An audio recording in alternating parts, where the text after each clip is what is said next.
What's up, everybody? It's me, Jum Jumington, former CEO of Jumington Dynamics, broadcasting live from the Jumington Dynamics auxiliary house and storage facility somewhere in the world. Can I flub it all there? Try to get it out quickly. What's up, everybody? Why is the number 3 and only the number 3 messed up on that? Number 1 and number 2, it's fine, but number 3, we just get a square. I don't understand it. I don't understand. And it's very difficult for me to test. Very difficult to test. How is it going, everybody? What's up, Silas? What's up, Ryan? What's up, Judd? What's up, Flash? What's up, Mo? We go number 3. I guess the CSS only counts to 2. But it's just that. It's just that. If I just put number 3, it's fine. What is it about that it doesn't like? I don't know. Can I copy that? I don't think I can copy that text.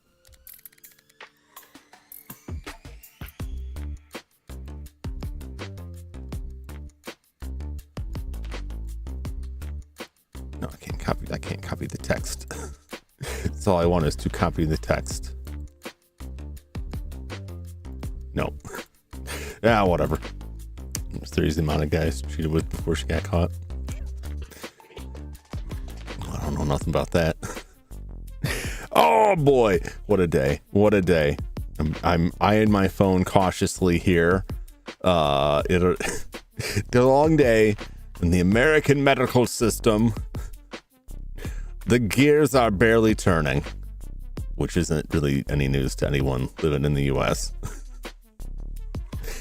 Yeah, I was out there again today. Another 3 hours on the road. I was out there with my father. He was going to be moved this afternoon at 1:30 to the rehab facility.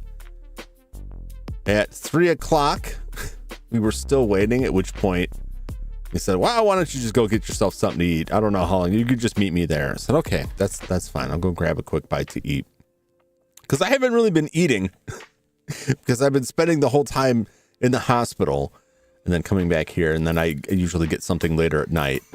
So I'm like, man, it'd be nice to have some lunch. So I grabbed some lunch and picked up his mail and checked in on his house and all that stuff. And I'm like, oh, I had lunch today. I'm doing good. So then at that point, it's like, well, I'm closer to the rehab facility than the hospital. So it would make more sense for me to just drive there and wait for him there. So I call him. I'm like, hey, I'm driving over there. It's closer than the hospital. I figured by the time I get to the hospital, you may be gone. So I go out. So I get out there. Slurry. Oh, I got plenty of slurry still. I mean, the supply is finite, unfortunately. But I have quite a stock of it. In fact, I'm going to take a little swizzle right now. I don't mind if I do. And so I drive out there and I'm waiting. And finally about 4:30, he calls and he says, well, I don't know what's going on here, but I know it's getting late. Why don't you just go ahead and head home, and then we'll check back, tomorrow. Then maybe they'll move me tonight, maybe they won't. I said, okay, I can do that. And then I'm halfway back, right? Like 75 minutes on the road. I'm halfway back home. I get the call. Well, they just picked me up. Great. He's like, oh, don't worry about coming back. You can just come back tomorrow. Like, okay. So I get back home, and I'm getting everything set up. And I scheduled it a little bit later today to try to give myself a little bit of extra time. So I get back home and I'm dealing with all the things I got to deal with here because I haven't been home all day. Then get back to the office, make sure everything gets set up. And about 5 minutes before I'm going to hit that button, I get a call. It's like, hey, you got the number for this place, right? Why, yes, I do. When I called when I got back, I should add this. I called the one I got back, which was, less than an hour before the stream starts. And it's like, oh, the bed here, it's no better than the hospital. And they have an oxygen concentrator, and it's real loud and obnoxious. And I can't get the volume turned down on the TV. and nobody's came to see me. And I just don't like this place. I would rather just be at home. And I'm like, I understand. If you've ever, anyone who's ever spent time in a hospital, I think can understand. Hospital beds are the most comfortable thing in the world. Hospital food varies a lot depending on the hospital, but it's usually probably not what you want exactly. He's been in there for like a week. He's getting cantankerous. He just wants to go back home. But it doesn't make sense for him just to go back home because he's gotten so weak from being in the hospital that he's having a lot of trouble getting around, which is why he's going for physical therapy to help him get back on his feet safely, supervised. That's the idea anyway. The problem is most of these facilities aren't as well staffed as a hospital. And I use that term loosely because a lot of hospitals aren't that well staffed. So he calls me up. Less than an hour later, I've been waiting an hour.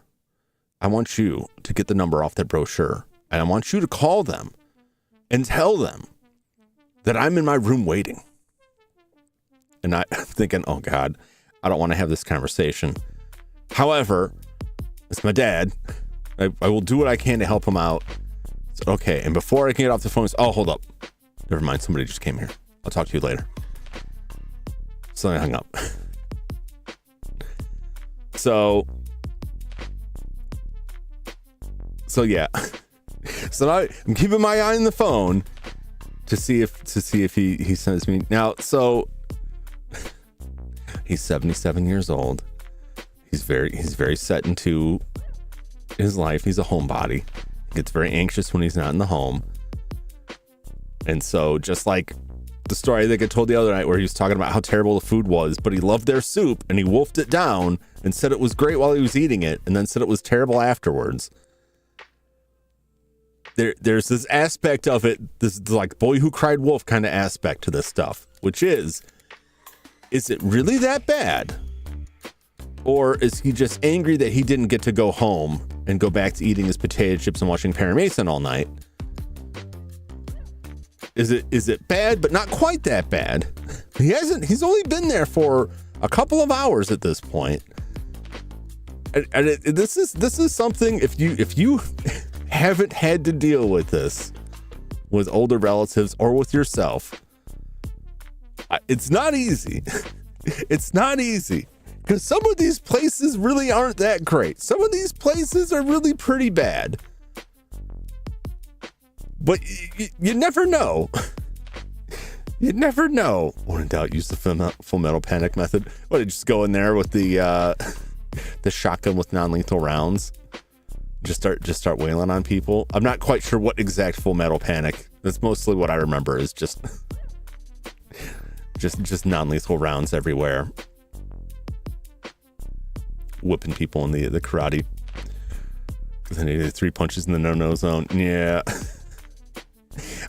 I don't know how well this is going to work out because if you go into like a rehab facility like this for physical therapy and you are not cooperative, eventually they're just going to roll you out. And I don't want him to be in a bad situation, but I don't want him to just not do the exercises and not regain any of his strength or stamina and have increased difficulty getting around. Because, and I've talked to him about this, and I'm sorry, this is not the video game stuff. This is just what's going on here. That is stressing me out. So I appreciate you patiently listening. But the next step is like, if he gets back to the house and he can no longer function independently, then it's just right back to one of these places. That's just the reality of it, unfortunately. And I just went through this. I spent half the year going through this with someone else. And that didn't turn out great. The circumstances were different there. So I may be a little bit distracted. I may get a surly phone call that I have to respond to. So I'm just letting you know up ahead of it. But yeah, it's rough. It's rough. The options are limited, you know. There just isn't a lot of money in caring for the elderly. Not enough for businesses to really stick to it. They're not always well staffed or well equipped. Sometimes you can pay more to get to a nicer place, but then maybe it's not that nice either. Getting old is not great. I'm terrified to imagine what the landscape of that stuff is going to look like when I am in my 70s and possibly require such services. I don't even know if they'll exist by then. Or if they'll just be rolling us into a hole in the ground and throwing the dirt on top. Or they'll just put me in a factory making, I don't even know what. The robots will be doing everything. Robots will just be the elderly dressed in tinfoil in 20 years. That's my prediction. None of this automation stuff's actually gonna roll out. They're just gonna swing it green it. The AI is made of people. That's my prediction. Oh boy. Well, on that topic, tonight we are returning to Sinscape. The Sinscape returns with Asylum, the long-awaited follow-up to Scratches. Let's see how long has this been in production here? Previous design Scratches, now defunct developer Nucleosis. Game was officially announced on July 9th, 2010, after a previous viral marketing campaign involved a series of online videos posted on YouTube, alleged to be posted by an escaped inmate called Leonard Huntings. A fake website and the Henwell Mental Institute was also created. First official screenshots were posted August 12th, 2011. There was a Kickstarter opened in 2013.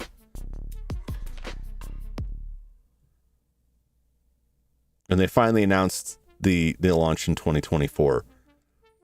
So, 15 years, almost 15 years from the point of announcement to release. That's quite a games can take a long time. The small company, small developer, it takes as long as it takes. But this is one of these games that for a long time, and it's very well reviewed in all things considered. But it's there's a lot of games like this out there that take so long to release. And sometimes the developers go quiet for so long that people start to doubt it will ever appear. And I will be honest, the last time I looked at it after I played Scratches, it looked like there hadn't really been that much information. It was like a couple months later, I think, that they announced a release date. It had been so long without information that a lot of us didn't think it would actually show up. But here we are with Asylum. So let's hop over to the game. Make sure this all loads properly. I may have to a little button to get it to resize here.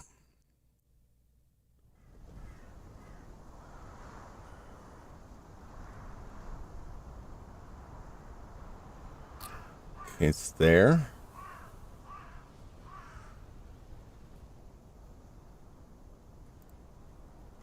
You're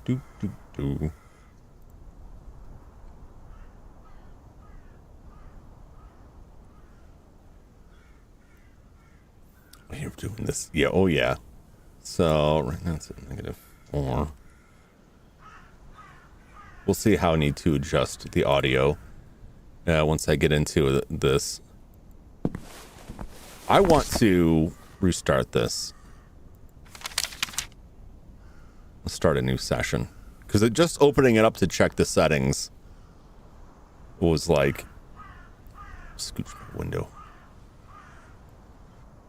Like went through an opening segment. It better give me the opening again. There we go.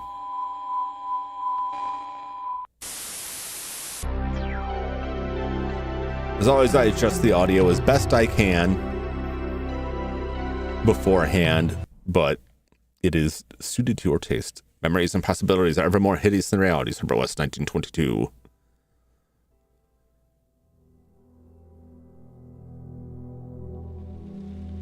There I was, after all those years, at the threshold of a nightmarish place. I never thought I'd have the courage Take it to down return. a little bit.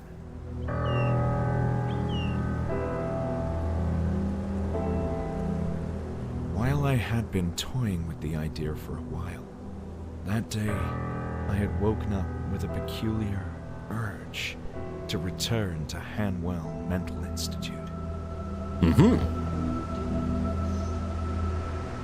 Oh. Is she real?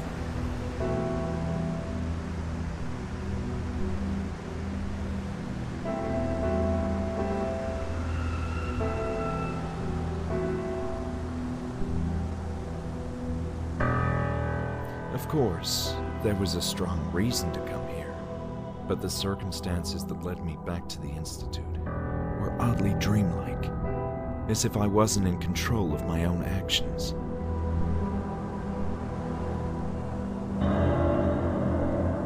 Oh yeah, she's... I know if she's real. I hope she's not real. Looked like the statue moved. I looked away to check the volume. I'm already missing it.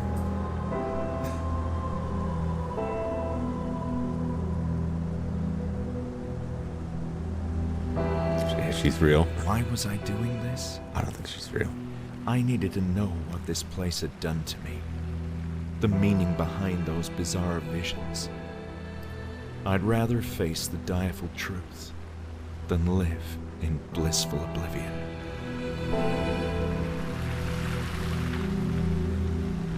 It's a very, like, 70s horror movie font.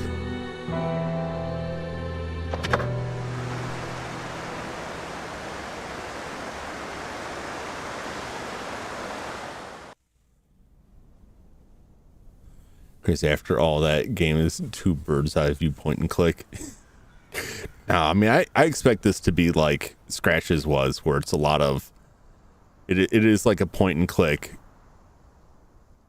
You can't really, like, walk around. You're in a 3D environment, but you're kind of fixed in place, and it kind of rolls around. I saw on their Twitter page that somebody is working on rebuilding the Scratches engine so that it can run on modern hardware and have proper, like, full screen support. I'm very excited about that. I would play that game again. It's gorgeous. Yeah, this is an Unreal Engine game. I don't know which Unreal. I mean, that's a pretty wide net there, but I don't see anybody in that car.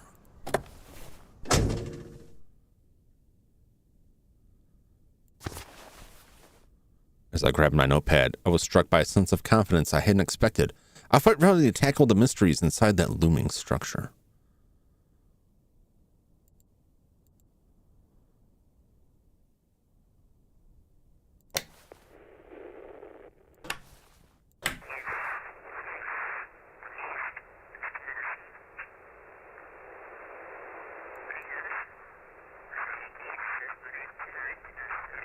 I can almost hear her voice.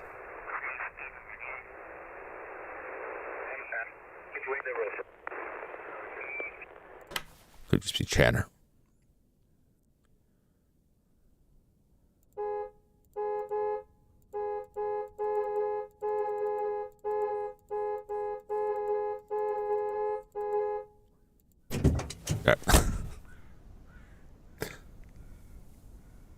I couldn't see a way to get that. Right, click to open your journal. Enter the Institute. I trust that I would find the answers I so desperately needed inside the Hanwell Mental Institute. A gloomy forest bordered the grounds of the Institute, creating a pronounced sense of isolation.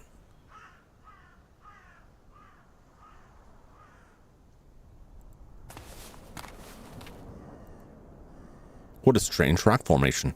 Beautiful, yet somehow disquieting. Indeed. The Institute was every bit as loathsome as I remembered.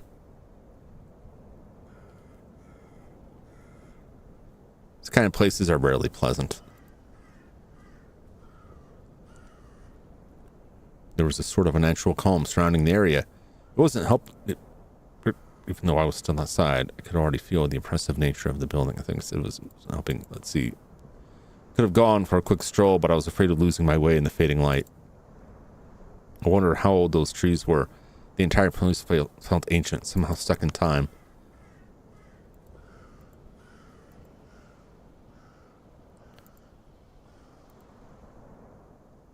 I missed like part of that sentence, but it's not probably not important. Okay.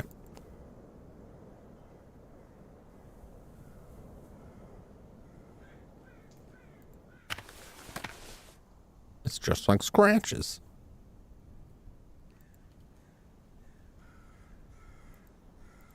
Yep. How old are them trees?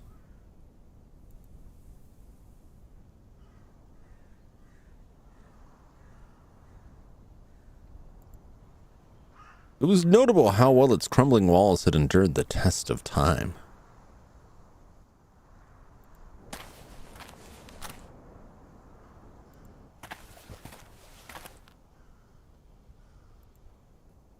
Its pitch-dark windows were suggestive of crevices gazing to fathomless chasms of decrepitude and decay. Let's get into the decrepitude here. 8 p.m.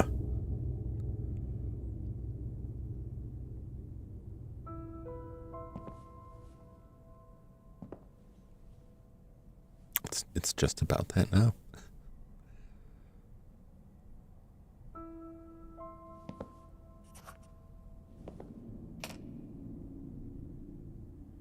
Welcome to the Hanwell Mental Institute. What can I do for you? I wasn't expecting to find anyone here. Oh?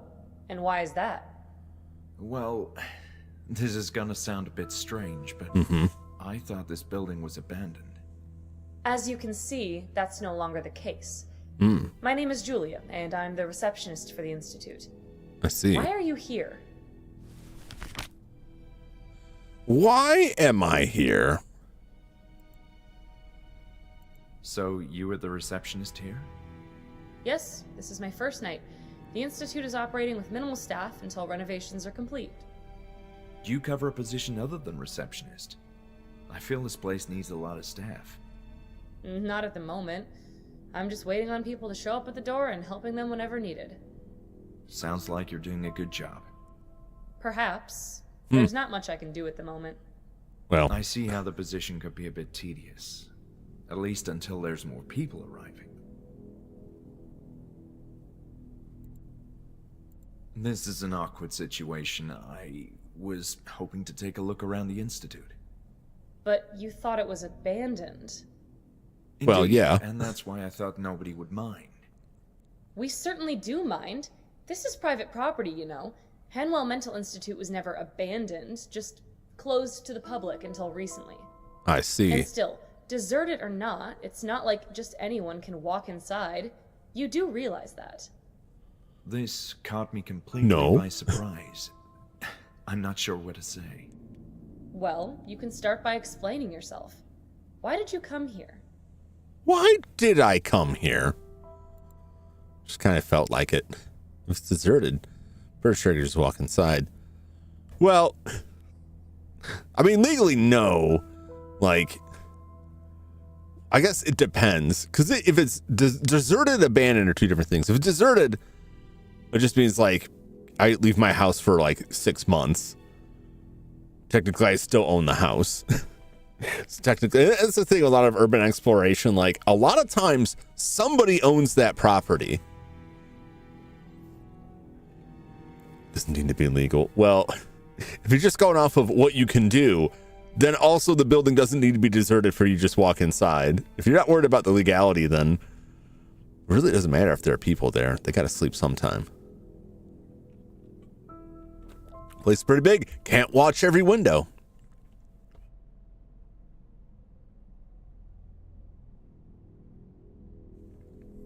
Can't because somebody call the cops. Only if they know you're there. Only if they know you're there. That sounds like a skill issue, Mo. You just gotta learn how to sneak and creep. And deserted, no cops shall be called. Being deserted doesn't necessarily mean that nobody is there. there could still be someone there. There could be cameras there. There's all kinds of situations there. There are places, you talk to like people who do urban exploration a lot. There are places where like people who live nearby see traffic heading towards the abandoned structure and they're tired of people going on there and they'll call the cops. The last thing I expected was to find people here tonight. I assumed the Institute had shut down indefinitely. Not indefinitely. It's true that it ceased to operate for a number of years, but we're in the process of reopening it now. While not in the most pristine of conditions, which should be evident if you look around, the structure is still robust and usable, but there's a lot of work to do.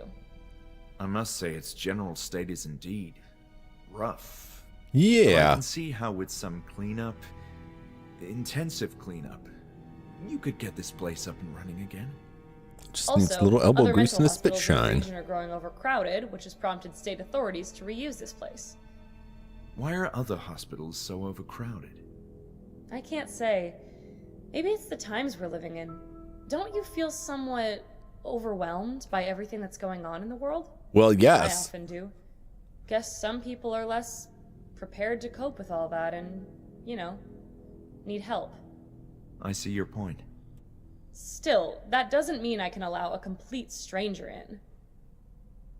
Well, no, let me introduce myself. That way we won't be strangers anymore.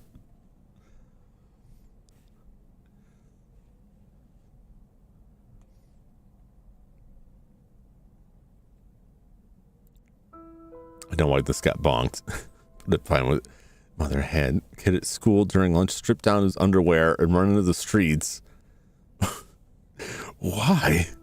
Fat lady ran after him. She caught on house cameras. That's very bizarre. So you're here before we don't plan. It turns out that they released me by mistake. This isn't my first time here. I wasn't trying to click that. Oh. It wouldn't let me move it. You used to work here? Well, I'm very much acquainted with this institute. You should have said so in the first place. I still don't understand why you came all the way up here in the evening. There's something from those old days. Well, it's a long drive. What am I supposed to do? Leave at midnight? It's a health issue. You sound serious. Very much so. And you're looking for... Documents mostly. Maybe some notes. There's a matter of great importance that I need to understand. Okay. Well, it's a highly unusual situation, but it's not like you can cause much trouble. And if you do, I'll have the security guard have a not-so-friendly talk with you. Understood. Oh, dear. Let's talk rules then. First, you're fully responsible for your own safety. Okay. I accept all the risks. You must also leave before dawn. The construction workers are arriving early and will turn the place upside down. Okay. And please, steer clear of the upper floors. No. There's dangerous equipment up there. I don't care. Do we have an agreement? Kind of. Yes, we do. Thank you so much, Julia. This means a lot. Very well. Go ahead. I hope you find what you're looking for. Me too. Something tells me this is my last chance before the Institute as I knew it ceases to be. It's going to be a whole different place in the morning, that's for sure. The wall rider's upstairs. He's just waiting. He's just waiting for me. Second floor party. Yeah, we just gotta get up there. His job, but he's gonna make people into happy, productive protein slurry. You could turn a lot of stuff into protein slurry. But not people. Never people. That would be criminal.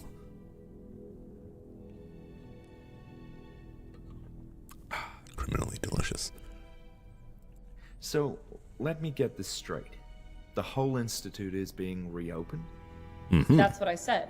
Patients from smaller hospitals who are not getting proper attention are being relocated here, and extensive renovations are scheduled to begin tomorrow.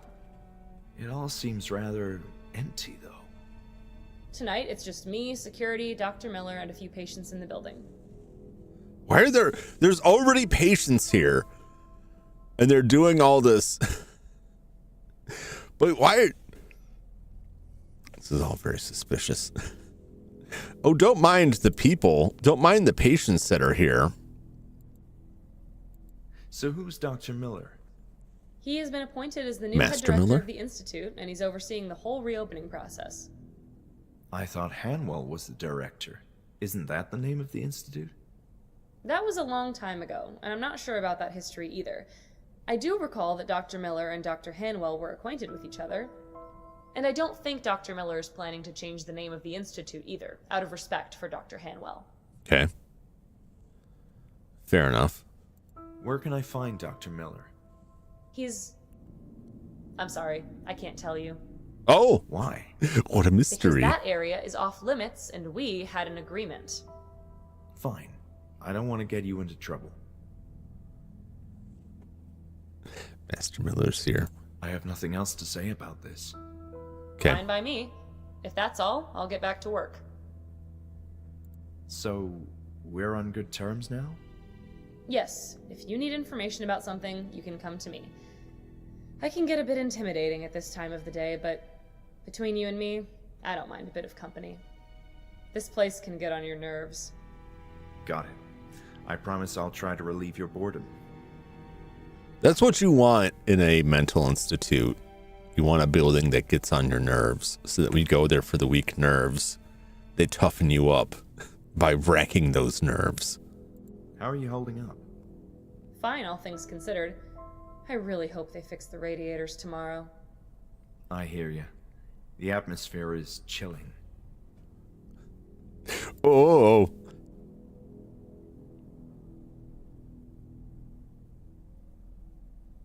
But where are all the workers? I don't see any ongoing construction or She renovation. said they'll be here in the morning. It's almost nighttime. Everyone else is arriving in the morning. Patients being relocated. I'm curious about all of this, but how do they get patients here while they're doing construction? What do they do with them? Just shuffle them room to room? You know, I didn't have the best of experiences at the Hanwell Mental Institute. I'm sorry to hear that. As I told you, I'm not familiar with those days. My understanding is that things were rough. But I can assure that all current staff members are new and everyone is eager to get this place up and running again. Human experimentation. Julia, your enthusiasm is Best commendable, experimentation. considering the state of this place. I like to think positive. They're testing GMO corn on them. Part of the reason why I came back is to make sense out of my involvement in the Institute. It sounds as if you didn't enjoy working here. Well, you could say it was a traumatic period in my life. Wow. Yeah. I'm even having nightmares about it. Seriously? It's been bothering me for weeks. Mmm. This pressing feeling that I need to do or understand some decisive detail. Almost as if I forgot something of extreme importance here. I hope you find what you're looking for then. Yeah, I wonder if it had anything to do with the creepy woman that was in my car that just vanished. That's probably just a hallucination. Or a specter haunting me. I've been thinking about this institute for a long time now. But only today realized that I needed to come here one more time. One more Like a- time. Strange sense of urgency. You're beginning to sound Just awfully Sonico. cryptic. Oh no. If you didn't He like watched it the here, tape. then why are you doing this? That's a great question. Why am I doing this? Okay, I need to get back to work now. Try to make it a quick visit for your peace of mind. All right. Thank you. You said there's more people here. Patients too? Yes, although we're operating with reduced staff. The establishment is far from ready, as should be apparent, meaning mostly low-risk patients have been readmitted. Okay. In this state? I don't understand. It could use some maintenance, yes. And trust me, I'm freezing to death without those radiators working. But that doesn't seem like a good medical environment then. I was under the impression nobody cared about this place anymore, which is why I thought it wouldn't hurt to have a quick look around. You could have gotten hurt, though. It's not safe to walk everywhere. For instance, no one is allowed on the third floor yet, which is falling apart. Joshua, welcome in. Still, This is all so strange. Why do you say that? There's nothing strange about an eminent mental hospital reopening for the benefit of society. Well, when you put it that way, but... You mentioned the patients are being relocated. Correct. There's hardly anyone here tonight, but a crew of construction workers will be arriving first thing in the morning. I understand the plan is to have the Institute operating at full capacity in about 10 days. That's ambitious. That is ambitious, yeah. They said it looks worse than it really is, you know. I see. I don't think we have anything else to discuss. Thank you for being... Don't you find it strange that they're reopening the Institute after all this time? I don't see what's odd about that. Experts deemed the building usable. Similar mental hospitals didn't have such luck, though, and have been demolished. Uh-huh.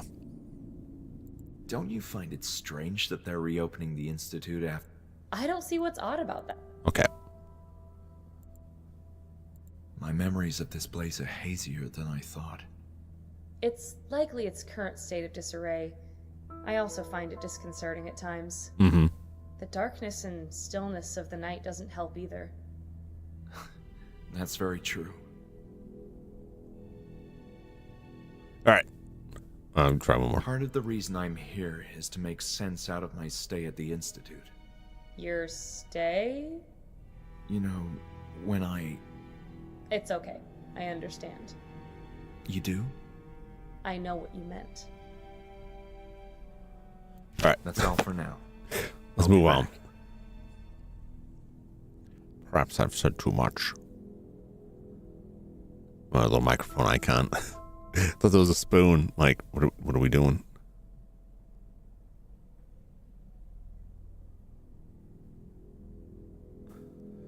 Congrats, this ruined the word darkness for me. Just said it triggered me. The darkness. You don't want to be part of the darkness. All right, let's go point at this picture here. What's this?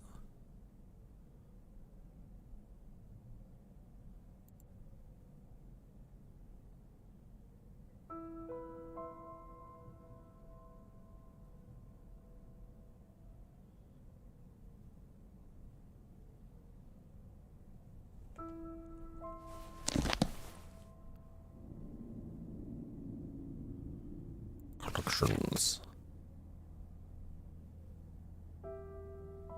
Flash memory. Ability of the patient to remember past events. Let's move towards let's see.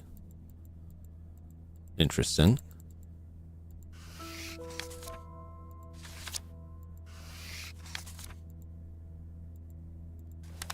Curious. Wonder what will go there.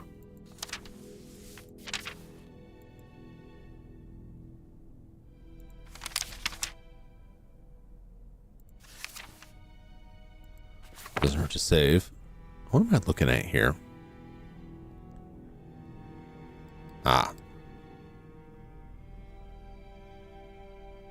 Space bar to toggle hotspots. Oh, there aren't any.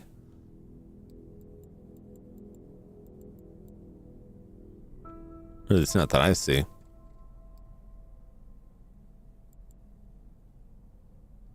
Yet. What's going on here? What's happening in this picture?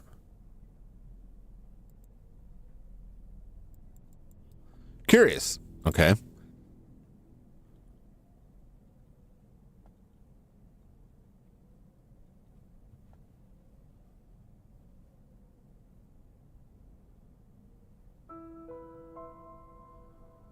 Ooh, trash cans. It's busted radiator.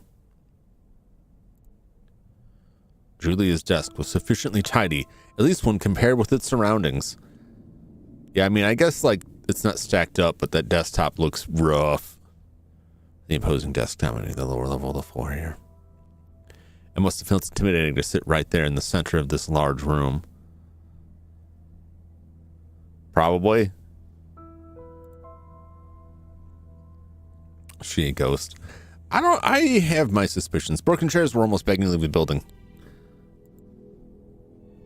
believe the foyer of all rooms was in such dire condition. This wasn't a welcoming sight.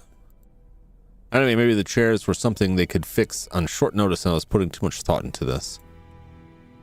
Couldn't believe the foyer of all rooms was in such dire condition. There was no point in rummaging through the trash cans. I'll be the judge of that. No one cared enough to have emptied the trash cans yet. This is all like highly suspicious. Like we're opening this in 10 days. There's just trash all over the floor.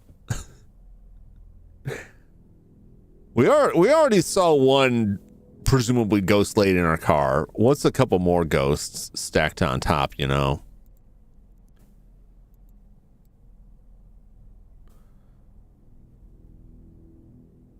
Someone took his face off. Interesting. Okay. Radiator. The state of disrepair in the Institute was truly mind-boggling.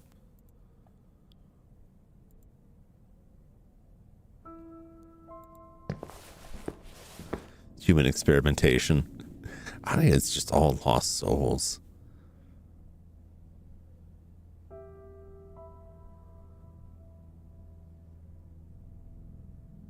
Inmates running the asylum sort of situation, possibly. Demons, perhaps. An old but elegant grandfather clock, which unfortunately was no longer working. For now. Alas, there was no secret passage inside the clock. Not yet. Collect souls like Shang Tsung. What would your plans be to utilize them? I would find a way to force them to do my accounting. Like I would trap them in a computer and make them do work for me. Or if I could harness them as a power source, that would also be effective. Never have to worry about charging or filling gas in a car again. Just have the souls run the engine. Or have an ancient army like him. Couldn't you try to do?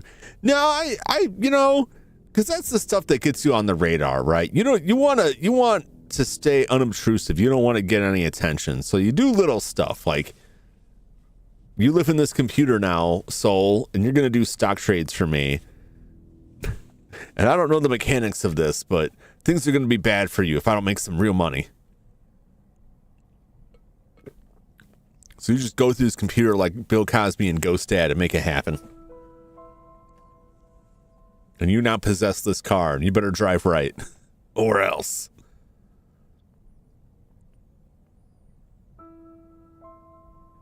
Of course, you got to get the right souls for it, because if they're already evil, they're probably gonna have problems. Almost tax evasion. No, never. I'm talking about legitimate funds. Investing in the stock market by using human souls trapped in a computer to excavate insider information. See, it's not insider trading if the trades are being done by a trapped human soul. There's no legal precedent for it. There's nothing on the books that says you can't do it. Therefore, ipso facto, you're good. And there was a series of uninteresting magazines on the table. Dated, too. Thorazine. Ah! That's something.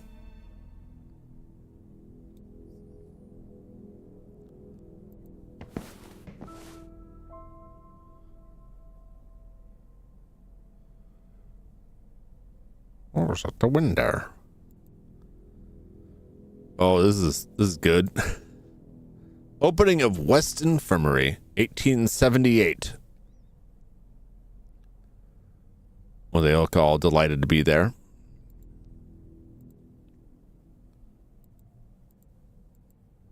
Nope, not done looking. What else you got? Reasons for admission, 1864 to 1889. Intemperance and business trouble.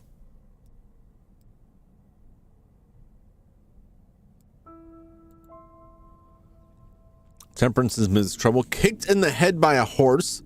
Hereditary predisposition. Ill treatment by husband. imaginary female trouble, hysteria, wow, immoral life, imprisonment, jealousy and religion, laziness, marriage of son, masturbation and syphilis, masturbation for 30 years, medicine to prevent conception. Really? That's extreme. It was the 1800s, but wow. Menstrual deranged, mental excitement, novel reading. Really? They lock people up for reading books? Nymphomania, opium habit, overaction of the mind. You're thinking too much. Get in there. Overstudy of religion. You're reading too much. Get in there. Overtaxing mental powers. You gotta stop bending spoons. Get in there. Parents were cousins. Ouch. Periodical fits. Tobacco and masturbation. That, not just tobacco, it's the combination of the two. The combination of the two is what's the problem. Together? Yeah. Smoking and jerking. That'll get you locked up. That's a paddling. Political excitement. Oh boy. Politics. Religious enthusiasm. Fever and loss of lawsuit. I got a fever and the prescription is legally binding. Get in there. Liking mist. Oh! Oh my God. What a burn. Asthma. Bad company. Bad habits and political excitement. Bad whiskey. Bloody flux. I don't know what that is, and I don't think I want to know. Brain fever. Business fevers. Business fevers? What is a business fever? Carbonic acid gas. Congestion of brain. Can your brain get congested? Congested? Death of sons in war. Decoyed into the army. Deranged masturbation. Well, there's a lot of masturbation on this. Deception, so I can't quite read that bottom one. Dissolute habits, domestic affliction, domestic trouble, dropsy, egotism, epileptic fits, excessive sexual abuse, excitement as officer, exposure and hereditary. Hereditary what? Like the movie? Exposure and quackery, exposure in army, fever and jealousy, fighting fire. I guess it'll make you crazy. Suppressed masturbation, suppression of menses, the war, time of life, uterine derangement, venereal excesses, vicious vices, women trouble, superstition, abuse of walkthroughs. They don't like it. Which war? In this time period, the war to end all wars. Actually, no, wouldn't that have been... When was World War One? Was World War One in the... That was the early 1900s, wasn't it? 1900s, yeah. So this predates the Civil War? 1864, 1889.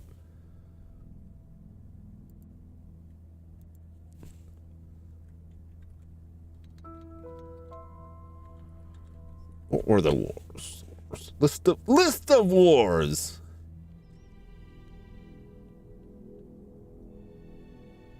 There's the Temne War, the Tripolitan War, War of the Oranges, fourth quarter of the Haitian Revolution, sack of Karbala, Strike-a-Krieg, Hedberry's War, Sulit War, Irish Rebellion of 1803, Second Anglo-Maratha War, Burmese-Siamese War, First Kandyan War, Napoleonic War. That was way early. Let me find something that's later in here. Let me scroll on the bottom of this.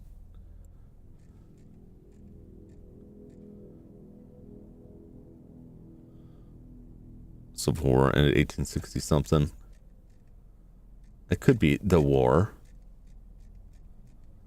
Or the 18.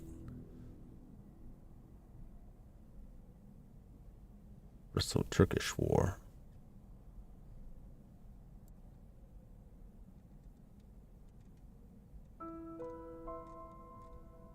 The Modoc War. Everyone had big heads. A lot of Modocs.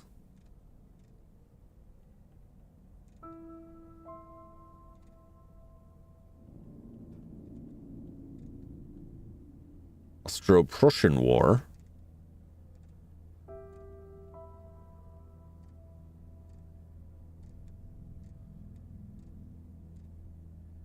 You know, there's a lot of wars. American Civil War, 1861 to 1865. Possibly.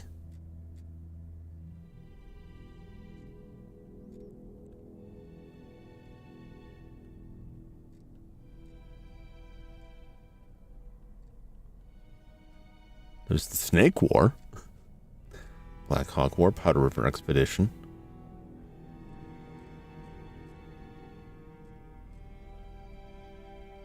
You know, who knows what precise war they intended. They had plenty of wars. Yeah. Lots of wars going on there. Lots of wars. Could you be more specific? Where were we? Abusive walkthroughs. Smallpox. Snuff eating for 2 years. Yeah, you don't eat the snuff. That's not good for you. Spinal irritation. Gathering in the head. Greediness, grief, gunshot wound, hard study. You're studying too hard. Get in there. Rumor of husband murder. Salvation Army. Like, not quite. That. Scarlatina. Seduction and disappointment. Self-abuse, sexual abuse and stimulants, sexual derangement, false confinement, feebleness of intellect, fell from horse in war, female disease. That's descriptive. Whatever that last one is. Just rumors enough to get in. Yeah, that's... He got gone girled.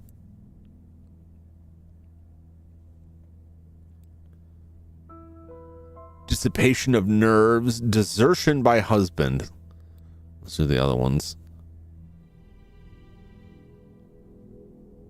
Helping older people enjoy life longer. Electrotonic therapy for mental illness.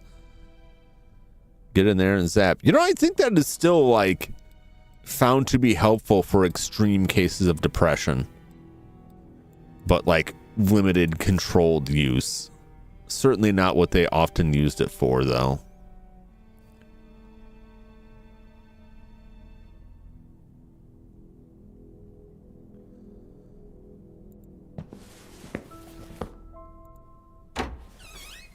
We're going in.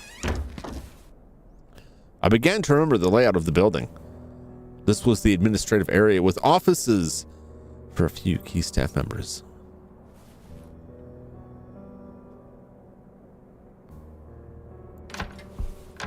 The office of someone named Hawthorne.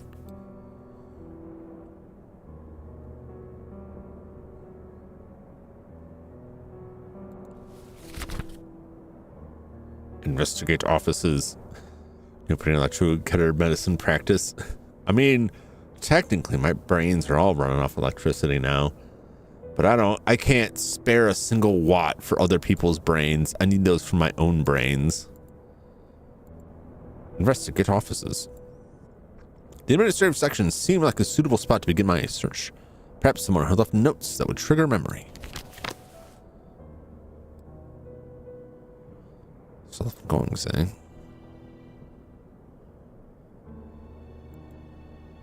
I figured the speakers would be used for announcements and such. Possibly. Anything's possible. The vast and lonely ocean extended as far as the eye could see. I felt like I was at the end of the world. Just as we came from them, one day we'll all return to the eternal waters. The howling wind just wouldn't die down. It was unsettling. The dirty window made me feel disconnected somehow, as if the world out there wasn't real. Probably isn't. Janitor! Gonna go cave diving. Look, we all came from the ocean. Let me get this. Let's see what I'm doing here. We all came from the ocean, right? Well, I'll return to the ocean as Dagon's children. There we go. Ah.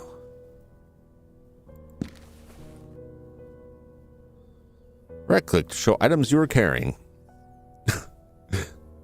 I have my hand. Judging by the smell, it had been a while since anyone had emptied that trash. Anxious as I was to find the reason behind my visions, I wasn't inclined to rummage through organic trash.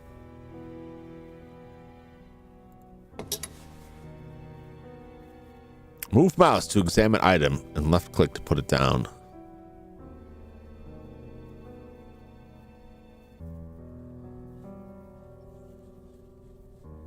Okay, no, okay. Just made this harder on myself here. All right, here we go.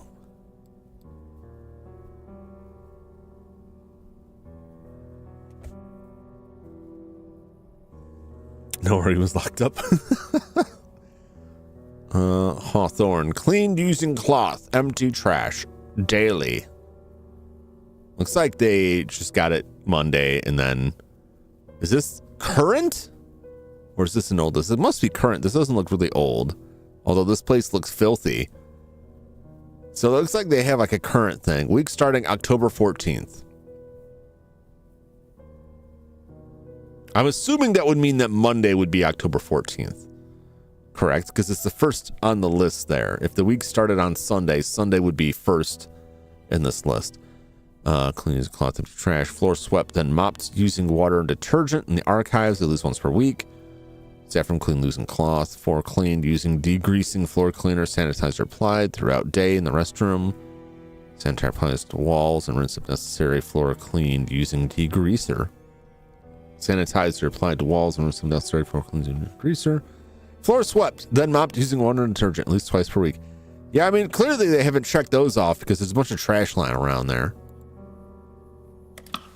Oh, I thought he was just going to drop it on the ground. Like, ugh. Considering how dirty the blanket was, there was no way I would touch it. Come on, give it a lick. It could be delicious. You'll never know. Just a bunch of meaningless notes left for the poor janitor.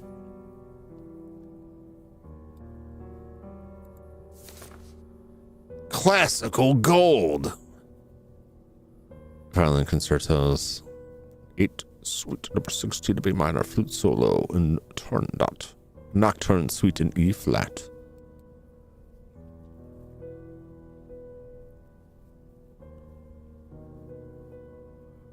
I don't see no album in there. Several liquids that were of no use to me, some of them dangerous even. Take a drink. There was nothing of importance in them. I had the impression that if it worked, the radio would only play pre-war transmissions. The likely broken down radio wouldn't even serve as a collector's item. As I thought, it was broken down and useless.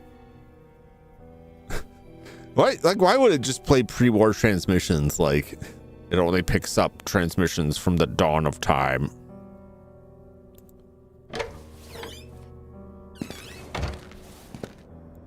Moving on.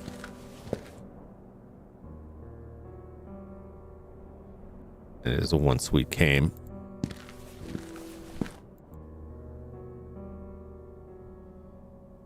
Whew.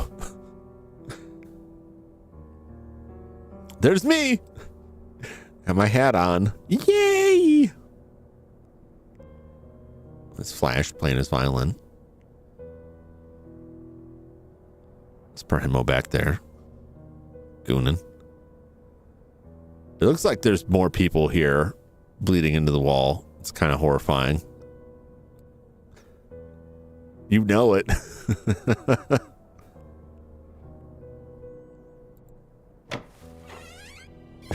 Play me a tune.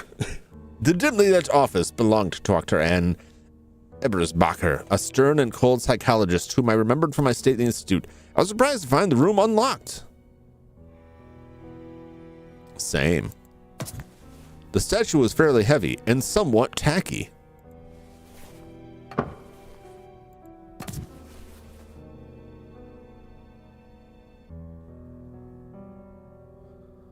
Some important items are collected in every book. First escape to read them. Let's take a look.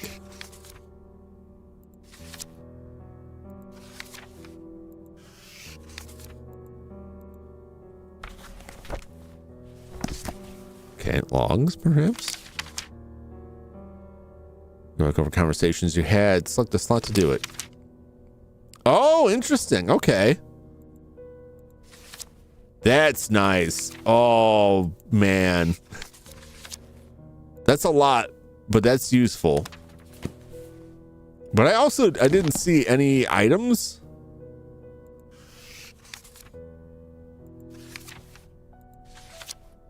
So I guess maybe I just... It was weird that it showed me that when I picked up the statue. Claire is obsessed with the statue.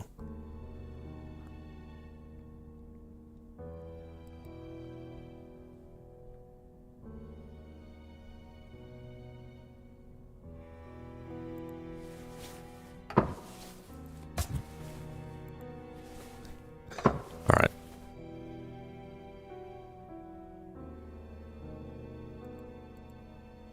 Lab coats had made me feel uneasy ever since my short stay at the Institute, especially when worn by doctors. There was nothing of interest in this coat. Okay. Over there. It's 4 lessons. Got me from a coworker who owned her were worth it. It sounds almost like music. It's vaguely musical in nature.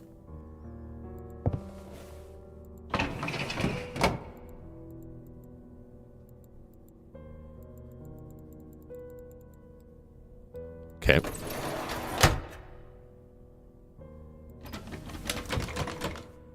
Force locked would take me hours to force lock. I had to find the combination. Okay. Looks like we got some work to do now. Okay, all the good stuff is in the lock drawer is this is telling me. Wonder what it was used for.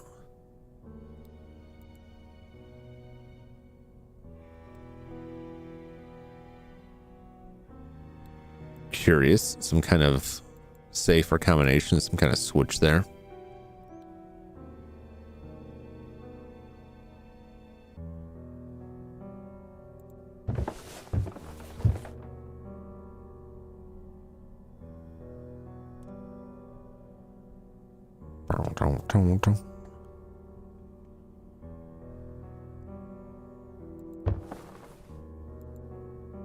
Was a pile of documents about workers at the Institute.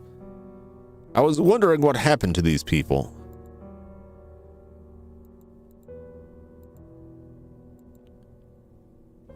Ooh, a book. When I first arrived at this institute, tab to read the text more clearly. Oh, when I first arrived at the institute, I wasn't sure what to expect. Though it's well located. Oh, I can scroll it. Excellent. It was like, oh, slow down a little bit. When I first arrived at the institute, I wasn't sure what to expect. Though it's well located and its facilities are modern and effective, the horse and buggy mentality of the staff and approach to medicine are appalling. It's been a few weeks already since I got here, and I know for certain that I won't get along with Ellis. I can appreciate Dr. Hanwell's perspective and his need to take a firm hand in every activities at the Institute. I know too well what it means to deal with these sick, mindless individuals. But Ellis is an altogether different matter. His attitude is borderline brutish and dates back to a bygone era of barbaric practices. Barbaric! I can't understand how this character has attained so much rank and power at the Institute. Wish I could understand what Hanwell saw in him. In spite of the general adverse environment, I'm anxious to start testing my theories with a number of patients. Fortunately, the staff seem to respect my background and extensive studies. They almost seem intimidated by them. Even Ellis treats me differently, with a kind of silent doubt, as if he didn't know what to expect, and I've seen how he treats women in the Institute. Guess I must be some sort of puzzle to him. So I look forward to keeping my notes and observations in this journal. I'll be working with a particularly diverse group, with some of its members exhibiting extreme and promising pathologies. Rebecca is by far the most intriguing subject. This woman has been a schizophrenic from a young age, exhibiting a rambling and erratic personality. No family, no social life to speak of. She used to live in the suburbs, where she'd roam aimlessly in the streets, Your typical town loony. Last year, she was viciously raped by 2 thugs, then left heavily beaten and bruised in a damp alley. It's a miracle she's still alive. It's a miracle. Miracle anyone cared enough to save her. Sadly, she became pregnant after the attack, which sent her psyche into an even darker downward spiral. Her mind is in a nadir now. She thinks she's carrying the spawn of the devil and has repeatedly attempted to perform an abortion. A fringe case by any measure, the sort of patient that would have received unabashed shock treatment in other institutions, and the perfect subject to test newer, less invasive approaches to mind healing. Our first group therapy session will begin tomorrow with about half a dozen patients, or so I've been told. I'm going to focus on one particular group for now, and I believe Hanwell himself will be present for the first sessions. Nothing of the sort has been attempted in this place, and I'm excited to take the first steps into a brighter new age for psychology. I see. It's a troubling tale.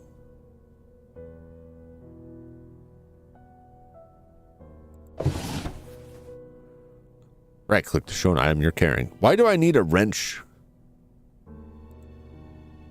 The cassette player owned by Dr. Eberschacker possibly meant she may have used it to record her thoughts or sessions. I probably either needed tape or batteries. Yeah, I needed tape. Okay. So the wrench is just an item. It's not a literal wrench. At first, I thought it made sense to use a wrench to open the door. Maybe the knob's broken. And then it showed a wrench for the garbage bag. And I thought, I guess you could open a garbage bag with a wrench. Weird, but okay. It's only now that I realize that's just a generic item for something.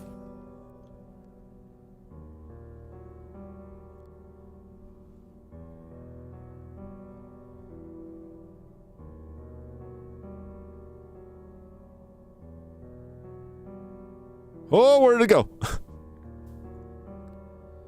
Curious. Looks like a photograph of scratches on someone's arm.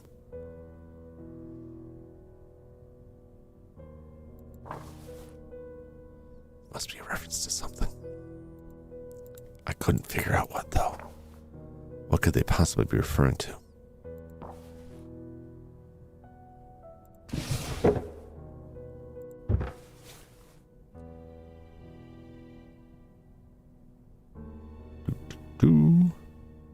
Okay.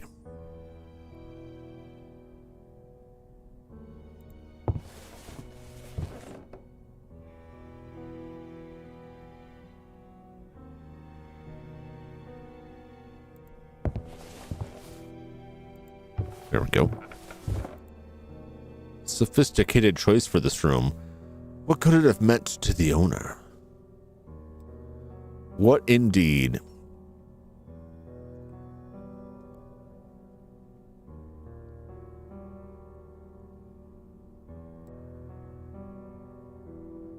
Yeah, there's like a button over there.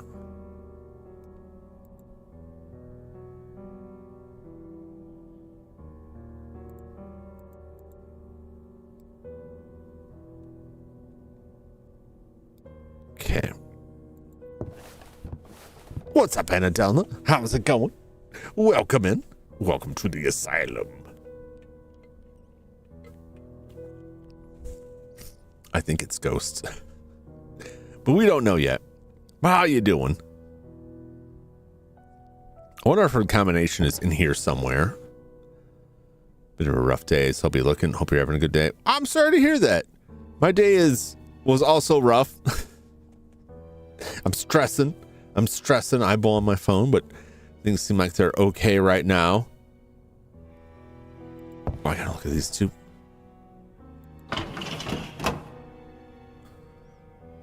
Well, I'm sorry to hear you're having a rough day. I hope it improves for you.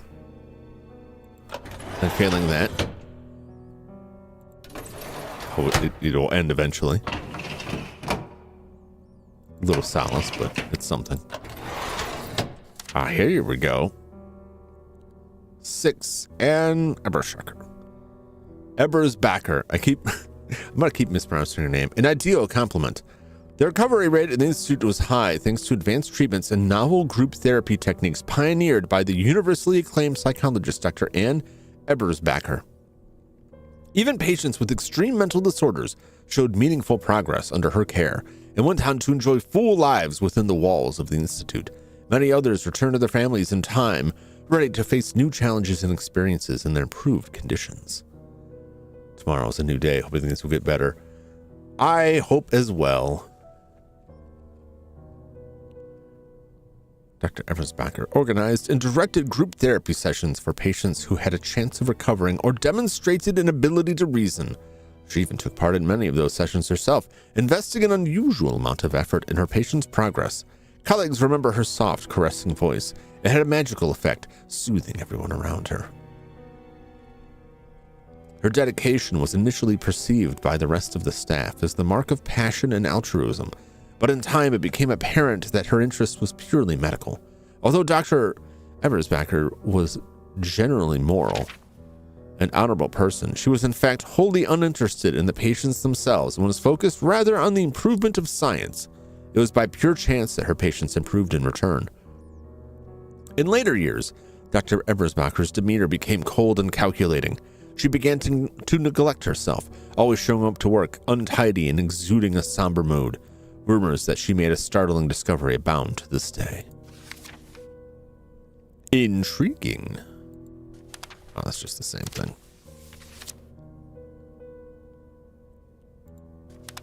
I don't think I can, like, flip it over or anything. Okay. It's a nice feature that they let you hit tab to get more text. From Devour. Check with help me if I get it. I was able to acquire that, so I am set. I don't know if Sky did. But there's time. There'll be plenty of time.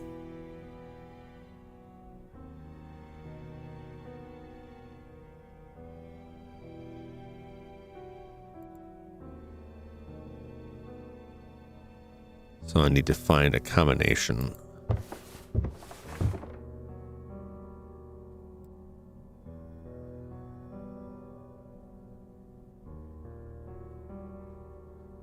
It might be in here, might not. I'm not going to spend too long. Yes. Eversbacher had a degree in clinical psychology. Yes.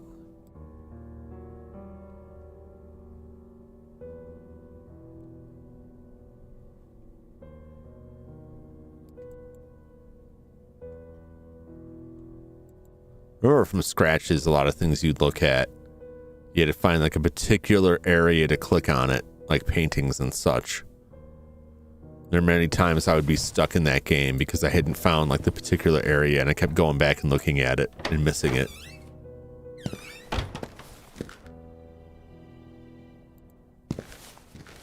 Let's keep on moving.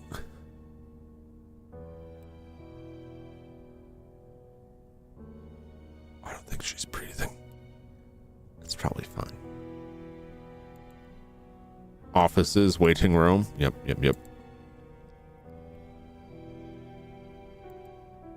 Archives, meeting room, visiting room. Okay.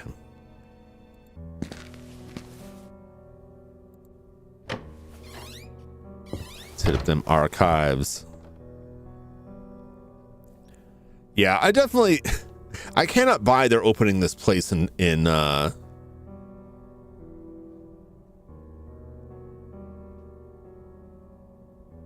10 days. That's pretty redonkulous.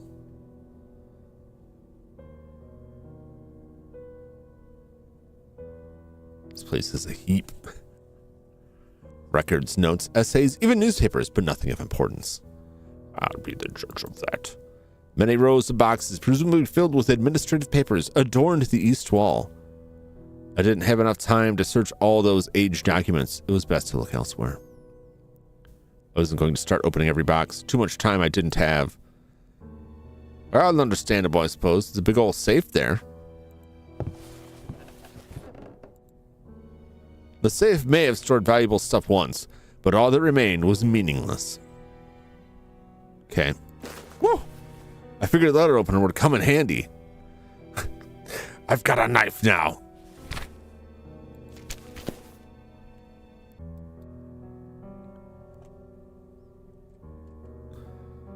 Do you have a date for Devour Phasmo? I haven't set anything up. I know, like this week, I don't. Doesn't look like I have time this week, but next week, I could find some squeeze some time in. Pretty much anything after this week, be okay.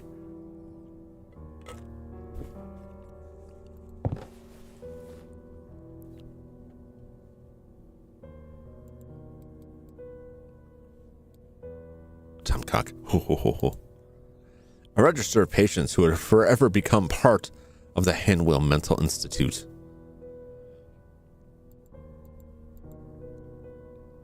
What do you mean by that? Do you mean they died? Or they were just permanent residents?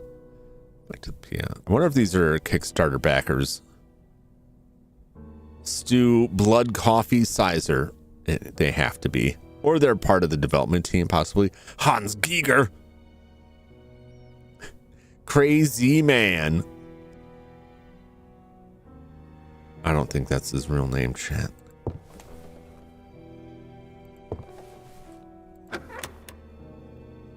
Ooh.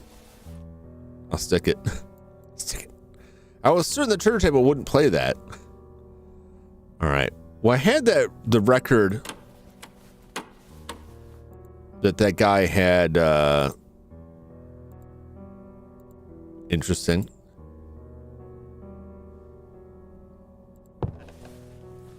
But he just had the sleeve for it. It seemed to be stuck. No, it was impossible to pull it out. It must be unlocked by that. Speaker wiring diagram. The wiring diagram seemed to indicate the location of speakers across this section of the first floor. Okay, so there's speakers. That's the lobby. This will be the office hallway, I believe. Or is that correct? Is that the lobby? I have this backwards. This lobby is a pretty big room. Well, they should have speakers. I didn't see it in the waiting room. So over on this side. I'm trying to indicate the location of speakers. Okay.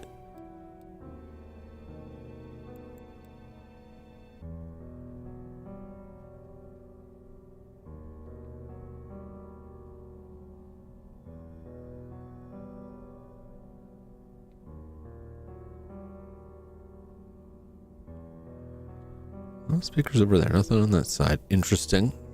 Interesting. Okay. We got a knife. Let's go dig through that trash can.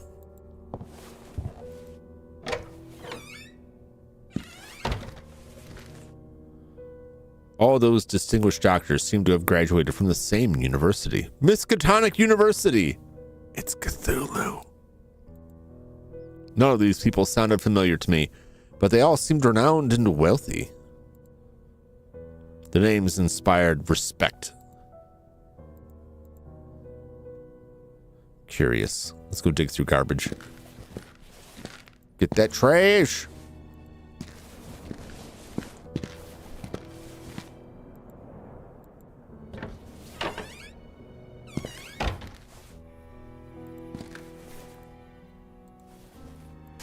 Get it. Yeah. Our society. Chat of change.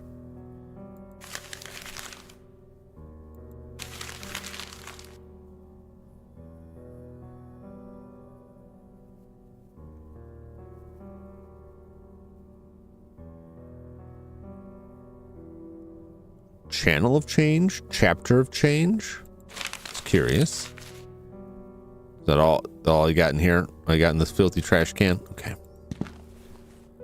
Was it worth it? No. Certainly not.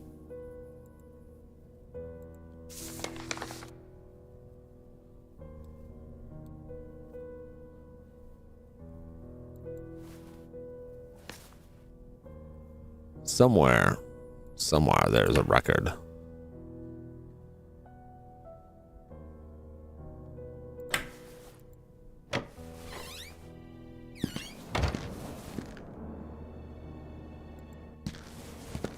see if I can jimmy the door open. That probably needs a key. Okay.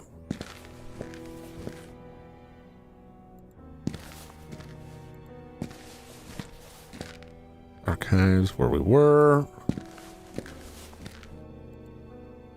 Well, at least they had fire extinguishers. That is, provided they were operational. That looks pretty old, man. I wouldn't assume. I concluded that fire extinguishers were probably decoration by now. I doubt they'd still work after all this time. That's not reassuring, like, at all.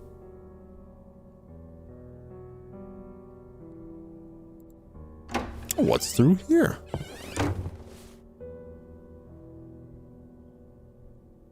Was another record.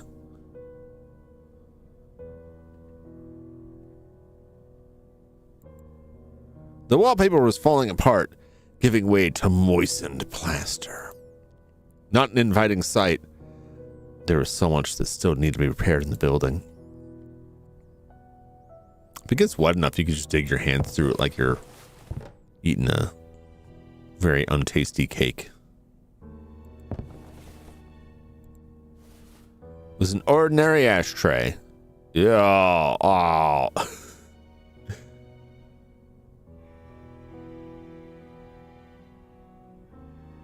That's pretty gross looking. Just take a little lick of that. I don't know, it kind of looks like there's something under there, but I think it may just be the texturing. Relaxing classical music. Also empty. What's in the back?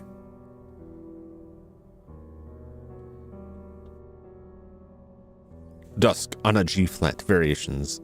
36 toccata in D minor. It's a good one. Prelude for guitar number 16.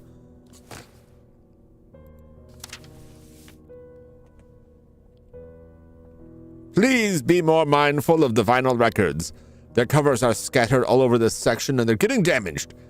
We can't let patients play with them, although I've seen members of the staff being careless with them as well. It's a shame and a disgrace to all the hard work we nurses do here to keep this place running smoothly. Alice. Beginnings. For decades, the Hanwell Mental Institute housed patients of many ages with varying degrees of mental illness. Feeble-minded men and women not fit for living independently in society were admitted and received excellent nursing care.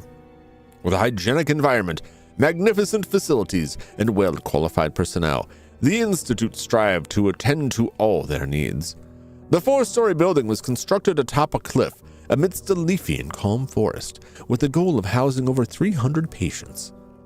This particular location ensured maximum security. Access was severely restricted, and any patient attempting to leave would have to descend a rocky and winding path down to the base of a high mountain, thwarting any attempt to escape the facilities. Every day, patients could spend their time in the vast courtyard, library, or game room and take part in other leisure activities. The most capable ones were periodically selected to help with daily duties such as laundry, cooking, administrative tasks, and such. Groups were assembled and assigned to a therapist according to the cognitive capabilities of their members, engaging each individual in diverse approaches to therapy. These included standard rehabilitation, hydrotherapy, group therapy, and for the more difficult cases, other, more stringent methods. Beatings! Probably it's gotta be beatings. It's always the beatings. There was nothing worth mentioning. Oh, okay. Well, then why even let me look?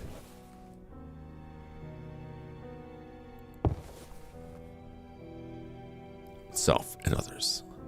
Psychology of study. Uses and abuses of psychology. The psychotic. Sense and nonsense in psychology. Around horizons of anthropology. Perception. In our society. Our society!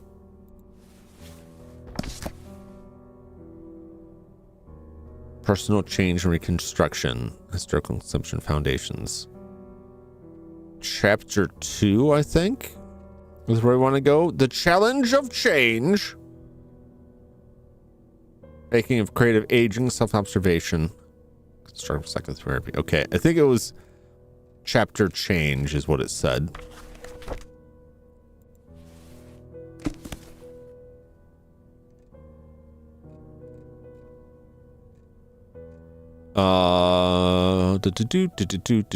Do.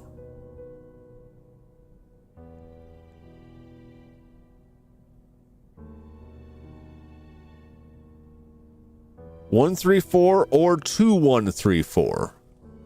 We'll try 134. Because that's my guess. Because that's the challenge of change is on page 134. But it did say chapter as well. Chapter change, which would be 2. So it could be chapter 2, 134, 134 or 2134.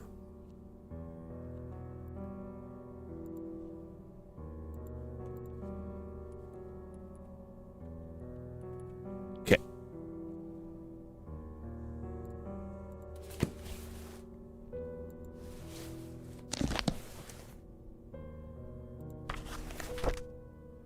This isn't what we found in the trash. I'm opening all these just in case, like, we find something in one of them.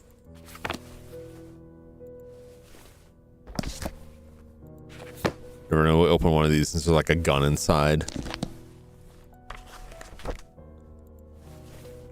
Pill bottles, handwritten notes.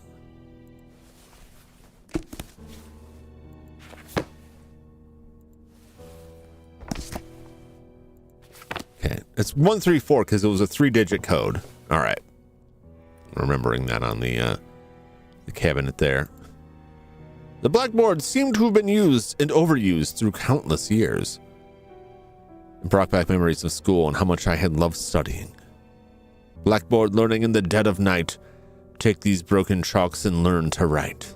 That sounds like some kind of demonic course. Why did you come?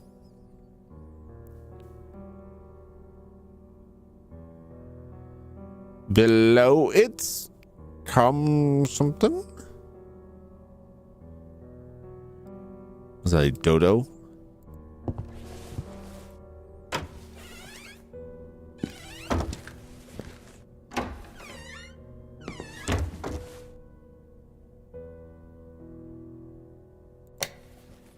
What I assumed was an alarm button didn't work. It might have been used to alert security of any troublesome patients during visits. No luck. Didn't seem to be electricity in this room. This is the room with no electricity, which is better than being in the room with too much electricity.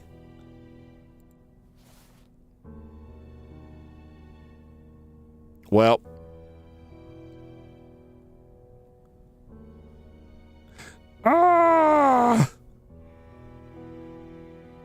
it's actually pretty funny.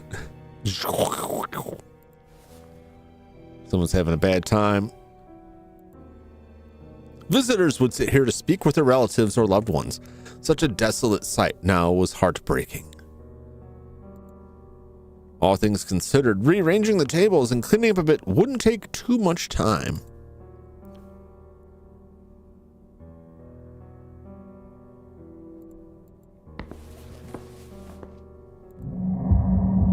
Whoa! June 6th.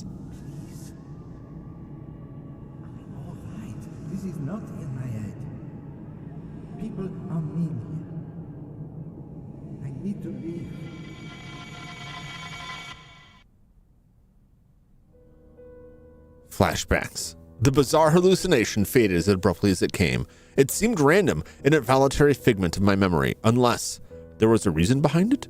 Did I know this person?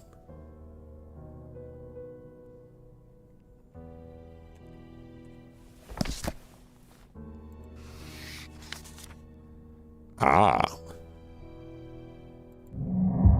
Oh, we can watch it again too. That's nice.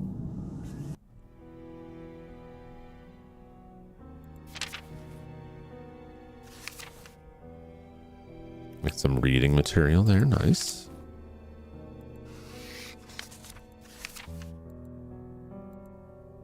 Note about records.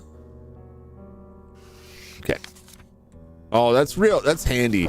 Man, I love a game that like is generous with the notes. Let's review the dialogue you've already gotten out of people and see the notes you've picked up. Very good.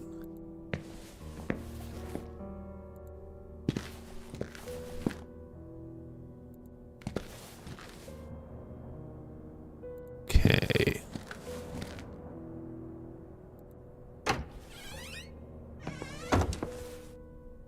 No, that's just the waiting room. Her office was down this way, right? There we go.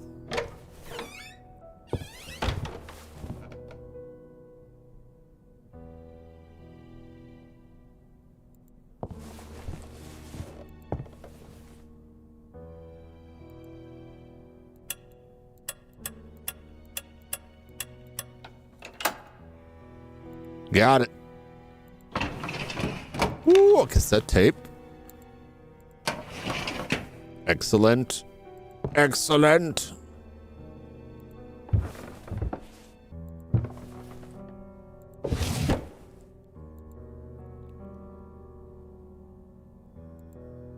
But I have a cassette. There we go.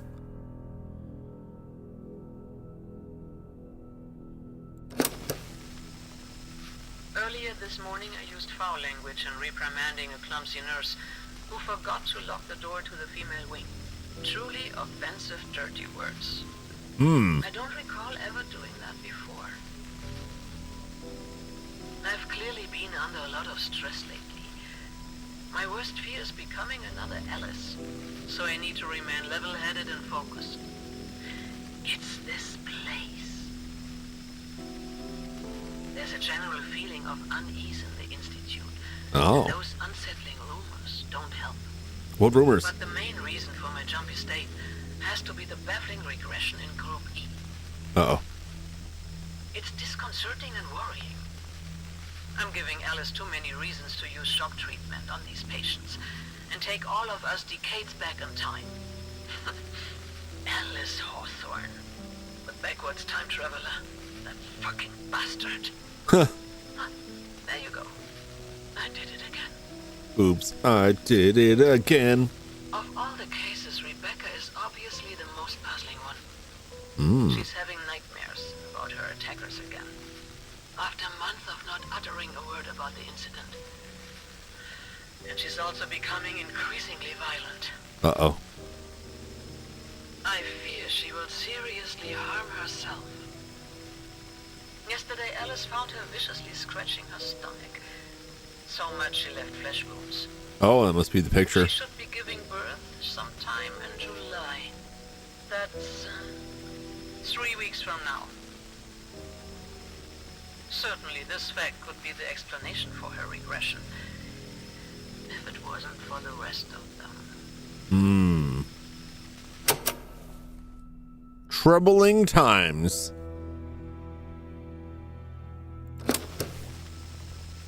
Earlier this morning, I've clearly been Okay. under... There's a general... It's... All right, I thought I would get my tape back. I guess it's just there. Okay. Well. Onward we explore.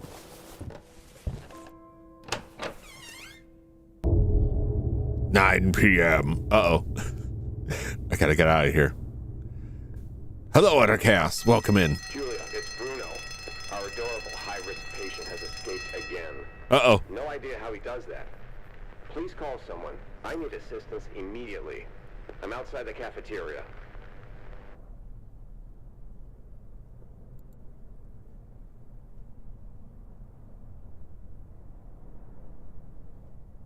Outside the cafeteria.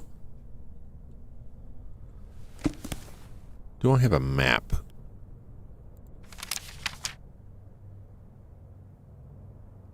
Not that. I don't think I do have a map.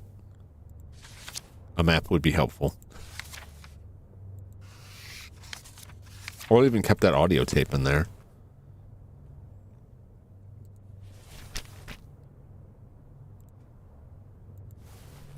The door opener seems sharp enough to cut through more than just paper. What was Ebersbacher's role in the past events that led Hanwell Mental Institute towards its doom?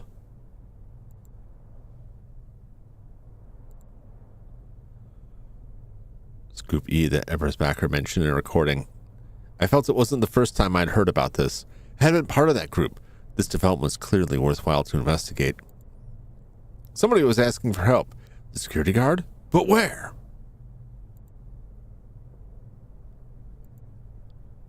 So paramount importance for my search to reach the room where Ebersbacher treated her patients. We don't talk about Bruno. We don't talk about Bruno. It was Jim's court case state. I can't remember like the way this song goes enough. There wasn't a cloud in the sky. No clouds around in the sky. Bruce comes in with a mischievous grin. I wish I knew more than the hook of that song. Not that I can really sing anyway. I don't think I came all the way down this way. Water closet.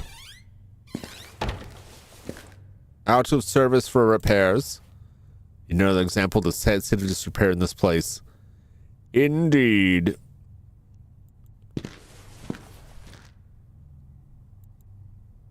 It was impossible to see my reflection with all this dirt. Damn it! You could do reflections in the 90s on the Super Nintendo. You can't do it. What good is Unreal Engine if you can't have reflections? Although in this case, they probably just don't want you to know what you look like. It's part of the mystique.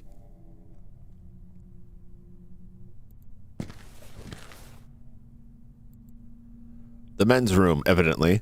What intrigued me was that the women's room was nowhere in the vicinity. Out of service. I wasn't planning to go in anyway. The toilet didn't feel very private in its current state. That is an understatement.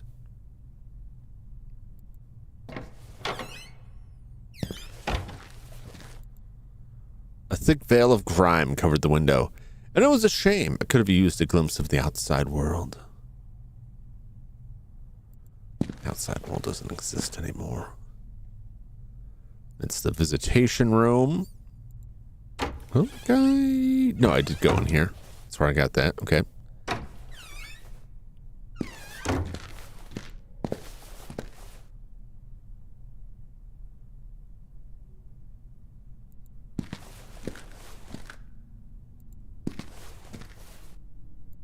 Ah. The foyer.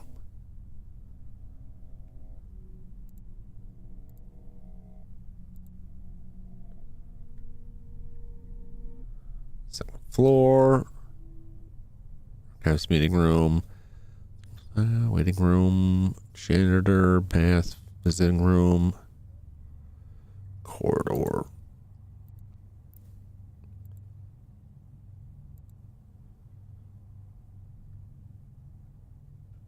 Female patient infirmary A. Okay.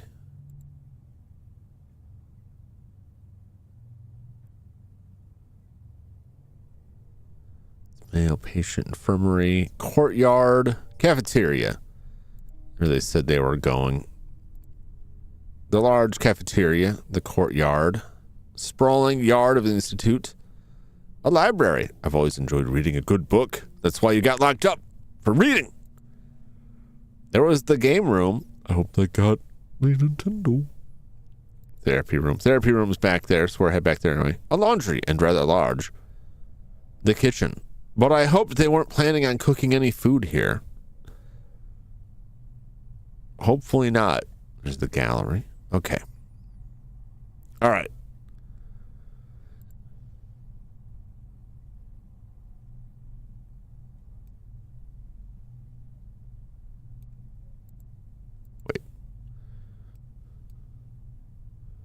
October. The The size of the building had always felt intimidating, but looking at this map made me realize just how monstrously vast it was. This place looks like a mess. The cafeteria that away. The library that way.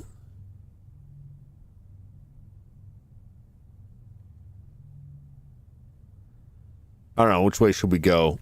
Should we go to the library or the cafeteria first?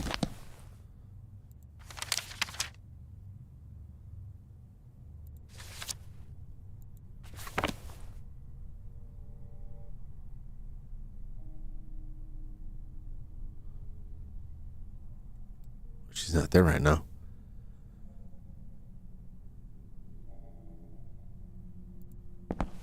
Go to the library. I'm sure they're fine.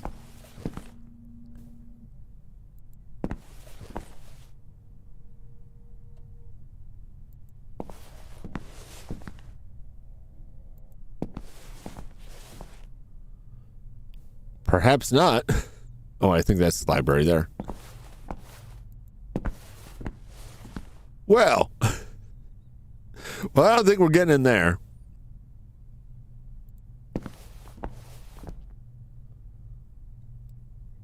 Nah, Barry. The door seemed to be latched from the other side. Okay. Never mind. Nothing. The switch was useless. On we go.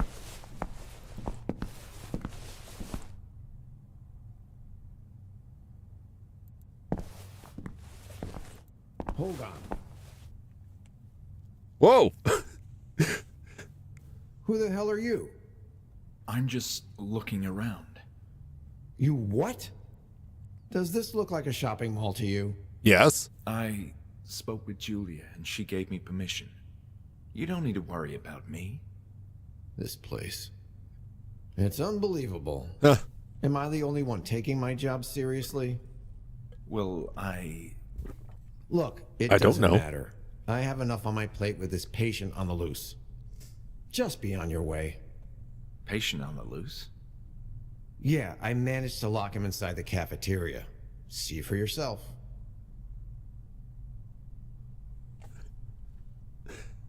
Do I wanna? Let's take a look.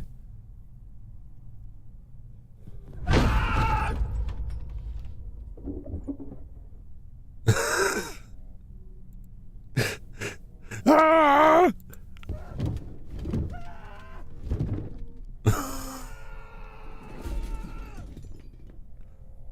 Wow. Wow. I see what you mean. That guy seems dangerous. Dangerous? He's a flaming demon. He's tearing down the whole place. At this rate, there won't be a cafeteria in the morning. You do seem busy, but can I ask some questions anyway? Sure, whatever. The name's Bruno.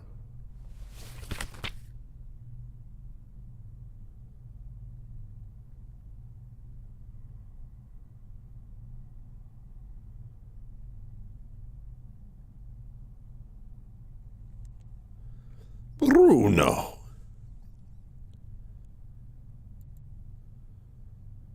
Corporate architecture, madman on the loose. Tell me about yourself, Bruno. Tell me about you, Bruno. I'm just what you see. Nothing more. I see a troubled man in front of me with an attitude problem. Ha ha. So funny. Let me know how you feel after you spend a few more hours in this place. Okay. Does the name Ebersbaker ring a bell? Ebersbaker. I Okay. remember seeing an office with that name, but that's all I know. Why are you asking? Are you related to her? I'm not sure. I think I knew her, yes. There's a period of my life I can't quite remember. Are you feeling okay? I have a couple of empty cells if you need to lie down and rest. Yes. You positive? I'm absolutely. No need for that. I wasn't pressing anything that overlapped on its own. That was very funny. Do you like being a security guard in a mental hospital, Bruno? Sometimes it can be tiring dealing with patients when they're having a bad day, and also the bureaucracy. But you know what tires me the most? What? What is that? Curious people who ask too many questions. Yes, I share that sentiment. Oh, wait. Stab him. So you really don't know anything else about it? All I know is that you're getting on my nerves. Okay. So, a madman on the loose. Yes, we're having a bit of trouble with this especially rowdy patient. It's the second time today that he's escaped. In my defense, the high-risk section needs a lot of maintenance. Low risk is in somewhat better shape, sans the atmosphere of impending doom. But high risk Hey, needs Joe. some How's it intensive going? work. Pronto. Welcome in. That doesn't inspire much confidence, though. Welcome to my world. Be thankful there's only one high-risk patient admitted at the moment. Yikes. Are you familiar with the Kirkbride plan? Kirk what? Sounds like something I don't care about. It's the architecture of the building we're in. Oh, right.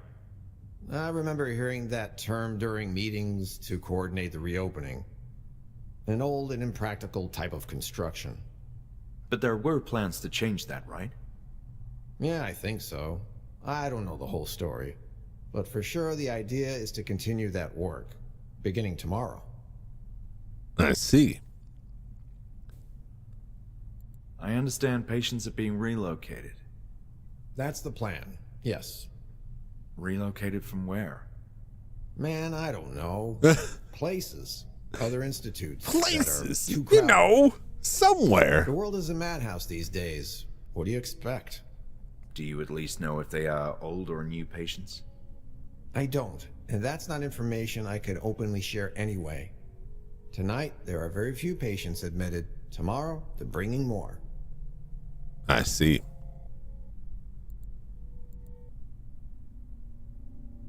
Do you know where the therapy room is? Yes. It's on the other side of this floor. Great, and how can I get there? You can't with Samson back here trashing the whole cafeteria. Damn it. It's the only way to reach the back corridor of this floor. You mean the cafeteria is the only way to the therapy room? Yeah. Well, the library also connects both sides of the building, but the last time I checked, it was locked.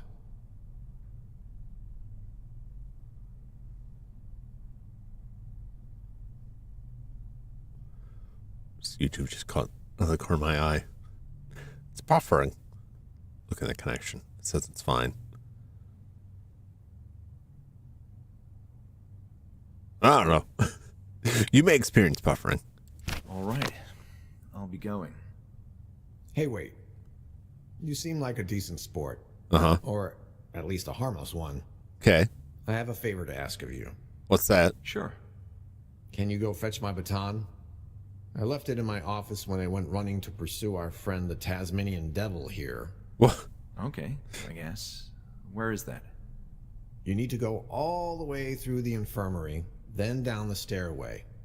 My office is in a lower corridor they used to call the Tunnel of the Damned. Good grief. Nah, the name is more intimidating than it sounds. Just please go, ASAP. I need that baton to deal with the ongoing crisis. Sounds good. Okay. I'll be on my way.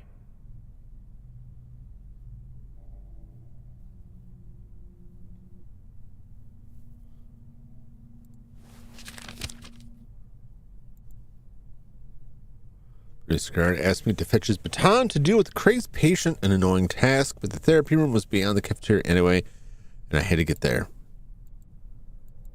Okay. Tunnel of the Damned. Coming from Animus Stream. Very interesting fun fact. What's the fun fact? Will you share it now? Preemptively?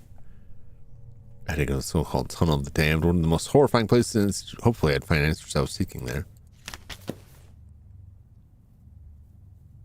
Okay. No hospital will be complete without a good old-fashioned corkboard.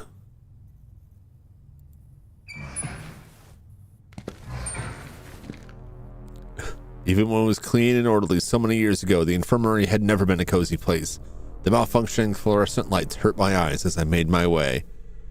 Yee. The music doesn't help.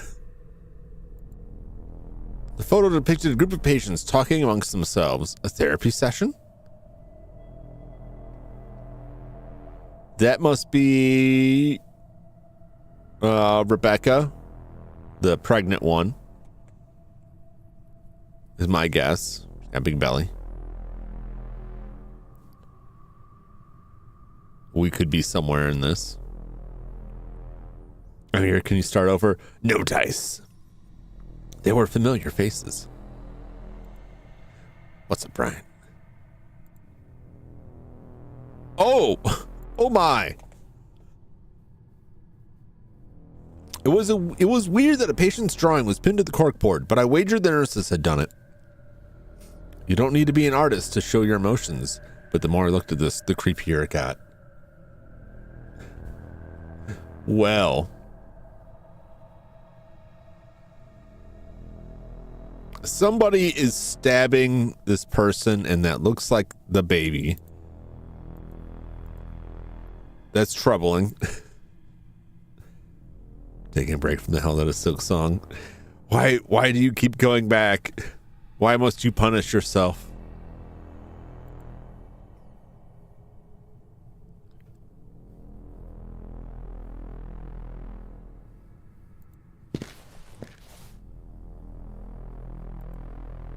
The radiators weren't working, and it showed. The infirmary felt like the Arctic. Most windows in areas with patients had some manner of protection. Still, sometimes a crazed patient would tear the grills apart and mash their head against the glass. Most windows in this area were protected. Nothing of note.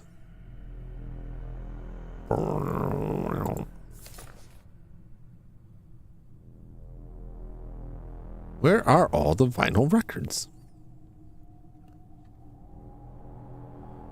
Adagio, Piano Sonata number 4, Symphony number 6, Harp and Harmony Suite 4.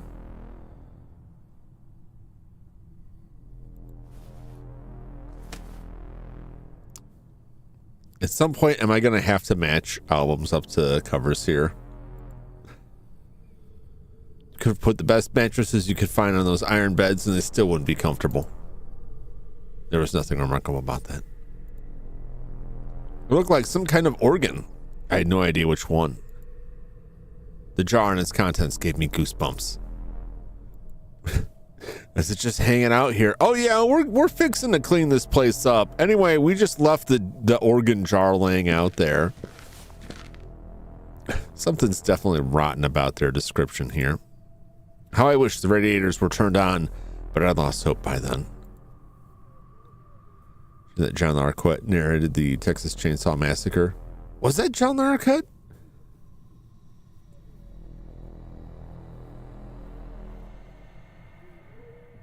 It's pretty wild. I mean, that's just like the narration is just like the opening beginning section.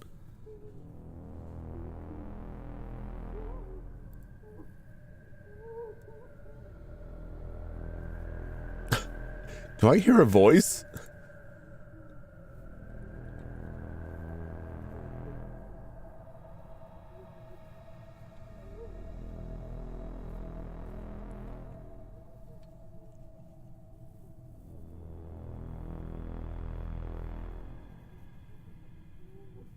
Interesting.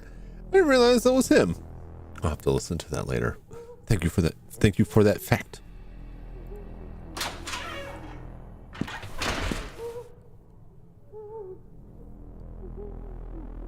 There's somebody in here. No, that doesn't sound good. The blocked stairway likely led to the basement and second floor.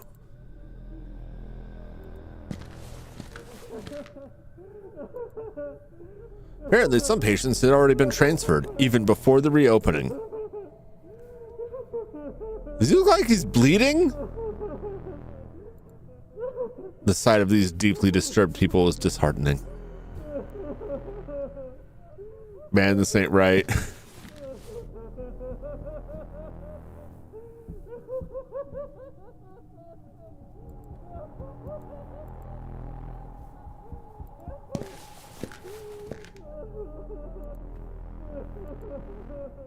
It's pretty clear the cell is quieter than the others. 102A.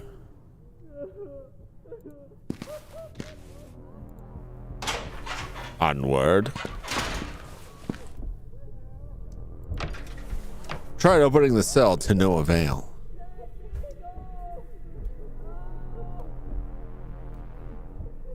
Okay. There didn't seem to be any water, or whatever unspeakable fluid ran through the pipes in this place. Not much I could do with those sinks if water wasn't running. Apparently, every mirror in this place was completely useless. What a coincidence. The showers were covered with icky mold and grime. I'm pretty sure that's blood. There's blood everywhere. This can't possibly be like a real thing. Like, we're opening it. Something's fishy here. I guess somebody didn't like his teddy bear. It's gross, man. Yuck.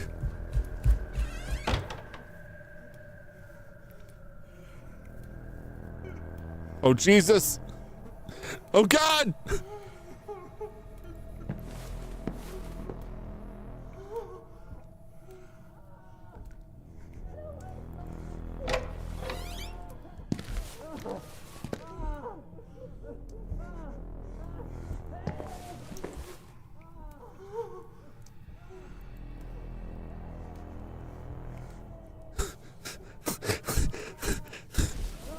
Well,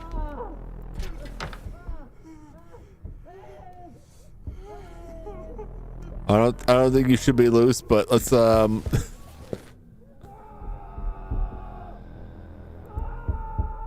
condition of these patients. It was heartbreaking.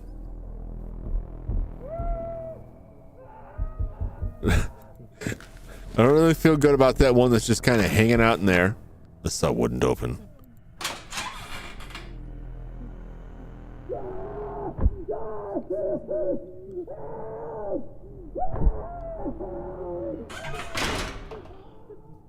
Okay. Well. What's up, pedals? This does not seem very relaxing. No. Not very much. Not very much. Oh, welcome. How you doing? This music too. Oh yeah, we got to go down to get this guy's baton. Why he sent me, I don't know. Upon entering this corridor, I could see why it had been nicknamed Tunnel of the Damned. I didn't recall ever being down here, and I was thankful for that. Bruno's office felt just like any other cell, the difference being, of course, that he could leave whenever he pleased.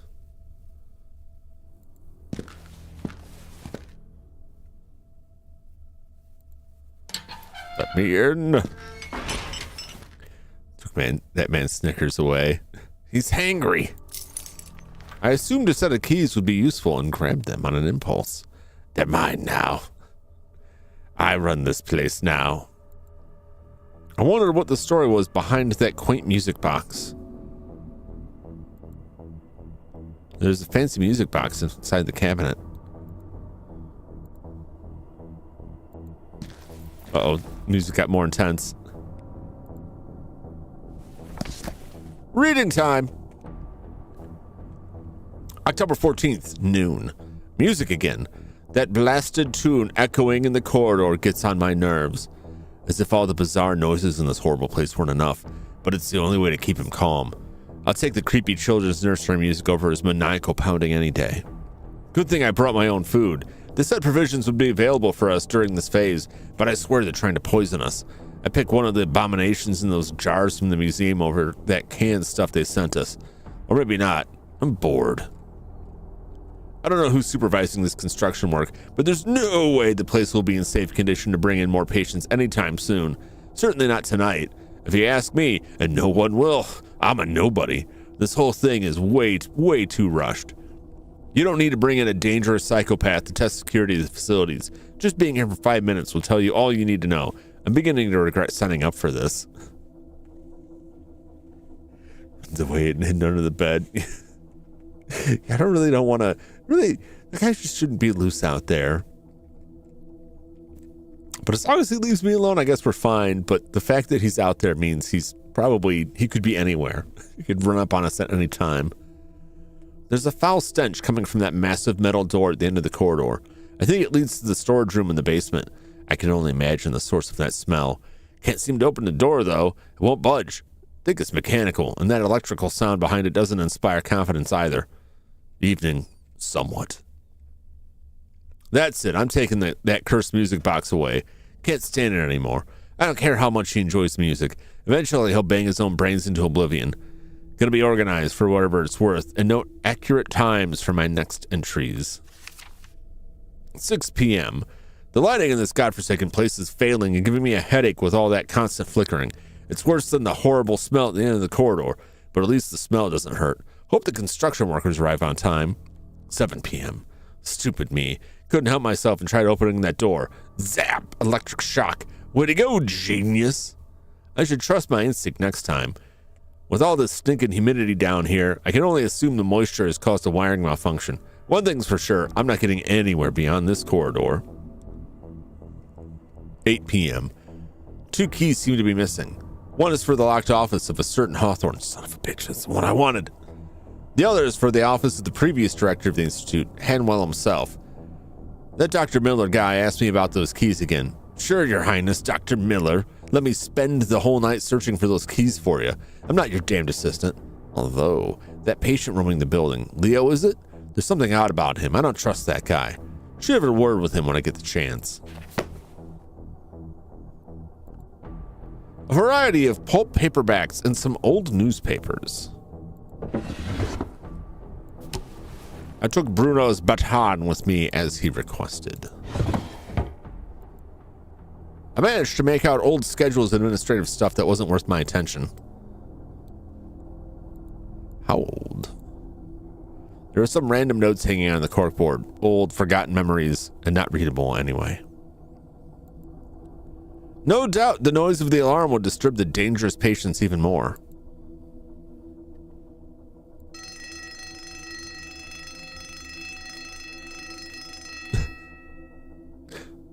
Well, you know, I was just looking. The drawer seemed like it was about to fall apart with all that paperwork in it. They were neglected and worn out folders, probably old security records. The drawer was filled with old and useless papers. The window provided a grim reminder that I was right next to the oppressive environment of the high-risk corridor.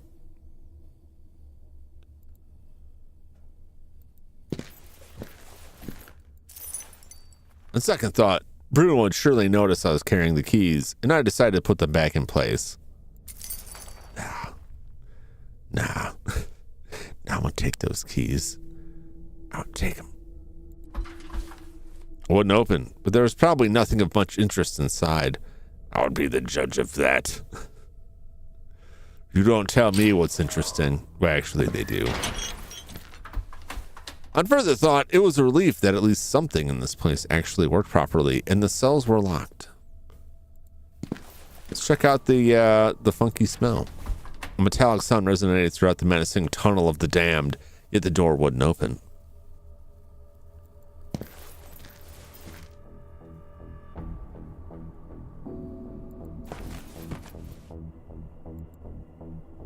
Odd scribblings adorned the wall. I wondered how on earth he could draw any of that. No, Mr. Killer.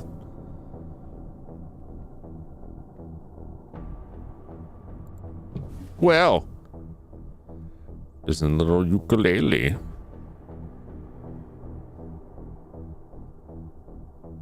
Or is this, it was just like a toy guitar. Maybe not a ukulele. It could be, I don't know. The strings don't look right. They're all like twisted around each other there.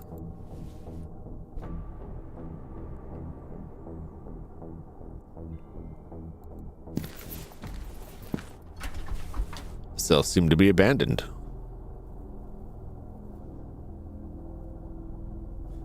There seems to be a lot of mist here.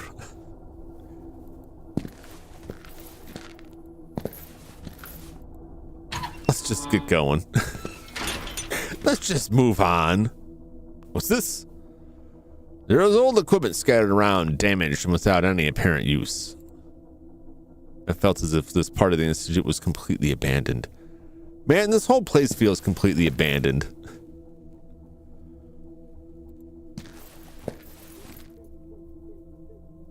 It's just safe to stop hiding. I don't know. We gotta go back through the area where the crazy people are.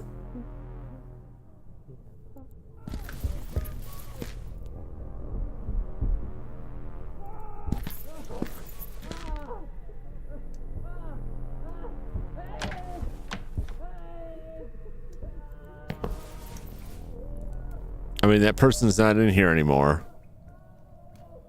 So they could be anywhere.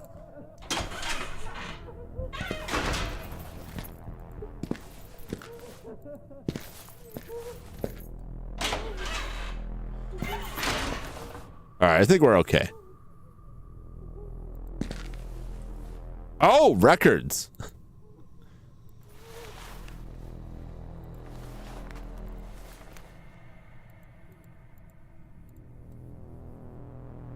Kind of photo there I can't look at. Weird that I can't eyeball that. All right.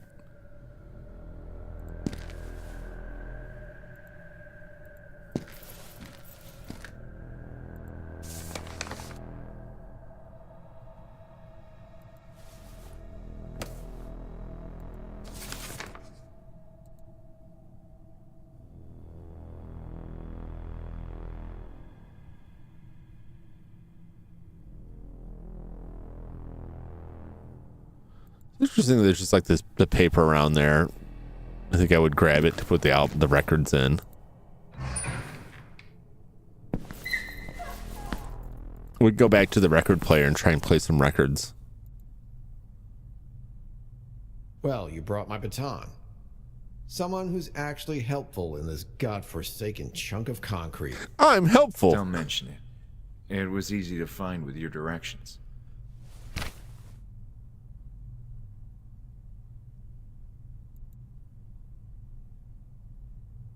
I'm not going to talk to him about those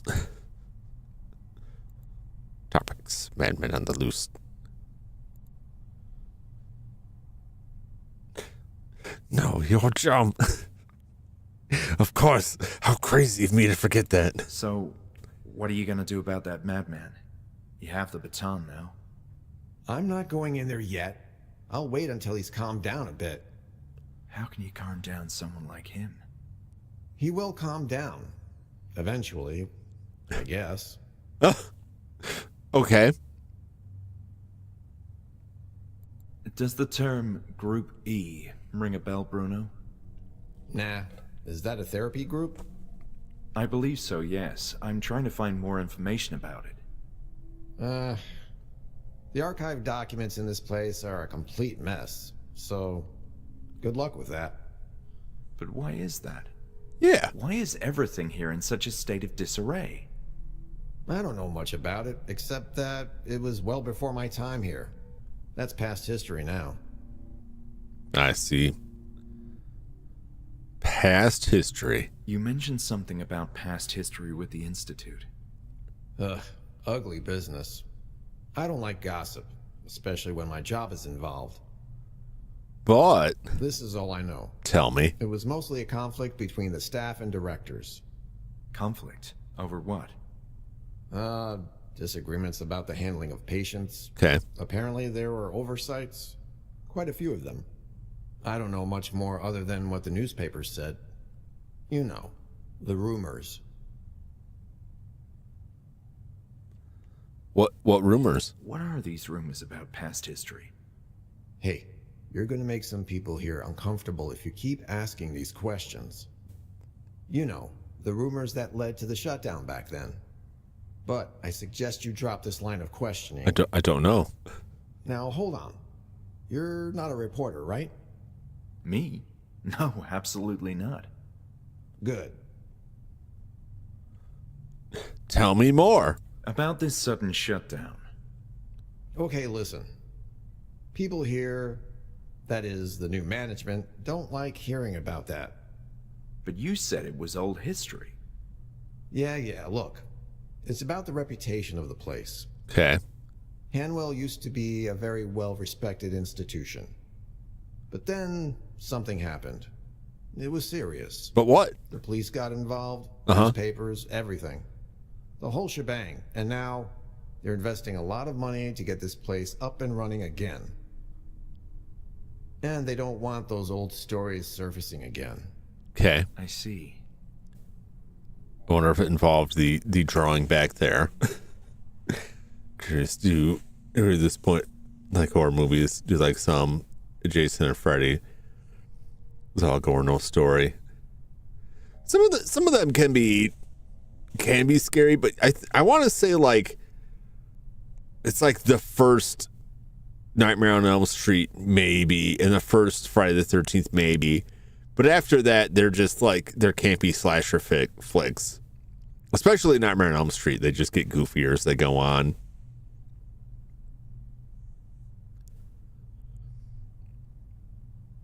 So I mean that's understandable. Like if you're watching those movies and they don't really give you like, they don't give you like the stress of a scare. They're just kind of like goofy gore fests. Then that, you know, that's different. I know a lot of people who can't handle like horror movies, like actual horror movies, but they'll watch like ridiculous movies like that just have a bunch of gore. There's not much to really be scared of. But occasionally they'll watch one of those and like something will still like spook them a little bit. I'm good either way. There's only a few movies that like that really threw me off. Usually when it involves ghosts, because ghosts could be anywhere. Now I don't believe in ghosts scientifically. Scientifically, ghosts are not possible, but I am afraid of them. No, Ryan, no. I don't know what I can do to pronounce it more strongly. Horror movies.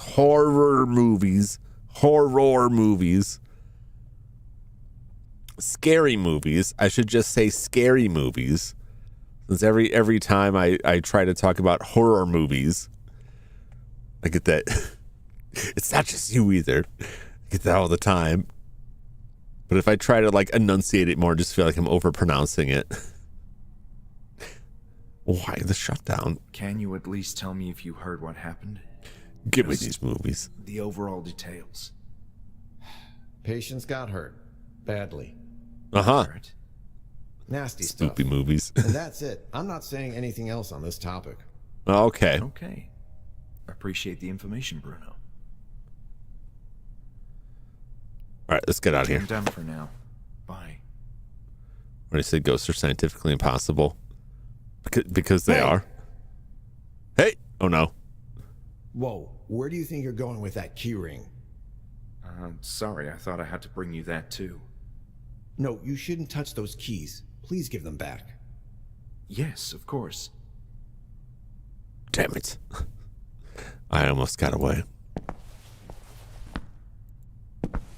You know, Ghostbusters? I like Ghostbusters because those ghosts are pretty funny. Only the librarian ghost is like really, really horrible. Really, really like terrifying looking. You can't prove they don't exist.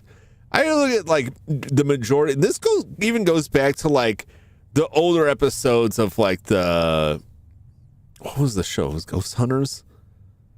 I don't know if that was just the name of the show. That seems too bland. The guys that were like, they were plumbers by trade, but they also did like ghost investigating, right? And even they would go into places and be like, there's a rational explanation for this. Like the reason you feel this way is because there's an open sewer drain here that's not like draining properly, and we fixed that. Like even they were like, yeah, I mean, there's, you know,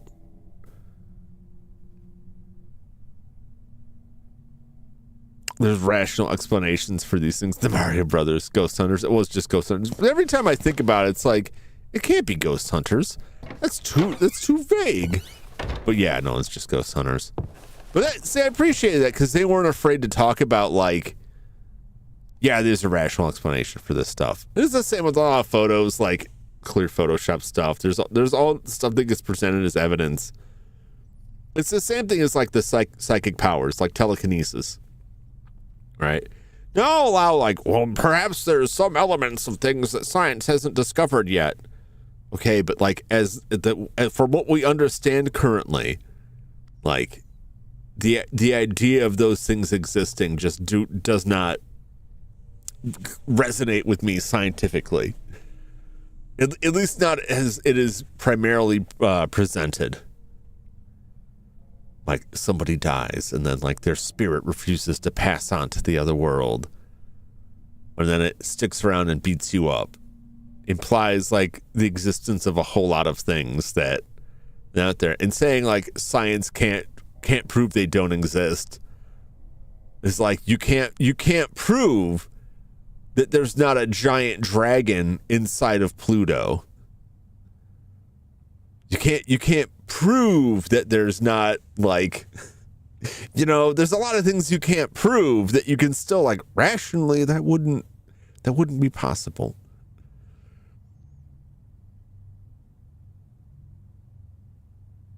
When disclosure comes out, there's gonna be a lot of ontological shock in the world. When disclosure of what? What are they disclosing? All right. Classic symphonies. Relaxing classic music. Classical gold. Let's try the relaxing classical music.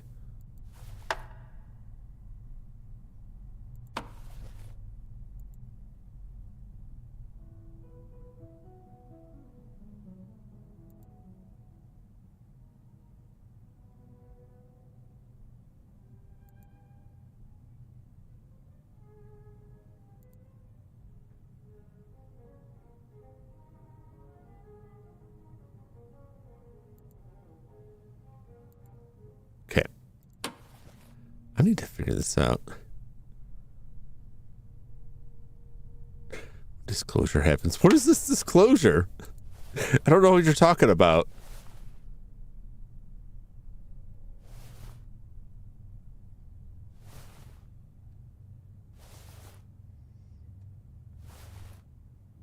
No sound? There's sound. I think it was just very quiet. I don't know if it suddenly got quieter. The music is very quiet.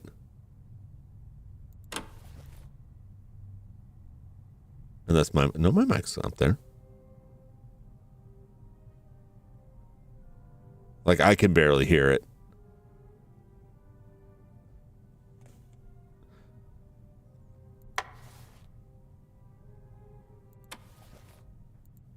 Yeah, it's extremely quiet music. Which is probably, I'm just gonna go out on a limb here. I know like the settings are everything's cranked up there. Audio wise. It's probably a directional audio thing, and because my head in the game is too far away and I can't get closer. However, it should be coming out of some speakers as well.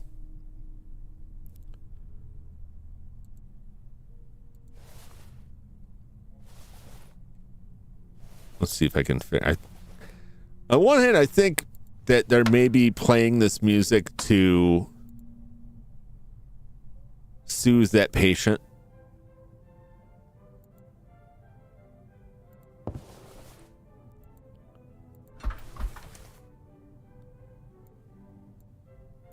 So I'm trying to find something that seems like imagine this room was out of the question. Something that seems like it would be on a music box, but then also there's like this drawer, which I'm pretty sure is locked by this.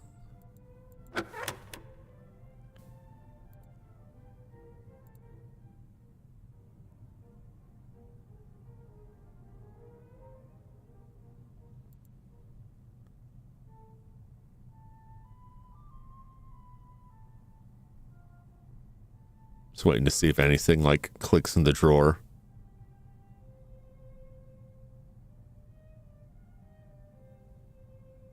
Haunting.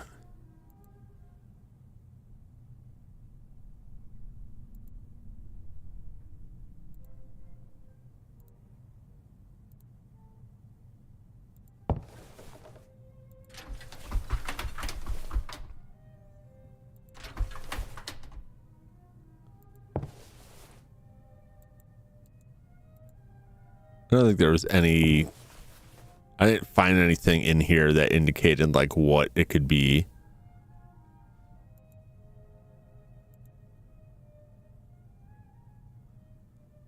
So yeah, that's the cafeteria. So if I can find the right music.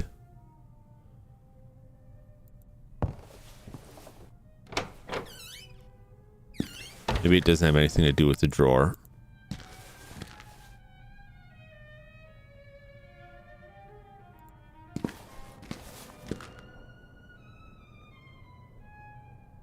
Yes, he's a little louder now.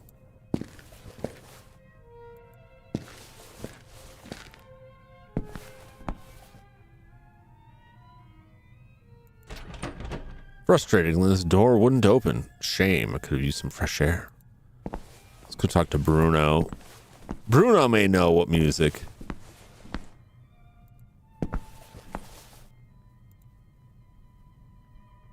Hello again. Will he really come down on his own? And what do I know? I'm not a psychologist or whatever. Last time he escaped, I found him playing with a toy. I think it was an instrument for children. Oh, the I was able guitar. to catch him thanks to that little distraction. You're gonna play the But guitar now, music. Who knows? Eventually he'll collapse. Okay, See you later, Bruno. let's go play the one that has a guitar tune. We'll come back. Oh, I went too far.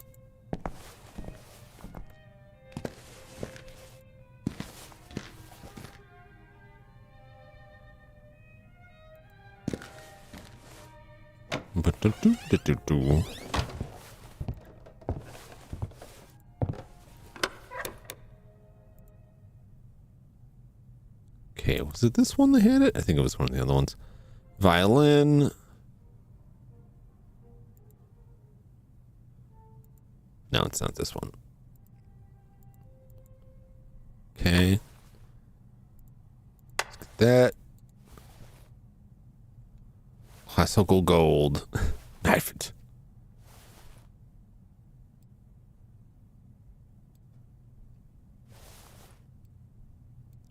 Relaxing classical music. I think this may have been it. Yep.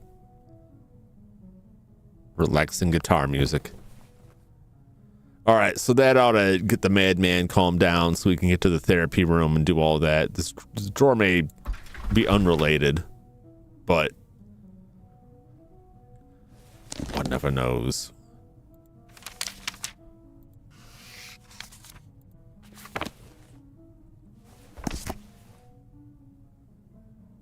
I want to save right there. Diagnosis: schizophrenia, condition on discharge. Oh. What do you mean? Why am I diagnosed thusly?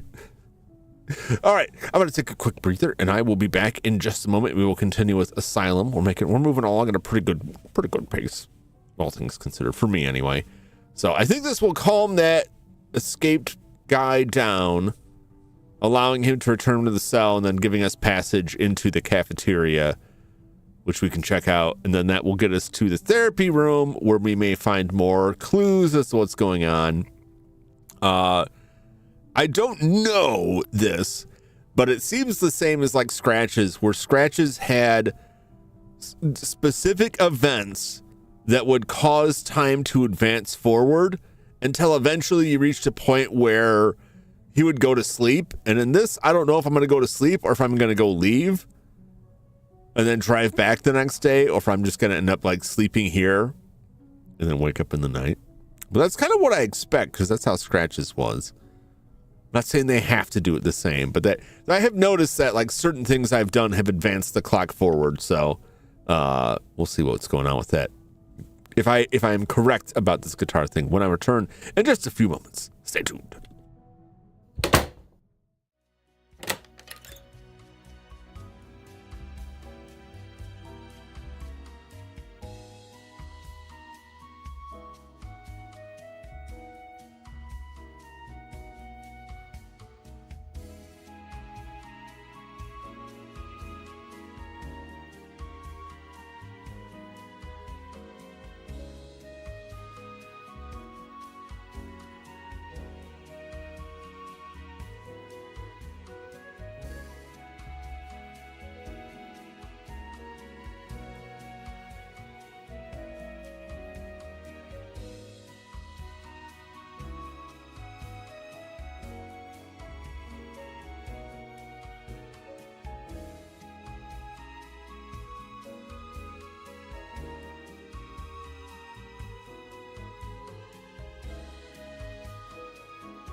No, Ryan, don't do it. Don't do it.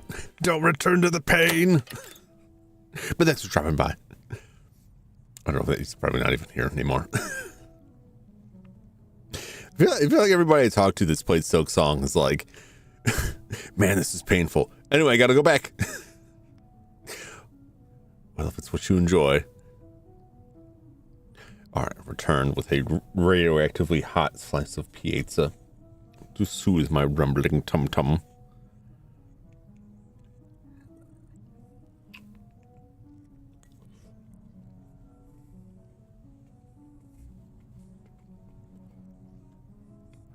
Not getting the whole thing. I'm just gonna have it here. All right, let's go back and see if music has indeed soothed the savage beast. I'm enjoying this so far. Welcome back. Thank you, Flash. All right, where am I going? Environmentally, like, it looks very nice. The music and sound is suitably creepy without being overbearing. It's weird, like, I don't necessarily feel imperiled, but I do feel nervous rolling through places. And there's definitely a lot of oddity going on in this place. Something's fishy here.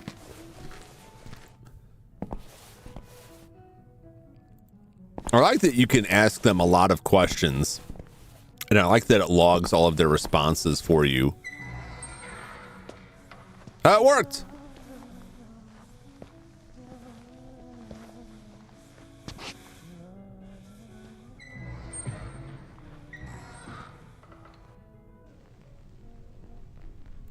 They maybe don't get the kindest of treatment here. 10 p.m.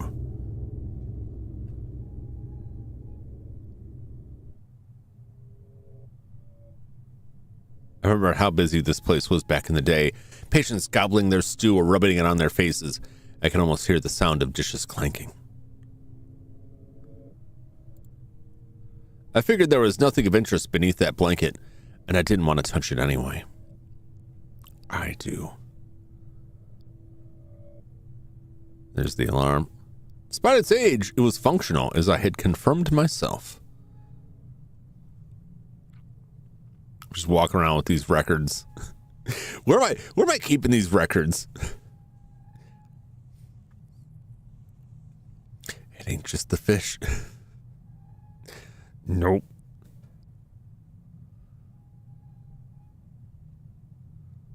Ooh. Even with all that dirt, shafts of light we're getting through. I don't know what light we're getting. I guess moonlight. 10 o'clock at night. Oh, the remains of an old unidentifiable meal. Disgusting.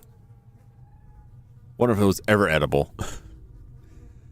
Has it just been sitting here for like some unknown amount of time, rotting? There's just so much going on here that's like my buttoned-up jacket. What are you talking about, Flash? What are you talking about, my fish? Some faint moonlight leaked through the dirt, allowing me to find my way to the cafeteria. So is moonlight. Okay, confirms that. But like, yeah, we're fixing it up. Some workers are coming. It's like the record's where you're putting them. Oh, I see the buttoned-up jacket. I don't like records are pretty sizable. They're just kind of like folded into my sleeves. That's a very odd. I guess they're just in my notebook, or I'm just walking around with a bunch of them. They gotta be hanging loose because that guy saw my keys. Bruno saw the keys just on my person immediately.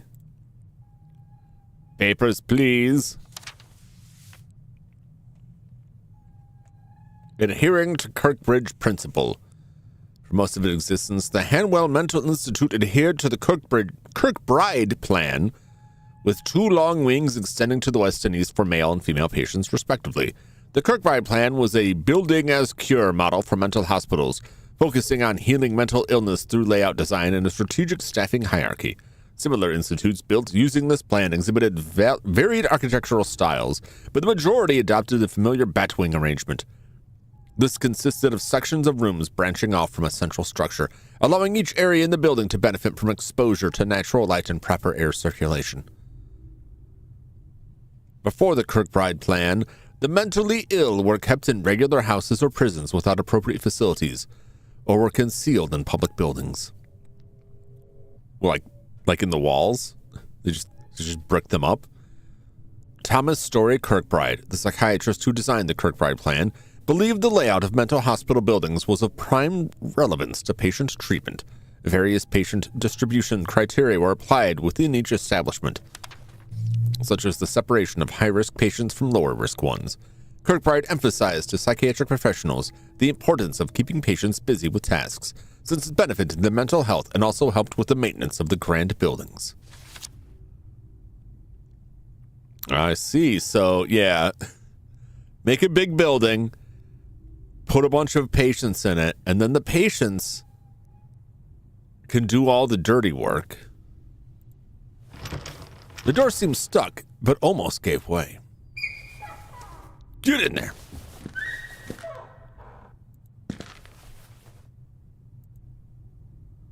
I see.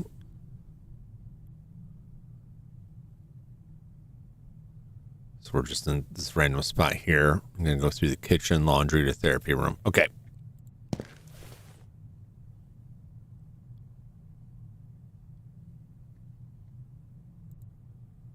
The metal fence was too heavy to push. Anyway, all that seemed behind it was mere junk.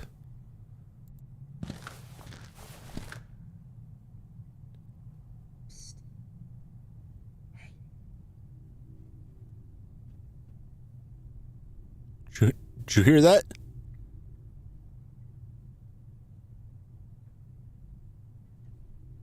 Did you hear that? I heard someone go, psst, hey. God, I hope that was in the game. Glory to the Papers, please. I haven't played that all the way through. It was very faint. It was very faint even for me.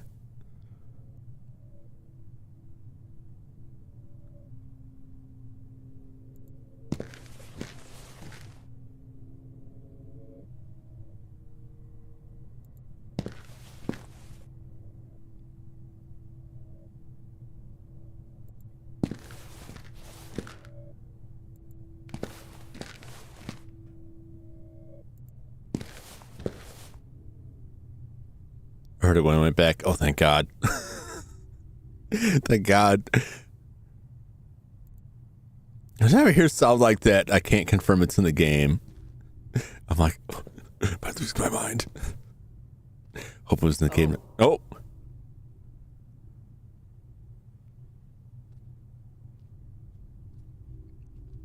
Oh, he's got a knife. Hi. My name is Lenny. Hello, Lenny. I didn't expect to find someone like you walking around. Oh, but you don't have to worry about me. I behave well. What's in your They hand? allow me to walk alone and help. Well, that's a relief then. I don't like this. I'm pleased to meet you, Lenny. Now it's my turn to clean this corridor. Why are you here? It's difficult to explain, Lenny. Some time ago, I was like you. I was being treated in this institute. But something happened. A terrible circumstance that I can't remember. And the truth is, I'm not feeling well. And I don't want to be treated again. Yes, I know. It happened to me, too. Uh-oh. What? What happened to you? But then... I was here at that time when something happened. Lenny, Uh-oh. we need to talk more. Oh, he had something in his hand. I'm terrified I'm going to get stabbed by this man. My name's Lenny. Got a kidney for me? Lenny looks hungry. Then he looks like he could use a meal, and I don't want to be that meal. At least it confirms there was something in the game, and it's not Night Cleaner Carl creeping up on me. He did. I don't blame you for being worried. Yeah, I mean, it could have been like a marker or something, but like it sure looked like a knife handle. Jump the eater may become the eaten. It's my worst nightmare. So, what about you, Lenny? Do you roam the corridors all the time? Oh, not quite. I'm assisting with the renovation of the building, cleaning as many areas as I can. You seem to know your way around. What can you tell me about the Institute? I don't know. It's nice. I like it in here. Feels like home. How long have you been here? Oh, long time. Years, as far as I can recall. They took me away all of a sudden, but I kept asking about Hanwell, and one day they brought me back. But don't you want to leave and go outside, see the world? Not really. Maybe I did want to leave a long time ago, but I've forgotten why. There's nothing out there for me. I'm glad he added that they took him away and brought him back, because that was really going to bother me. It was like, oh, I've just been here for like decades. They forgot me when they shut it down. I just crawled into the air vent and they couldn't find me.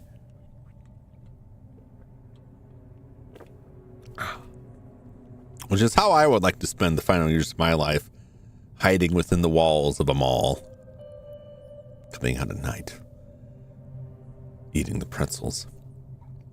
Unfortunately, as a retirement plan, it's not great, because I'm not sure how many malls are going to exist in the next couple of decades. But I'll find something. Someday there'll be some new construction. And that's the time. That's the time, people, right there. If you want to live inside the walls of a nice building, you wait until they're putting it up, right? And then you get yourself situated once they've started putting the walls up. Because once they put those walls up and they can't see inside anymore, that's when you're free to tunnel and carve out and kind of make your space. And then you just got to surreptitiously work out how you're going to get in and out of the place. It's a good idea to do it somewhere that's going to have some sort of food pantry, like food storage, a kitchen, like a concession stand, right? Like a conference center or maybe a stadium, someplace that have food in the place. Because that way, you know, you don't have to leave to find something to eat. You can just sneak out at night and feast at movie theaters, right? They got popcorns. Some of them still got hot dogs. Right, they got stuff. Maybe it's not the best diet, but you don't want to overeat. You got to stay slim if you're going to be living in those walls. Jump the wall, goblin. It's my ultimate dream, my ultimate goal in life. And it just keeps getting further and further away as these large spaces just kind of vanish. Someday, though, someday old Jum will disappear, and then maybe if you're lucky, you'll read a story in the paper or online, as it were, about somebody being found living within the walls of a large establishment. No, you'll know that's old Jum. Old Jum had his dream. Because I won't be able to stream from within there. They'll hear that, but I'll find a way. I'll get the word out. You know, I used to be like you, Lenny. Oh, are you feeling better now? You could say that. I was well, at least for a while. So, why are you here? That's a very good question. It is.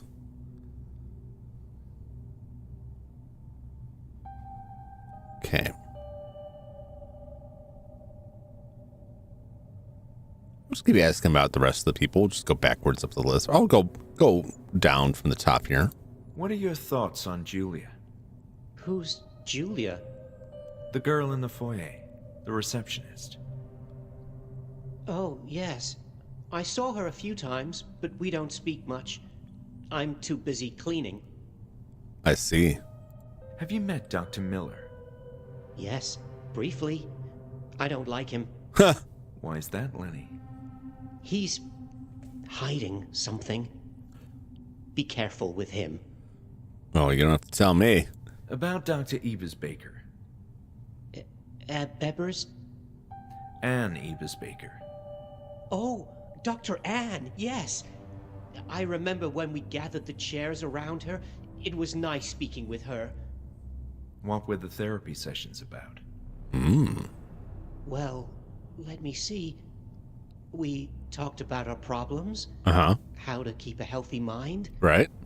Our fears, too, and how to cope with them. Yeah. Dr. Ann made me feel well. What's your fear, Lenny? Tell me what you're afraid of. Lenny, I don't think Dr. Ann really cared about any of us. Don't say that. Oh, don't tip him off. It's just things that I read about her research. She only cared about her reputation. No, stop it. She made me feel happy. That is everything that matters. I don't want to talk about this anymore. Come on, don't take this away from Lenny. What do you think about Bruno? Who is that? I'm referring to the security guard. Oh, that man. I didn't know his name. We saw each other a number of times, but we don't speak. I think he's mean. Yes, he does seem to have a bit of an attitude. I don't think he's supposed to be here. I don't think he's actually supposed to be here.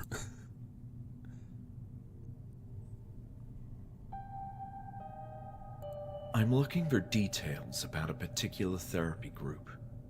Therapy? Well, my suspicion is that patients who participated in a series of therapy sessions were somehow connected to the circumstances that led to the closure of the Institute. Does this sound Almost familiar? triggered Lenny. Yeah. And I don't want to push him over the edge. Yes. I remember them. I had many friends back then. You do remember? I remember the sessions. Yeah. We were all there. They called us Team E. Hold on. Did you mean Group E? Yes, that's it. But wait, you were saying that you were in Group E during the sessions? Yes. I remember the letter E very well when they called us. And, Dr. Ann. This is extraordinary, Lenny. Now we need to understand who else belonged in Group E. Did you hear anything else about this? No. Okay. The Institute was shut down under strange circumstances. Tell me what you got, Lenny. But I don't recall much about that period. Me neither. We were in pain by then. What is this about pain? It was the pain that led to the shutdown. Down below. Oh. That's mysterious. Down below? What do you mean? Yes. We were all happy until they took us to the floor beneath. I assume you mean the basement. What happened there? I don't want to talk about it. Okay. I want to forget. No more pain. Please, Lenny. I really need to know what happened. It will help both of us. Oh, we're going to get stabbed. That's where it all started. Down below. You should go and see for yourself. I don't like the sound of that. About the patients in Group E. You said you were there. Yes, there were a few of us. Dr. Ann spoke often and encouraged everyone to speak too. At first it was nice. Yeah. We enjoyed sitting next to each other. I think I remember you. What? It was a happy Ooh. time, but then came the pain. Pain? What are you talking about, Lenny? I'm not sure, but it all started down below. I don't want to think about it. Okay. Let's talk some more about this Group E. You said you remember me. Yes. Yes, I do. I'm so sorry, Lenny, but I can't seem to remember you. It's been such a long time since I was here. It's okay. You seem like a friend. And I believe you're a friend too, Lenny. He's gonna get stabbed. Who else was part of Group E? Please try hard, Lenny. This is what comes to mind. Friends with fears and problems. Such as? Yeah. I don't remember his name. Tell me their fears. A big man with the mind of a child. Uh-huh. He had an accident and was terrified of fire. Okay. We could never talk about fire during the sessions. Dr. Ann forbade that. Okay. What about the others? How many of us were in the sessions? Oh, there was a woman. She had a baby inside, Oh. but she didn't like the baby and often hit her belly. Oh. That sounds terrible. That is bad. Anyone else from Group E, Lenny? Just one more effort. I don't recall the names. There was a man who was funny, but sometimes also mean. And another one with a funny accent. But please, I don't want to talk about this anymore. Okay.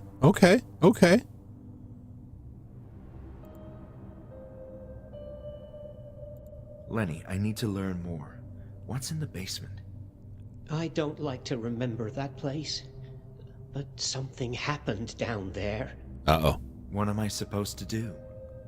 Just look in the rooms. You'll understand. And be careful. Okay. Lenny, I'm having nightmares about my stay in the Institute. Yeah. I think something terrible happened to us inside this place. Yeah. I am happy to help you, but I don't want to remember. They're sad memories. But still, it's important we understand what happened to us. Can't you? Please, no. Stop. Okay. Sure, Lenny. I'm sorry. Ba-ba-ba-ba-ba-bum.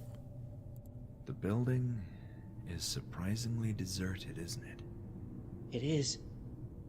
There aren't many like me, and I'm the only one who helps. Do you know if there are more like you coming? No. Sorry.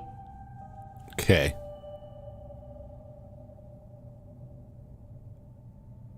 Let's try one more time. Did you hear anything else about this? No.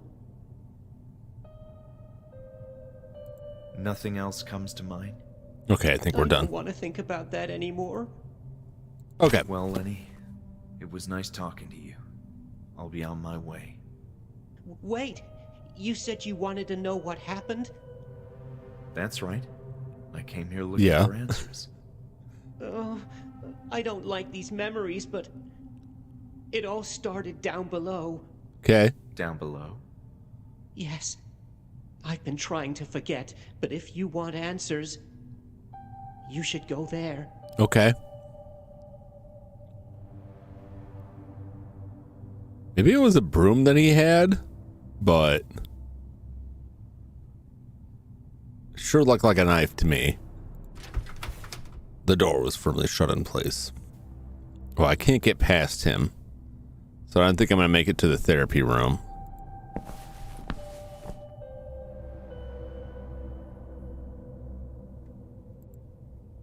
The cart was full of rubbish. Poor Lenny was going to have a lot of work cleaning up this place. They've got one patient cleaning the place. That seems like a bad idea. Oh, wow. Well, it seems like a bad idea.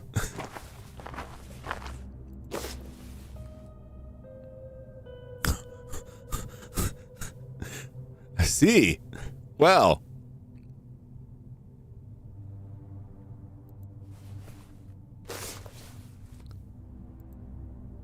The leftover paint inside the cans was dry and useless. The cans hadn't been sealed properly for a long time.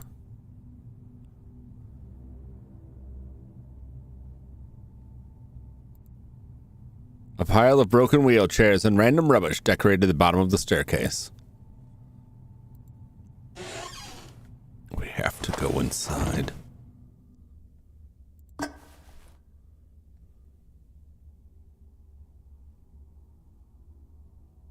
Oh, it's like a bug spray. Flint.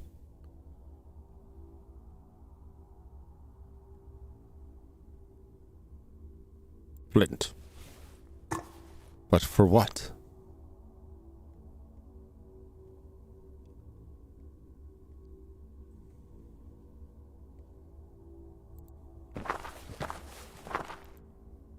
Not even Moss cared about those filthy rags. I didn't want to touch them. They smelled weird. Clothes had been hanging in a dark and damp place for a long time and thus were covered in mold. Well, that's great. Your lungs are going to appreciate this. Some stacked boxes and uninteresting. A disgusting carcass of a dead cat was a perfect fit for the gloomy ambience of the basement. Nasty. Maybe some time ago, patients used to wear them, but at present they wouldn't serve even as dish rags. You don't want to wash your dishes with moldy rags? That's how you get all the flavor. It's just like mushrooms, man. It's tasty bits.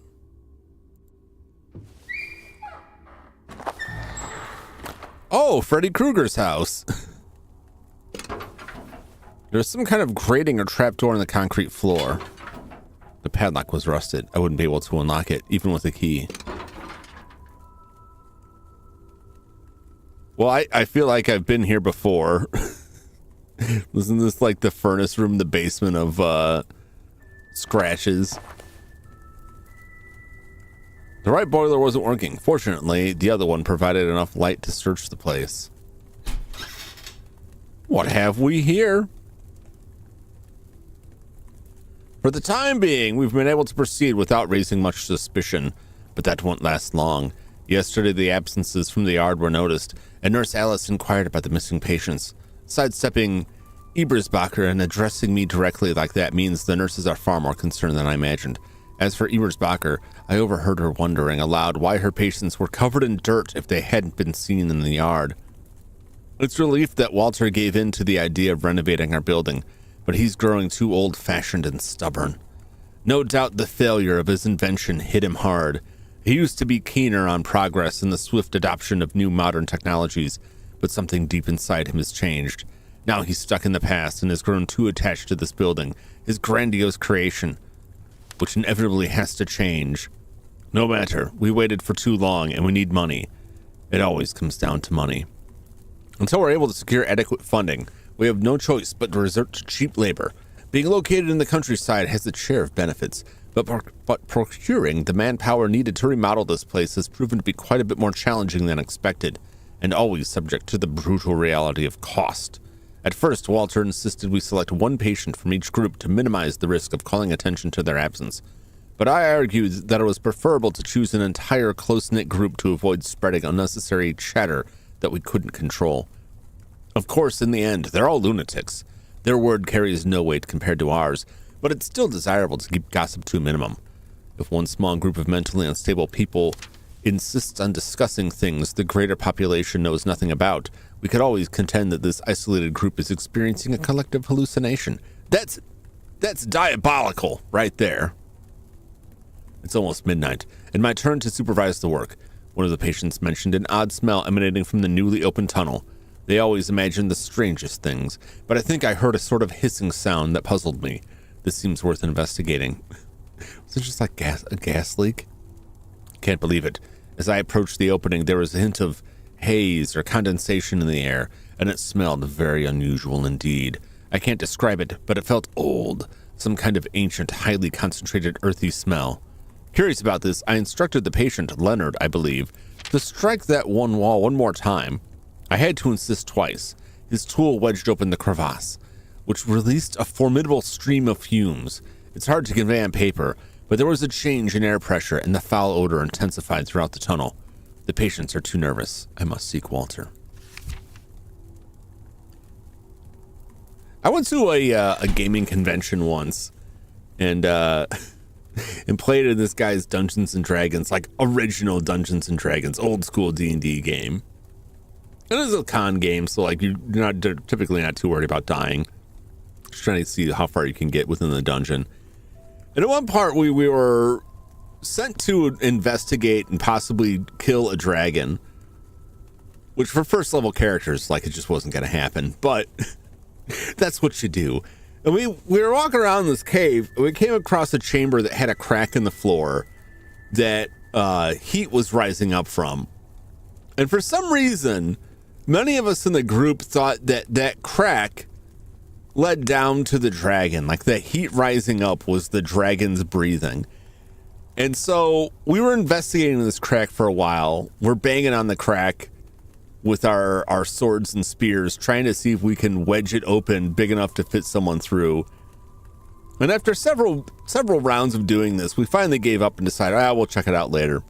And we went about our business. Eventually, most of us died. In fact, I think all of us died except for one person who ran out. We were all cheering for them as they kept running from every random encounter. Like, every time they turned the corner and some new monster would be there, like, oh, please, no. And he managed to escape alive. But later on, the guy had a blog. The guy running it had a blog. And I was reading his blog, and he was talking about the con game. And he mentioned that we all stood in this room with a crack in the floor leaking poisonous gas. And every round we were in there, he was rolling to see if we would succumb to the gas. And how we just, like, nobody realized it was poisonous gas. And in fact, we were trying to make the gap that the gas was coming in through bigger with our weapons. But somehow we all survived. And I was like, oh, I see. And that's how I feel about that. They dug into something with, like, poisonous, a natural vein of, like, methane. And everyone went crazy from it. Or it was some evil devils. Or both. Like an evil devil living inside a methane vein. You could do that. You could do that. The pipes in the room were covered with rust.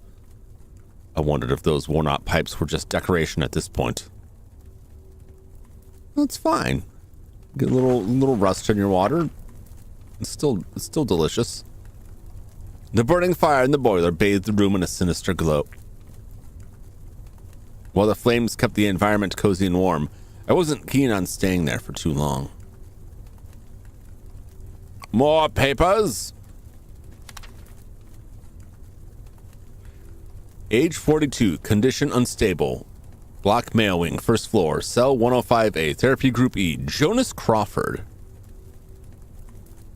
Profile, medium-sized male whose outlandish behavior and off-putting manners often disturbs his peers. A clear case of paranoia and deemed highly unstable. Even though he is slim and fairly short in stature, Jonas Crawford has been known to terrorize some of the most menacious patients with his wild, staring eyes. I'm not familiar with that word.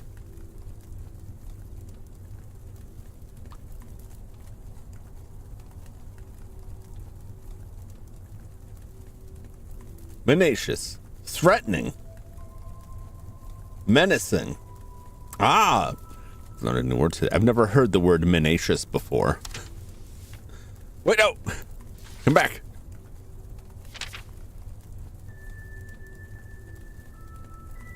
Fortunately, Crawford is often in good spirits, and whenever that happens, he can be one of the most joyful and amusing patients in the Institute, constantly making jokes and lightening the mood. He is a fast talker and quite witty too. He could have become a great comedian if not for his mental condition.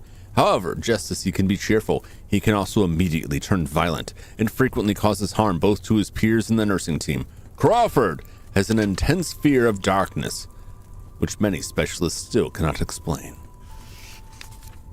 All right, that's one member of the crew.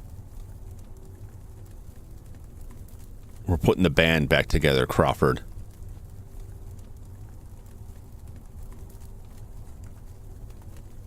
Let's see if it's in my journal here. Corrections.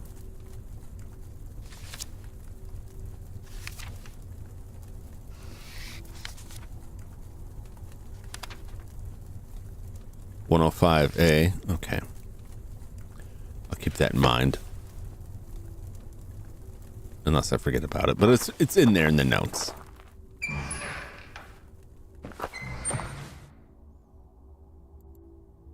Dark, like all the horrendous things which transpired inside this building.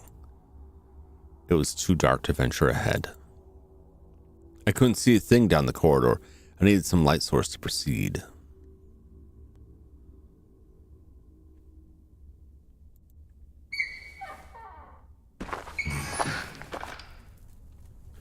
You just found like a stick or something. I think like a torch.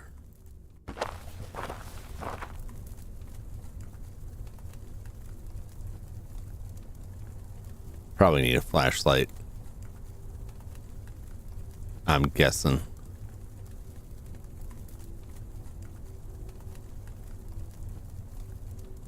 All right.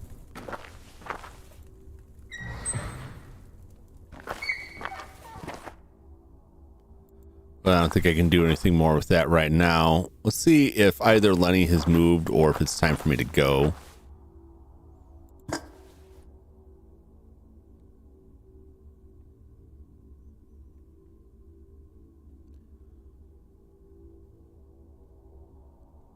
What is this for?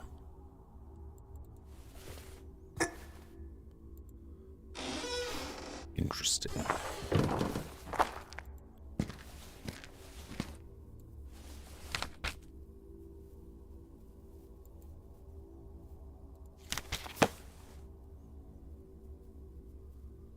A lot of scribbly stuff on these walls here. Wow.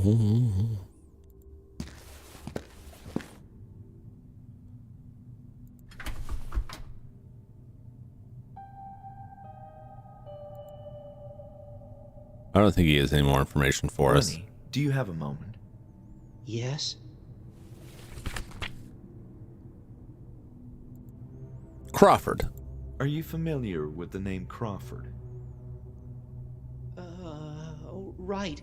Crawford. Mm-hmm. He was in our group with Dr. Ann. He made many jokes. So funny. I laughed a lot with him. But he also had a scary look on his face. Sometimes he just went crazy. Do you know what happened to him? No. One day, he just disappeared. Nothing else comes to mind? I don't want to think about that anymore. Okay. I should be on my way, Lenny. Stay safe. All right, we'll go for now. He's blocking my way, so I don't think I can get further. I can't go through there. Came through the cafeteria. I don't think we can get in through the kitchen. I could get down here, but Lenny's blocking this off. He's right here, so I can't get... We can't get into the kitchen. Possibly the... No, he's not far enough to be the laundry. But we definitely can't get to the therapy room with Lenny over there. If we could get into the library, we could get up there, but... I think it's just inaccessible for now.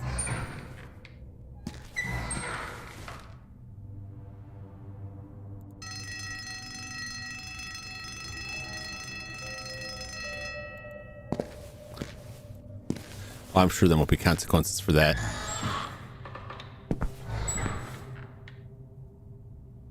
All right. Let's see if we can get... I don't know if the cells down there are marked, or is that...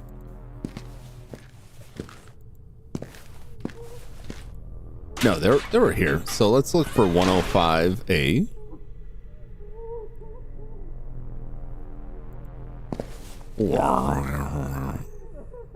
It's 102A. 103A.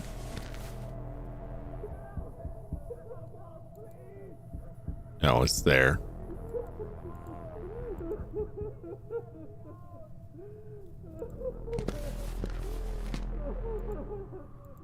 So it's quieter than the others.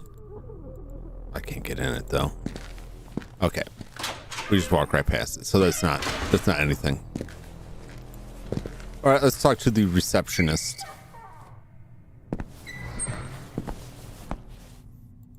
Hello, Esme. How are you? Saw spooky stuff and had to join. Yeah, it's pretty good. It's pretty good.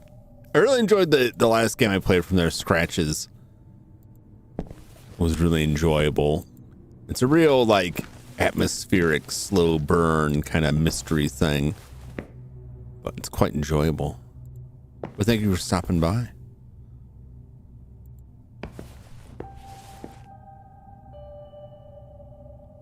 Gotta get over here. What sports Lenny? You like Mutant Football League? Oh, I bet he didn't. I bet he would enjoy that quite a bit. She said I couldn't go to the second floor. If I try to go over there, she'll probably yell at me.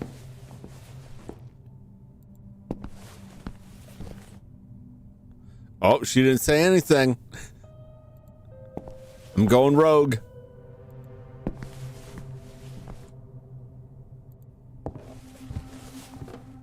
Apparently she didn't notice. Apparently the door was latched from the other side.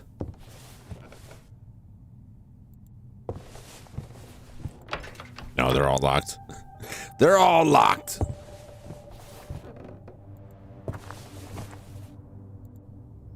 The view might once have been breathtaking, but between the stains, dirt, and the gloomy night, it was anything but. Alright, we'll go back down.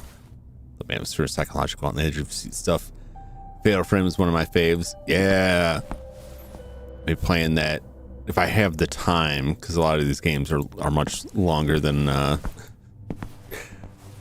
some of the games are longer than the games I played last year, so I don't think I can fit in as many games this year. But Fatal Frame is on the list, although it's lower down on the list, so we'll see if we make it before the end of October. Otherwise, I'll just play it again later. Okay.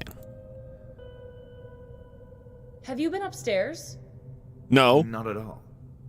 Don't lie to me. I thought I could trust you, but I may start having second thoughts. All right, I'm sorry. I had a quick look, but didn't go very far.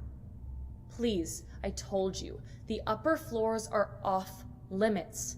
Don't make me regret giving you permission to enter the building. Don't worry, Julia. You can trust me. I won't cause you any trouble. Cross my heart. Mm-hmm. Mm-hmm. No, it's fine. Do you know Lenny? It's funny you call him Lenny like you were friends.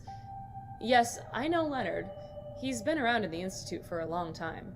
Mm-hmm. It seems like he's taking care of janitorial services. Oh, yes. I understand it's a kind of treatment of, positive reinforcement. I see. That's it. Leonard is the... What's an appropriate word for this? The most normal of the patients we have readmitted so far? Yes, he seems quite nice. A person said gonna freak me out. Yeah. The place is so empty that if you see any human being, it's like, oh, this can't be good. Do you know of anyone called Crawford? No, I'm sorry. Okay. I met Bruno. Yeah, he's our new security guy. He can be grouchy and quite unpleasant sometimes, but he's got a heart of gold. He seemed quite angered by my presence here. Well, it's a strange night to begin with. Just make sure you avoid asking him as many questions as you do me. Well, I learned that lesson the hard way. I don't think we have anything else to discuss. Okay. Thank you for being considerate.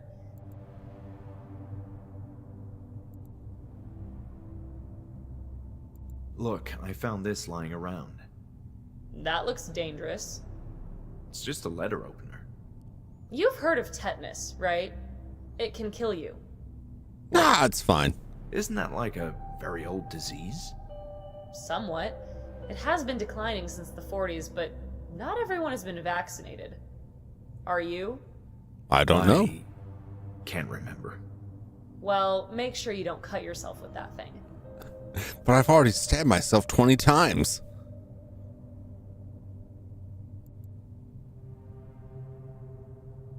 Do.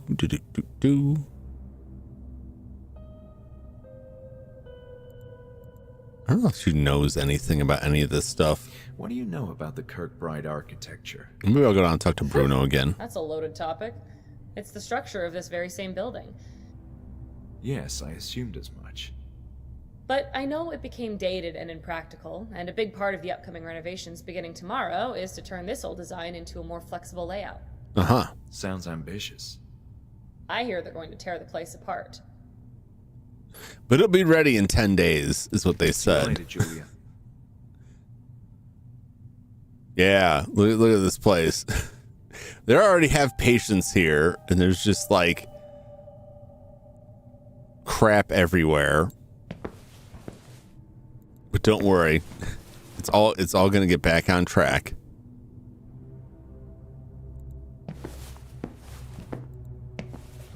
That is the okay. That was the meeting room.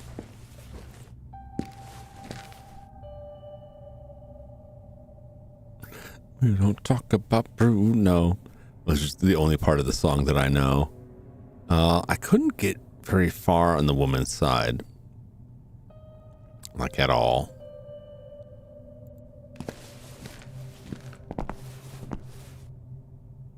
The library was latched closed from the inside. I don't expect that to be different. Okay.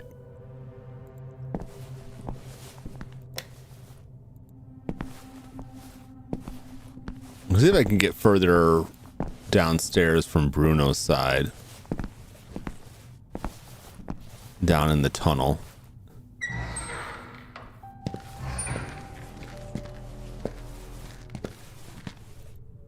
Wow. Learned it in ASL. Really? I never saw the movie. I remember just seeing memes about that. But I only heard like that one hook. So I've never heard the rest of the song at all.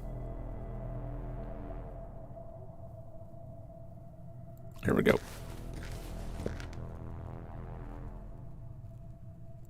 Wow.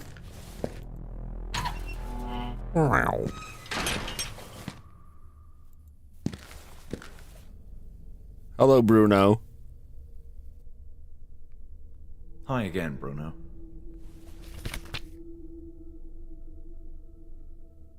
Patients in Group E. Well, he won't know anything. He's too new.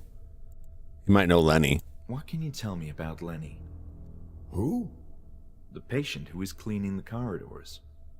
Oh, Leo. I think it's Leonard, but yes, that guy. Everybody's giving him a different name, huh? I don't appreciate him wandering around like that. But I guess he's okay. Doesn't look like he could do much harm to anyone. But I'll tell you this. I saw him a number of times getting too close to places he shouldn't be. Yeah. Once I saw him entering and leaving one of the high-ranking offices. Mm-hmm. That's strange. You bet. There's likely confidential information in there. I see.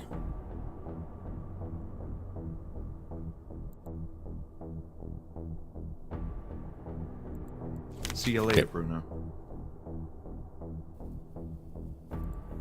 I can advance further now to where the stank is. Further than I could get before, because the door was open. Oh. The window was broken, and a thick veil of darkness hung over the cell. Probably abandoned. We hope. The cell door was tightly shut. Oh, there's a zappy door over there. Most of the cells in the tunnel of the dam seem to be abandoned. The doors won't open.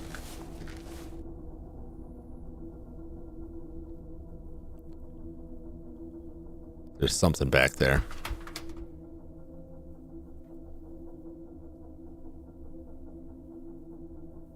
I'm gonna get zapped.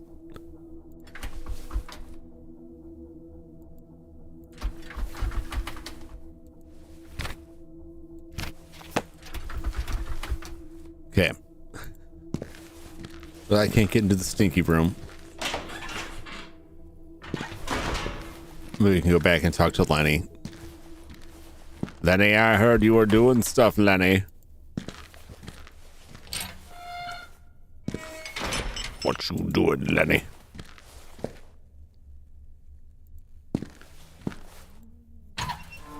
Man, you just really can't trust anyone in a place like this.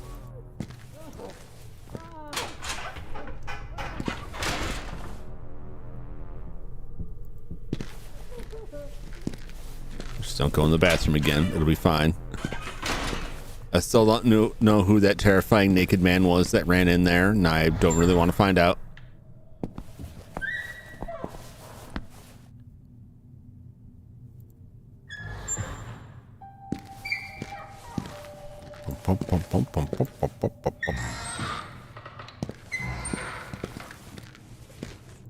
Lenny!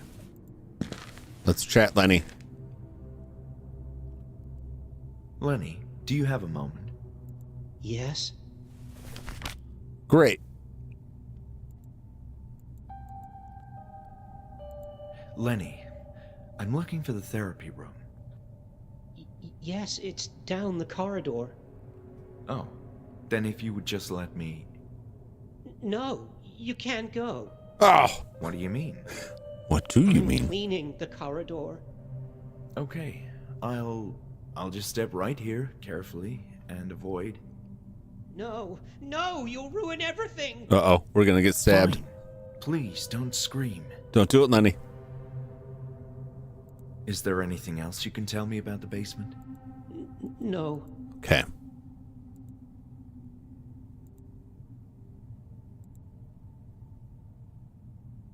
Lenny, look at this. Look at this knife. That looks sharp. Please, put it back. I don't like that. Okay, sorry. Do you have an idea what I can do with this? Lenny.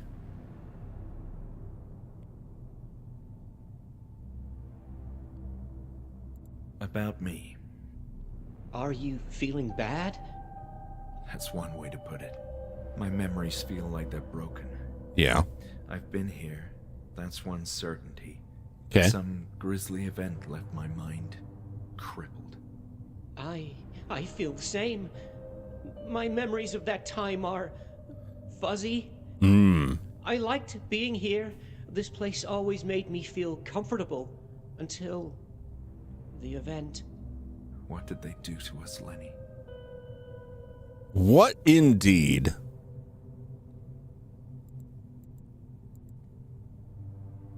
I should be on my way, Lenny. Stay safe.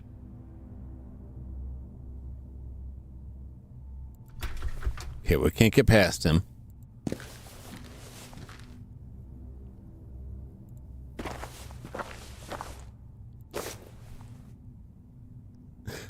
Well, we found this.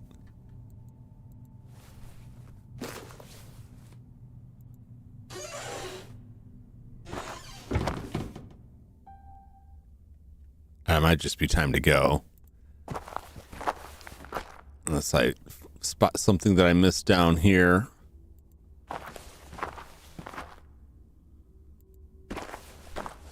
Can't go further in there because it's dark. Really wasn't anything in here.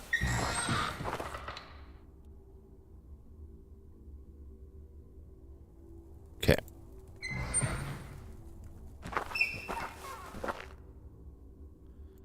All right, I don't think there's anything else I can get to on this day.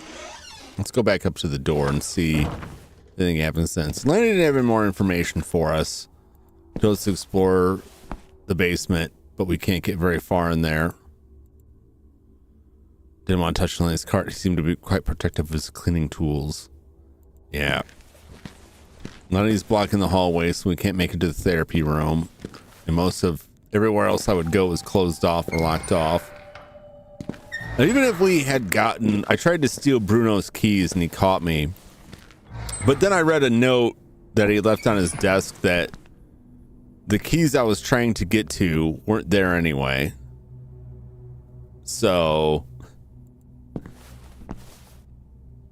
it would have been pointless, even if I had gotten his keys.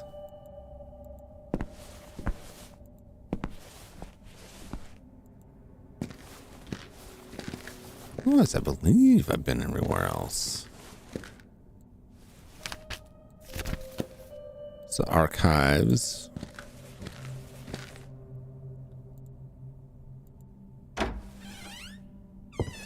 Yeah, someone with a chalkboard.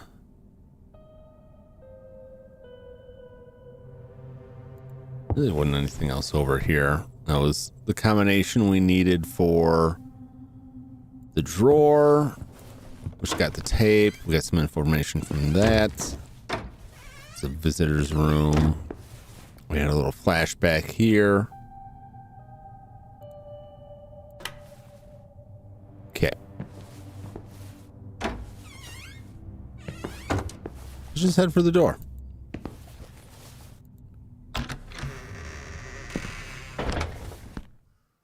That side of forest felt more menacing in the dark of the night. I wasn't planning on spending too much time outside.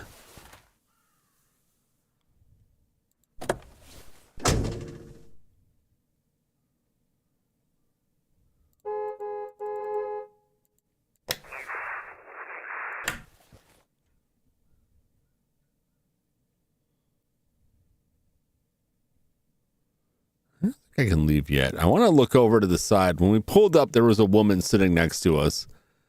That must have been a hallucination. Or we're being haunted.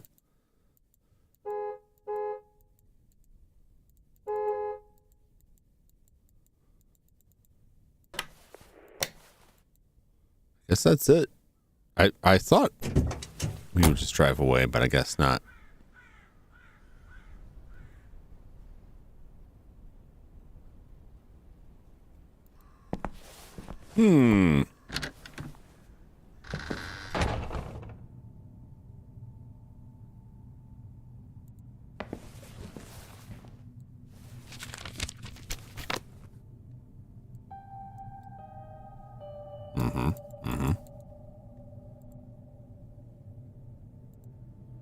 Is there anything else I can ask her about?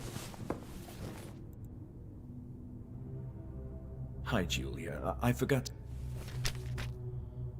Okay. This topic is... Yeah.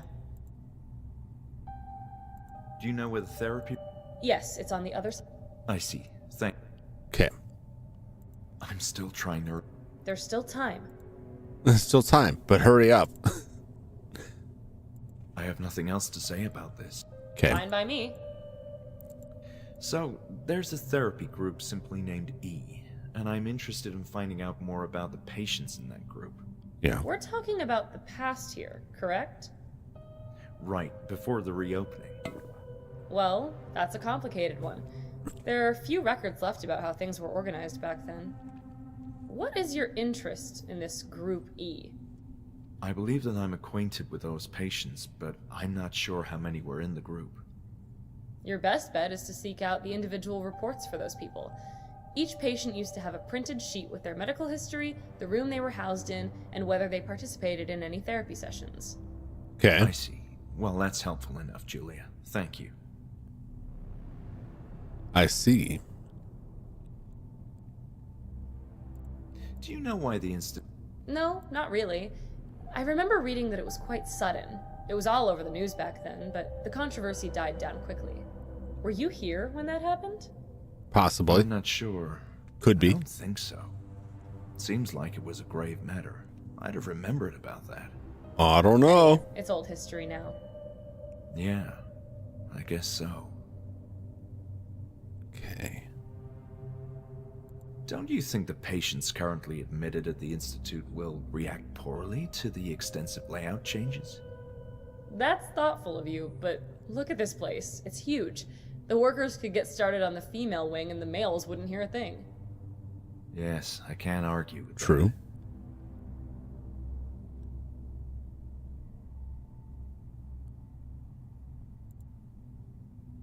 Okay. This topic is... Yeah. Julia, do you know of a therapist named Anne Ebers-Baker? No, I'm sorry. She used to work here? I believe so, yes. In that case, I've no idea. As far as I understand, they're only hiring new people. Interesting. Interesting. I'm done for now. All right. So I got to find their therapy papers. But where?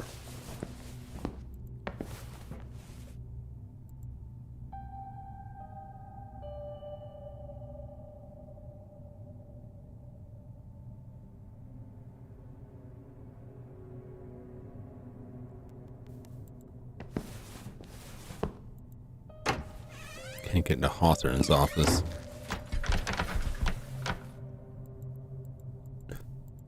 Do I need to cut that? Or don't I? Oh, do I not have any of the records anymore? I don't have the records anymore. Since I solved the record puzzle, it just took all the music away from me. All right.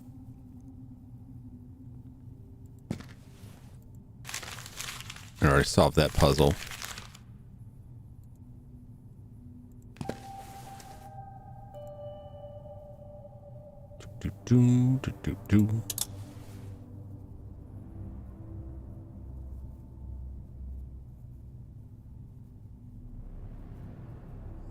Empty trash. Okay. Well, I think that's just a clue to tell us that to look in the trash because there's some stuff in the trash. That's where I found that note because he was cleaning our office out. Okay, I can't get on the second floor.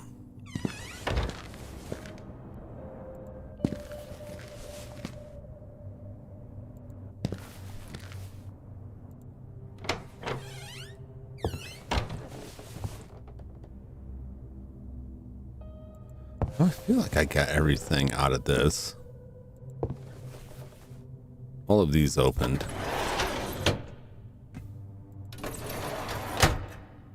That doesn't even do anything there.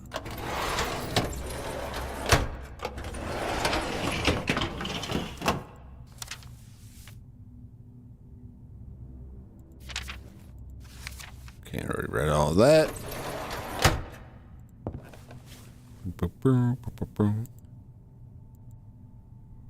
I wonder what it was used for.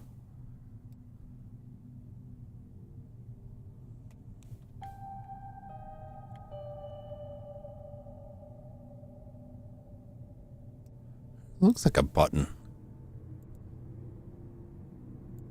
There's like a looks like a panel over there. Interesting.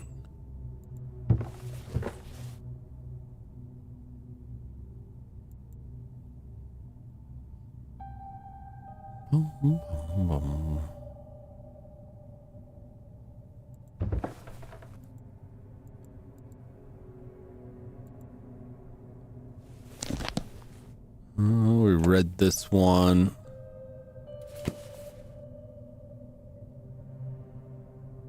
Any other papers I missed the last time? I don't think so.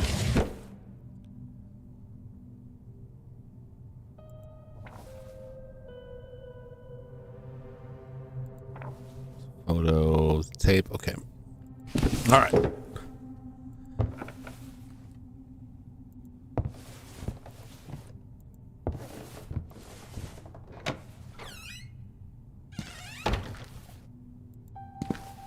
So we're able to get to the cafeteria.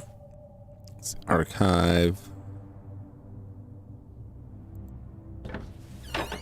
I can't get this drawer open. Or if I'm even supposed to.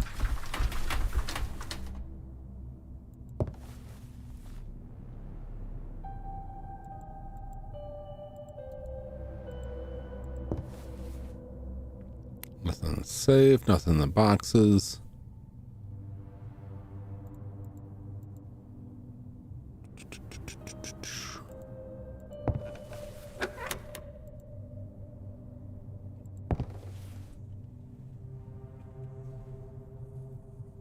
I think that was just about the music puzzle to get the guy out of the cafeteria.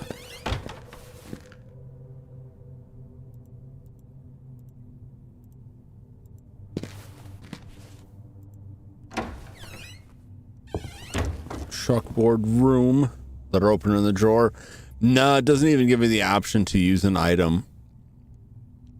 I thought it was like gonna be something weird like tied with the record player, but it's either just stuck or there's some other thing. It may be something that we come back to later. All right, there's no papers, nothing in here. Electric doesn't work in here.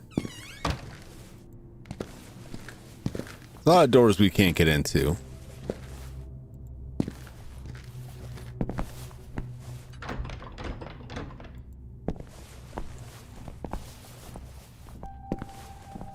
Yeah, because that's the woman's wing right over here. Nothing's happening with that. This is the library.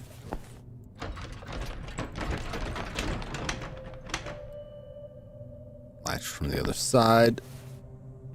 Locked because plot device. Yeah, I mean, sometimes stuff is just like delayed out. I mean, isn't that usually the case? Like a flimsy wooden door with a lock. Oh, we can't find the key. Well, I think I could just break that door down. Nope, better find the key.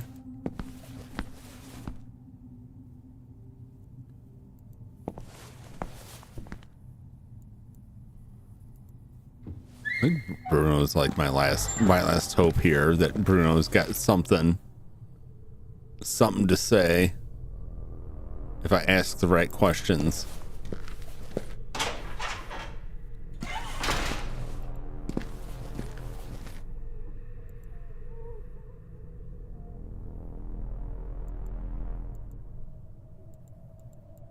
Still can't open it.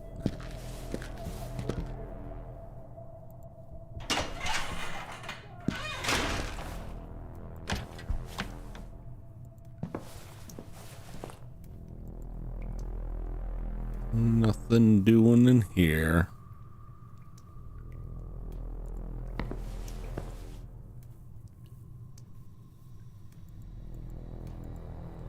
Radiators don't work.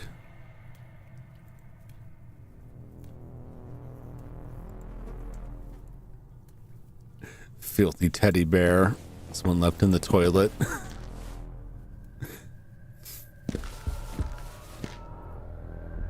Good God.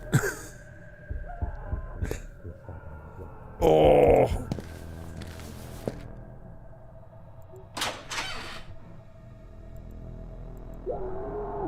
Hello.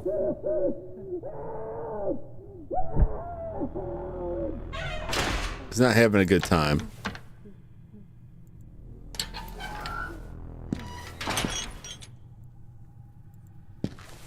All right, Bruno, you better have some information for me, because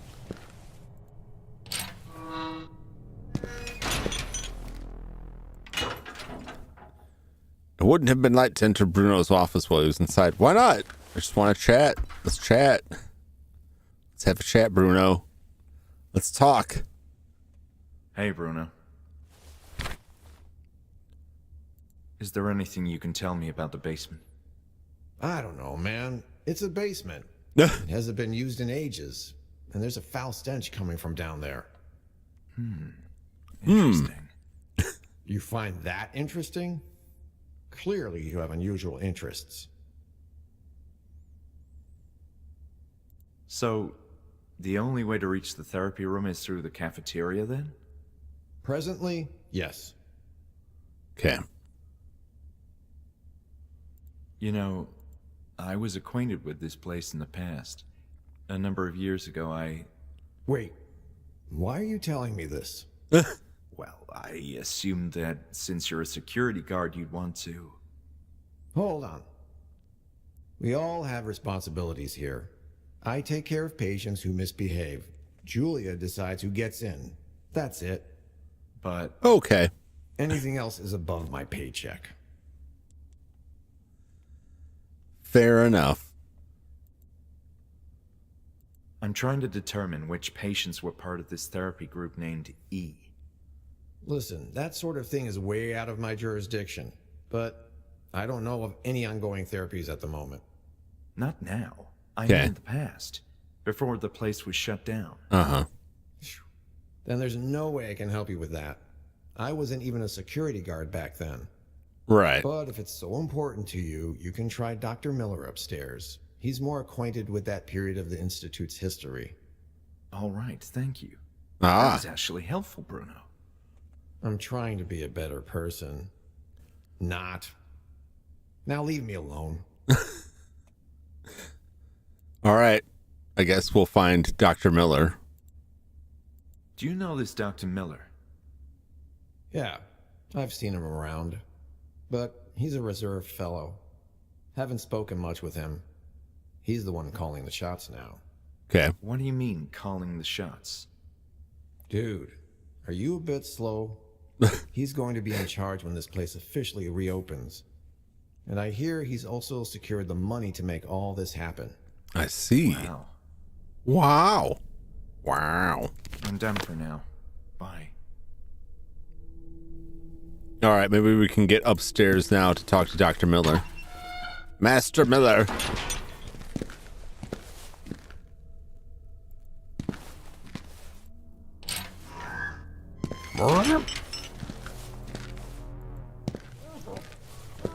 Yep. So long, fellas. Nope, have fun in yourselves. I feel for you. Peace out. Take me away.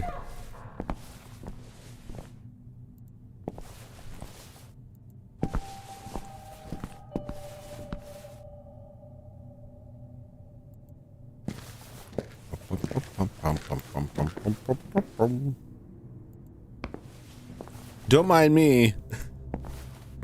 I'm heading up. Even though you've told me twice not to. It's too bad.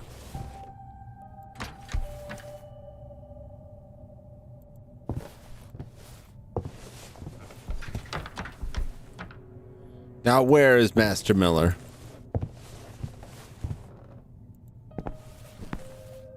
Ask her about Miller. Bruno told me I could see the doctor. Tell me where he is. Sorry to bother you. I'm not really sorry to bother you again. I have nothing else to say about. Fine by me. Damn it. Damn it.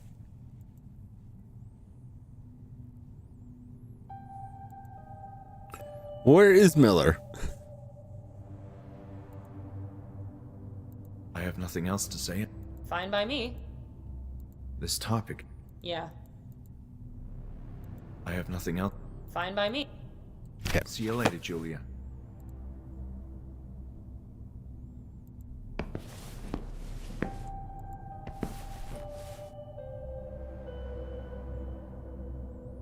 Oh, where is he?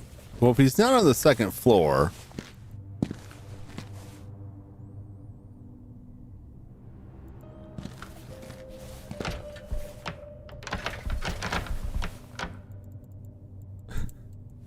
That's pretty much it. That's pretty much the only place I can think of that he would be.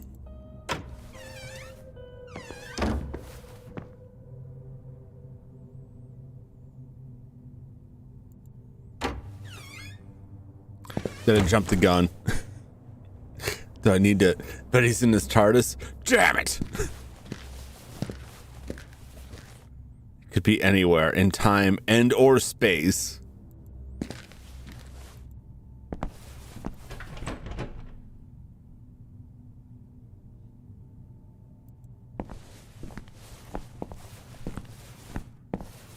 Well.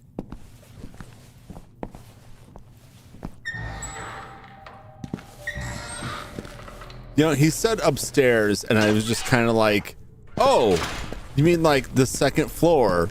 Not thinking that Bruno's in the basement. So everywhere is upstairs. It could be anywhere. Bruno. Bruno, where's Dr. Miller? Bruno.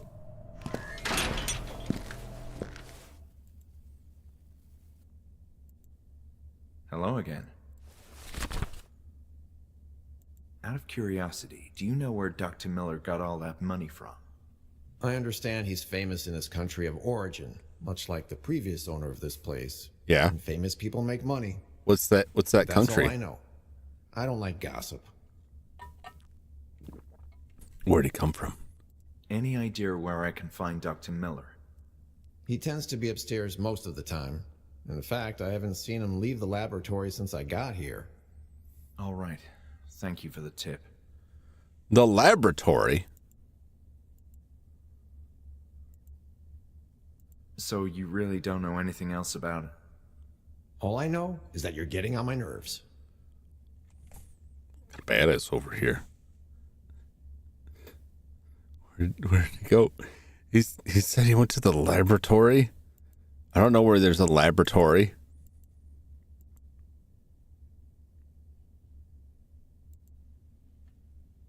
See you later, Bruno. All right, maybe. Guess I'll look at a map. Upstairs. I mean, I remember seeing a laboratory on the second floor. Julia wouldn't tell us where Dr. Miller is. Probably because she was told not to. So now we need to, I'm assuming, talk to her.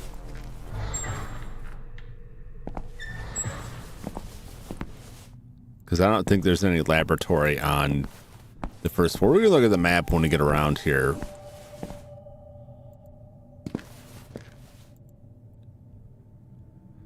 Game room, library. That's the female ward. Laundry, kitchen, gallery. Yeah, there's no laboratory on this floor. It's all on the second floor.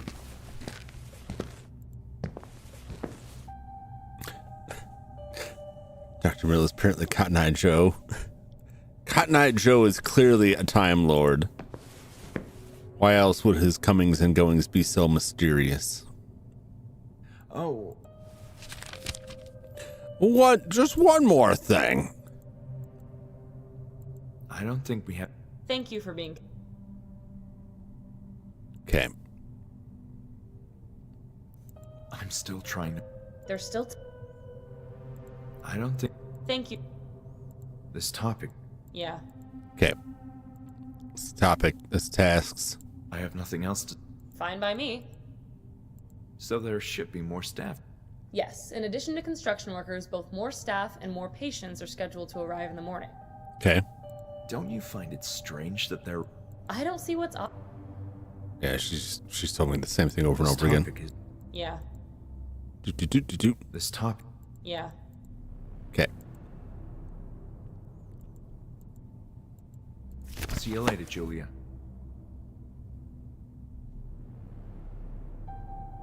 I don't know if I'm missing something. As far as I am aware, this is the only way up. There is a staircase by Lenny, but like that didn't go anywhere. I could catch glimpses of the outside world through the windows, but menacing clouds ruined the view.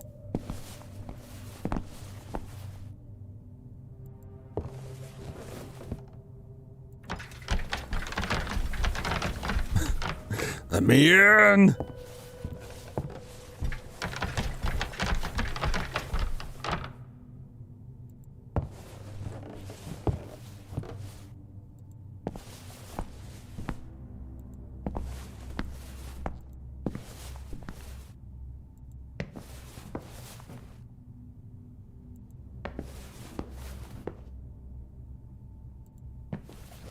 All right, where is this?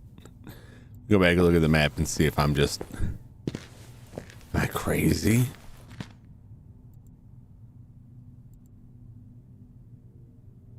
Meeting room, there's doctor's offices, visiting room, foyer, landing, bathroom. Okay. Laundry, therapy, gallery, kitchen. Library, game room.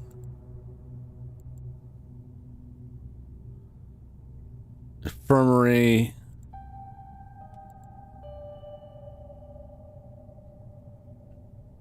To second floor. That's on the female side.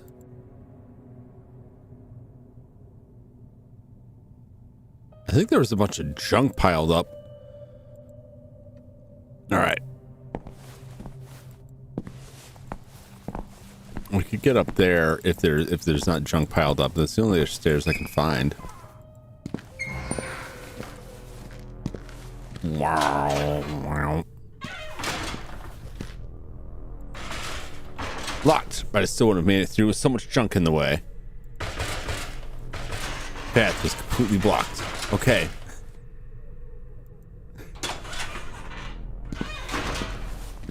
Hey, Dr. Ermagerd Labradori. Somewhere.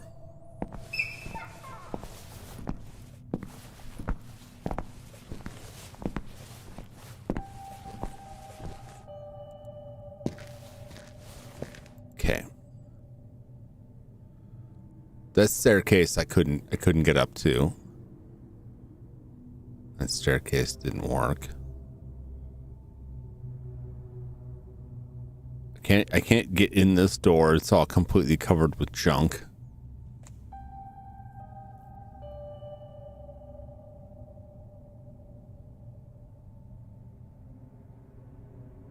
I guess I could go back there and see about that. That's the only other place I could go.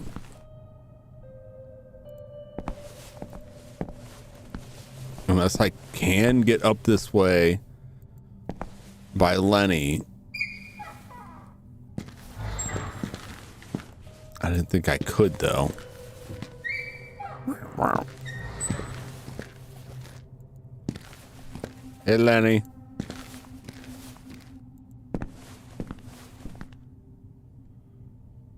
I can't. He's cleaning. Damn it, it's all blocked off. Damn you, Lenny. Lenny, do you have a... Yes? Nothing else come... I don't want to... Okay. Is there anything... No. Did you hear... Is there anything... No. Okay. Is there anything... No. Is there anything... No. Len... But not until I... Please, respect... Lenny. I'm sorry. All right, he needs another hour. Anything else? No. Okay, so I need to figure out how to make an hour pass. Did you hear any... No. Is there anything else? No. Nothing else? I don't want... Does the word Kirkbride mean anything to you? That word reminds me of something. Someone said that. Oh, no. Oh, boy. Lenny. It was down below when I heard that word. Oh, no. Was it down below? Is there anything else you can tell me about? No. He just talks about down below a lot. Is there any... No. If I'm unable to recall what happened, I'll lose my mind. These nightmares of visions Way are down in haunting Hades me. Town. I hope it's They not can that happen long, any that far time, down. any moment, and they disturb me to no end. I don't think I have visions myself, but my mind isn't well either. I can feel their flashbacks, as in actual moments that took place here, in Yeah. this institute. Perhaps they're a sign that my mind is beginning to recover. We need to find the truth, Lenny. I will help you. Then get out of my way. Damn it, Lenny. Is there anything else? No. Is there a... No. Is there a... No. Nice talking to you, Lenny.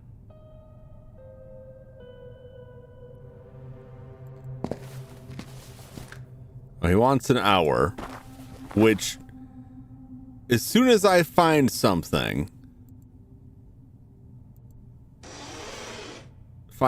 solve some puzzle,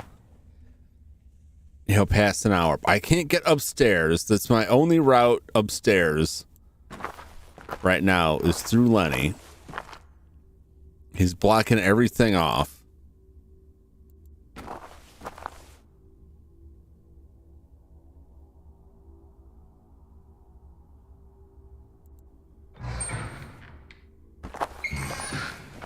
Unless I find some kind of flashlight or something.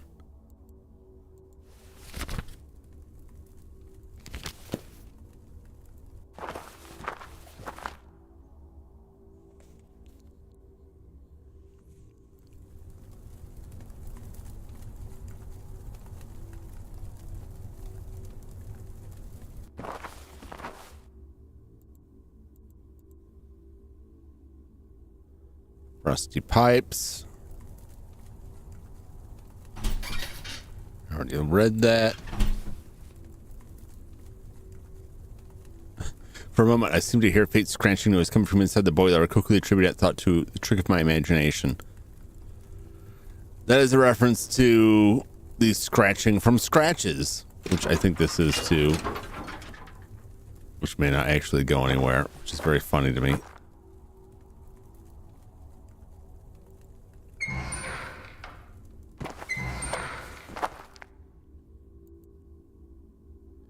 It's too dark. It's too dark. Is there a flashlight somewhere? Can I get a flashlight from somebody? Can I construct a torch? Something, anything.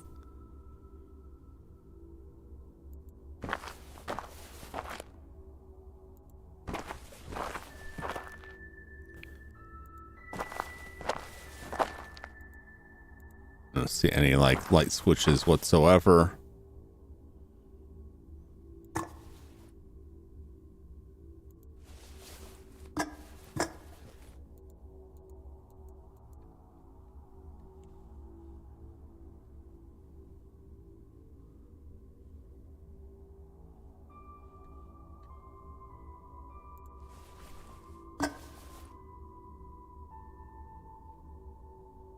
Quite sure on the significance of that.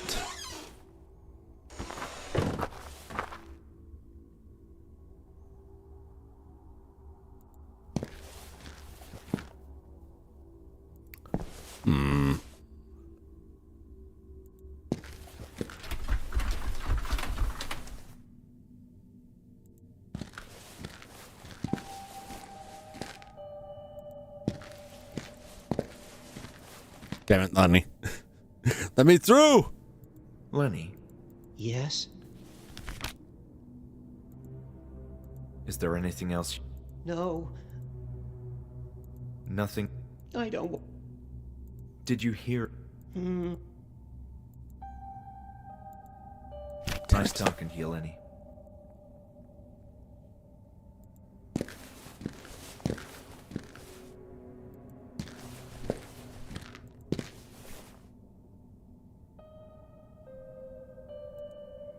Nope.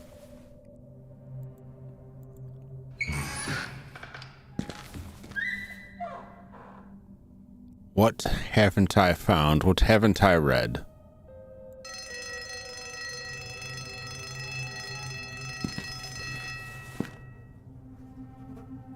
If I make an alarm somewhere,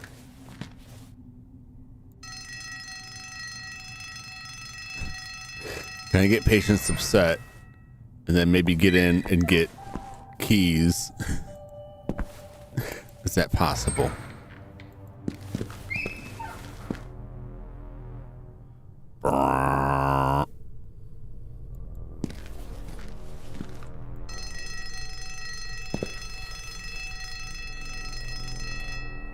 Yeah, that's just where the records were.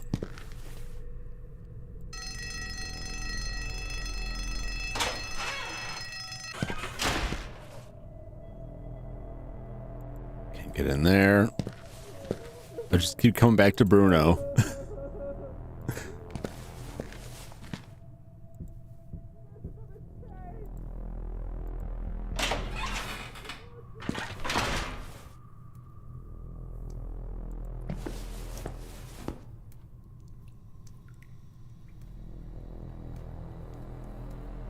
Creepy.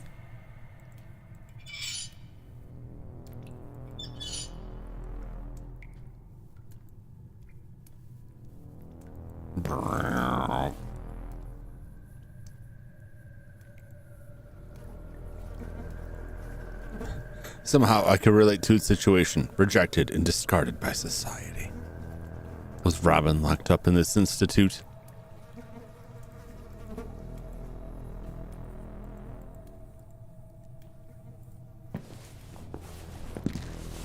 Christopher Robin. Batman and Robin.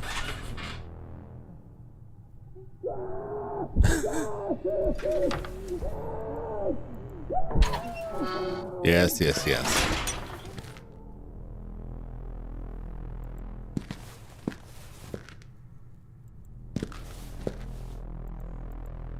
What else does he have? They say, God help me. I believe he did.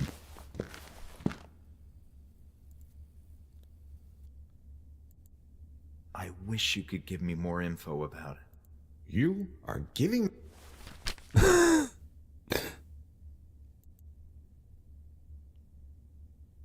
You don't find the basement? What I find interesting are paychecks and being left alone. Okay, I get the message. About this. Stop. Okay. So, Presently, what if I told you I used to... at this rate, I'm ready to believe anything. But here's the thing. What? Listen, it's simple. Ex-patient or not, you do anything stupid, I knock you out. Fine. Point taken. Okay. About my past. Hey, look, I'm... Great. I'd like to tell you why I'm here. Let me stop you right there. Okay. You're not even... Do I look like the kind... What? Exactly. Do you think this place is ready to have more patients in it? No, but it's not my problem. My concern, my contract actually, is for security, not logistics. I wish you could give me... You are... I wish you... You? So about Kirkbride. Hey, listen. I already said way more than I ever imagined. I could just saying got to on the keep going topic through of every dialogue architecture. option to see what That's it. hasn't been exhausted. There's nothing else about it we can discuss. Do you know what I'd love to discuss? What, Bruno? Action films. Okay. Okay. About this. Stop. So you really... All I know is that... Okay.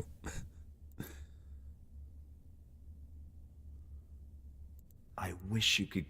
You? Like I said, I met Julia at the entrance. She seems to be a really nice person. Yep. She's cool. But that's also her weakness. Sometimes she can be too nice. What do you mean? Yeah, For what example? do you mean? As a receptionist, she let in a complete stranger who talks too much. Oh! I get it. I wish you could... You? I wish... You? I wish... You? You? If you think Lenny is acting suspiciously, why don't you do something about him? Yeah. I've received explicit instructions to leave Leo alone, and that's what I'm doing. At least for now. About this. Stop. Ever heard of a patient... Crawford? No, I'm sorry. Then again, it's not like I pay much attention to the patients' names. No worries, thank you. I wish you... You? All See right. you later, Bruno.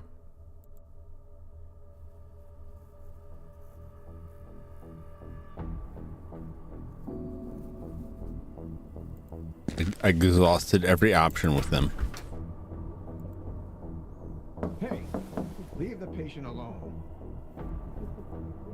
Stop that. Don't make me come out of my office.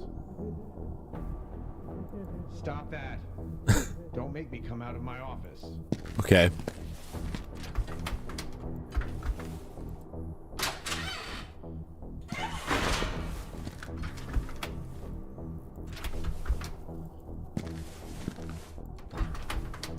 Yeah, I don't expect to get in this door.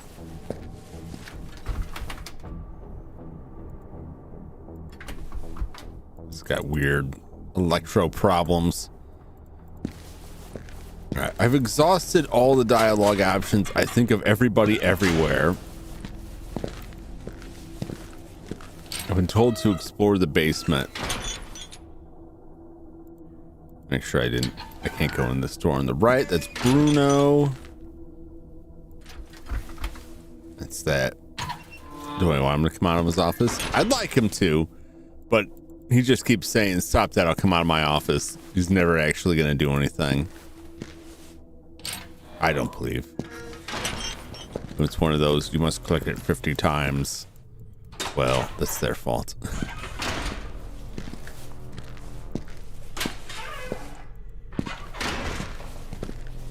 been all over here. Got some pickled punks over there. Delicious organs.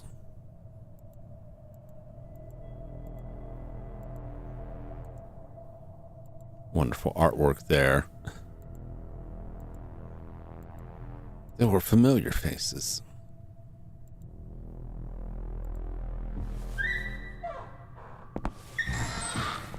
All right. We'll go back. See what Lenny's doing.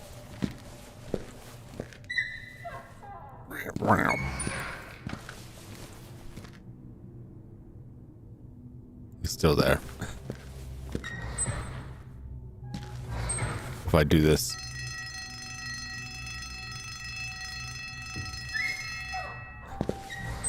Hear that, Lenny? That's the alarm. It's time to go.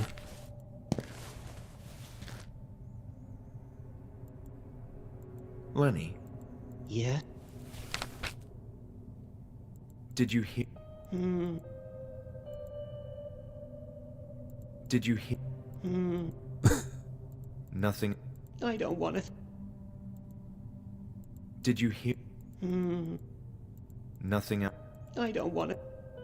Is there anything? No. Did you hear? Did you hear? Nothing else. I don't. I should be on my way, Lenny. Damn you, Lenny. Damn you.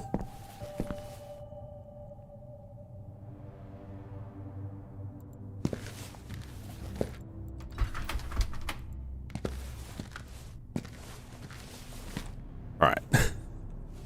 I'm just going back and forth. There must be a door that I somehow have walked past, or a flashlight or something that I have not seen or clicked on the right area somewhere. I've gone through all the dialogue options.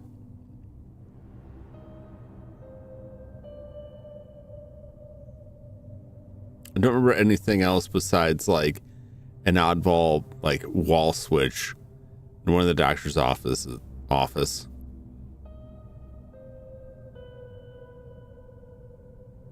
And Bruno had keys, but like the only door I really wanted to open was Dr. Hawthorne's door, and he specifically said he didn't have a key for that.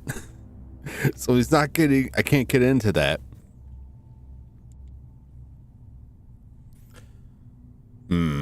I'll have to, I may have to look it up. See if I can find like just this. Just tell me what to do next without telling me anymore. Because I'm gonna suck. But I just saw my phone ringing. I gotta take this call real quick. I'll be back in just a few moments.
Yeesh.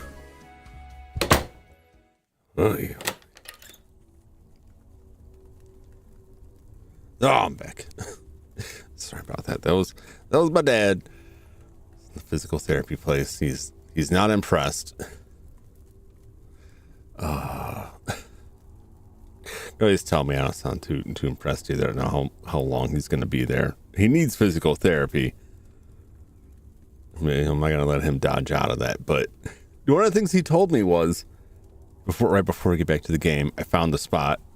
I don't know. It was exactly what I thought. It was just something I just kept sweeping by. Somehow didn't see it. Then we were time slows down here. They said they don't have a pharmacy there, so they got to call out for the medication. And we had asked when we were in the hospital, like, do I need to go back? Because when you're in the hospital, like, they provide your medication, right? Like, do I need to go back and grab his medication? Like, no, they'll take care of all of that there. And it gets there, and they're like, yeah, we'll have to call that in. We don't know if we'll have that tonight. It's like, you can't just skip his medication. Ugh. Medical care is a huge headache. I've had too much experience with it lately, and all of it bad. Anyway, that was the reason for the delay. He was... At least he is, like, feeling well enough to be angry about everything around him. So I guess at least there's that. There's a fuse box down here. This is the boiler room. It's over here by the door.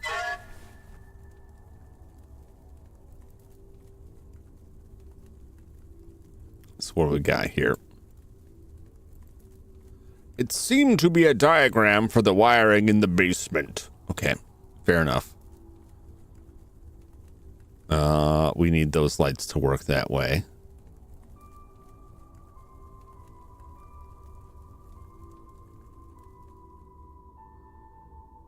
Where are we? Or we're right here. We're here.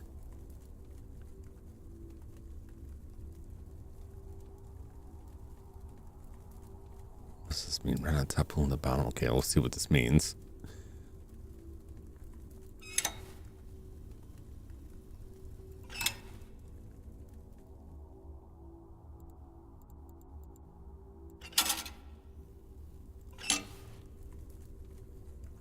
Emergency power.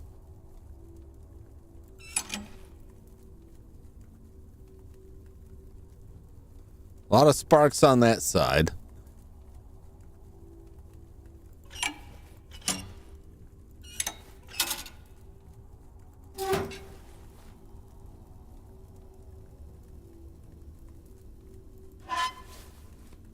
I don't seem to be able to swap any of this. Let's see here. Red. Blue. It's red going somewhere.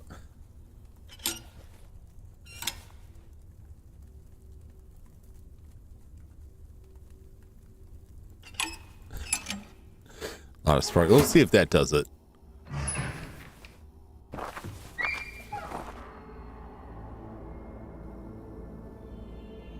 Okay, I guess that's it. I don't quite understand what was going on with that. Like,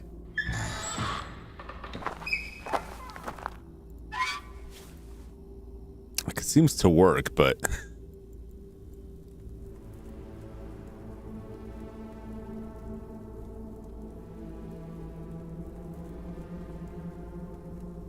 that blue is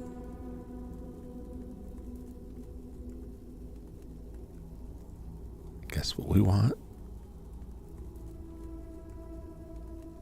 But like the red is also connected. I don't know. It works. It seems like it works. Can't hit both of them.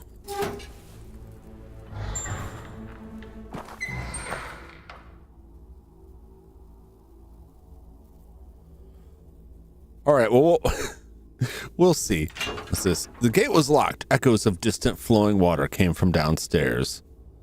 All right, what's going on in there? Oh, that's like, wow, that goes way down. Must have been what they were tunneling through.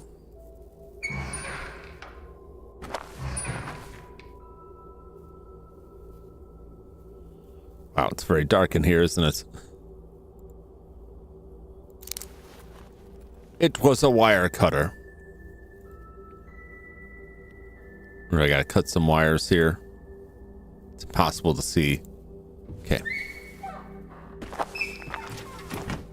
And no luck opening this door.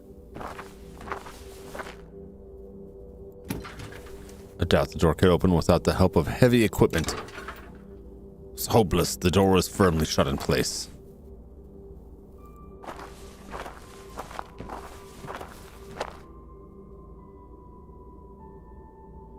See if the emergency light gives me any more light in that back area.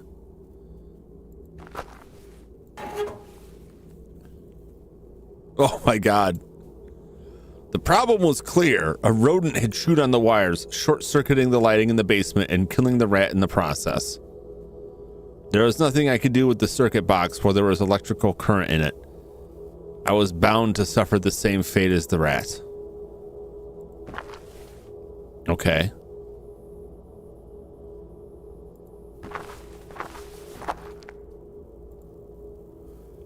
It looked awfully dangerous, so I kept my distance.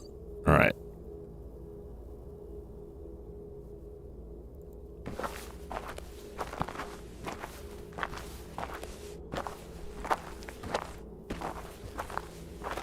All right, we'll head back.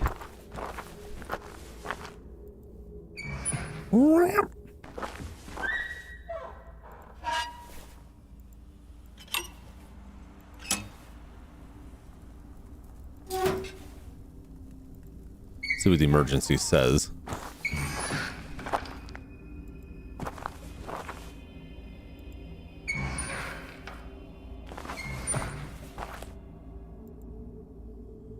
Even worse, darkness. Well, that's not good. Okay.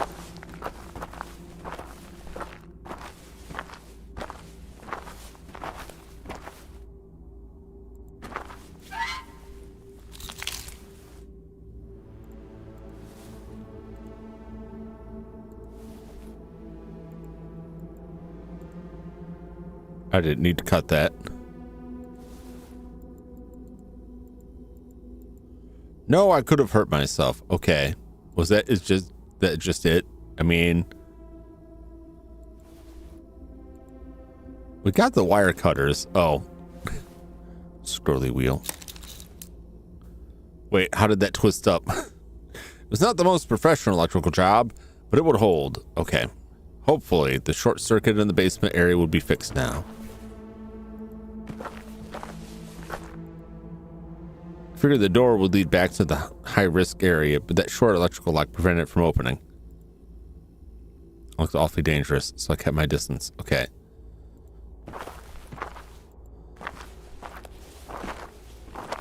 All right, let's go back. Flip some lights on. Too far. There we go.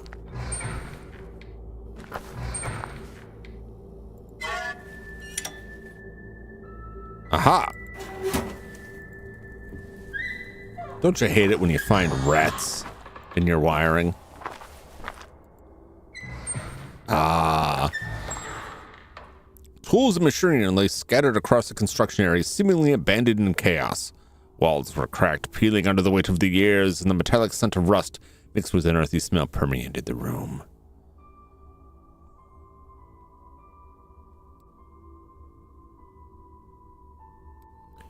Guess it's nothing. An opening in the construction area was boarded up.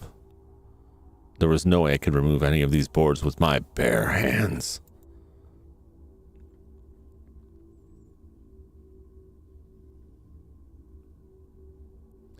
Hey, fair enough.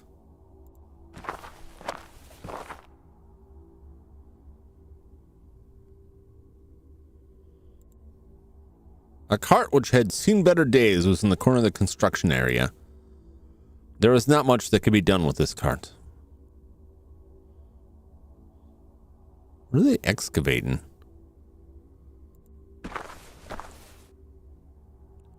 Well, that's what I'd like to know.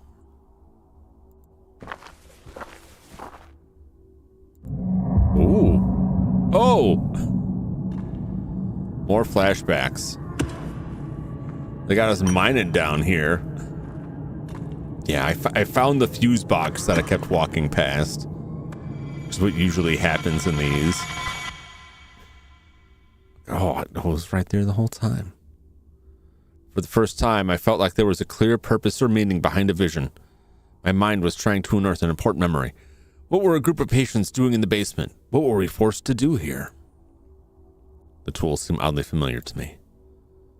Most of the tools seem useless and not worth my time. Interesting. Intriguing.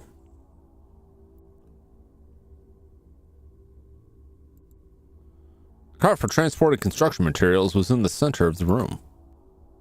The cart was filled with dirt.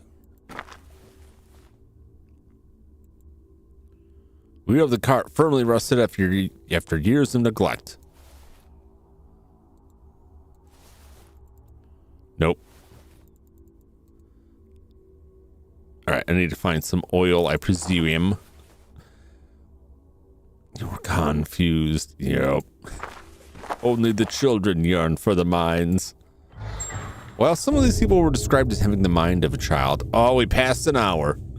We passed the hour. So Lenny should be gone.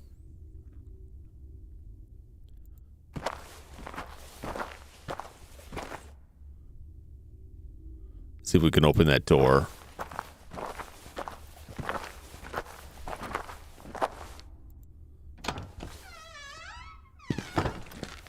We can.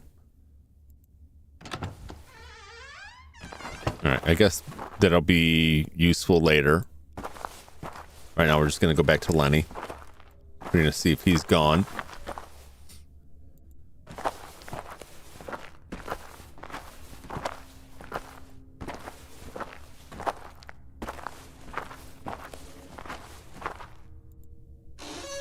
He said he'd be gone.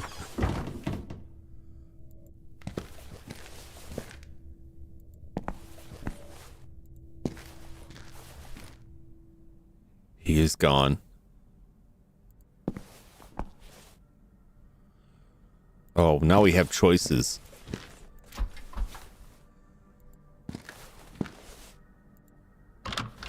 We have many choices now. We're in the gallery. Yeesh. A sad and naked plant, which might have been gorgeous and colorful once, decorated the center of the gallery. The perfect metaphor for Hanwell Mental Institute. It was a depressing piece of decoration. I don't recall if patients were allowed inside the gallery, but with these sorts of paintings, I hope not. Dr. Ellis Hawthorne, psychiatrist.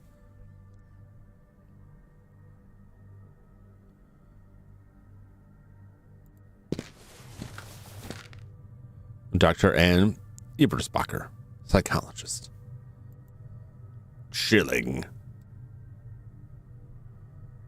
Yeah, a little bit. A little bit. It's a little bit troubling.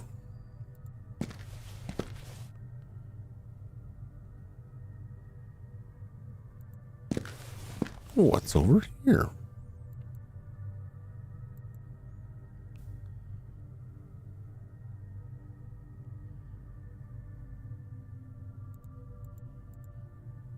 Same paintings.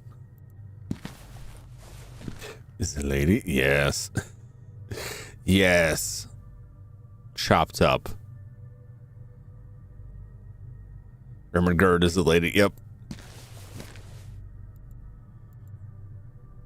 And Ermengarde. Impossible. Someone is going to have to tear that door apart to get it open. All right. Well, you don't have to tell me twice.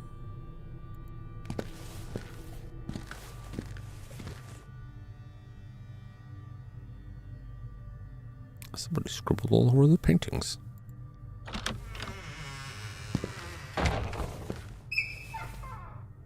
And this is the laundry.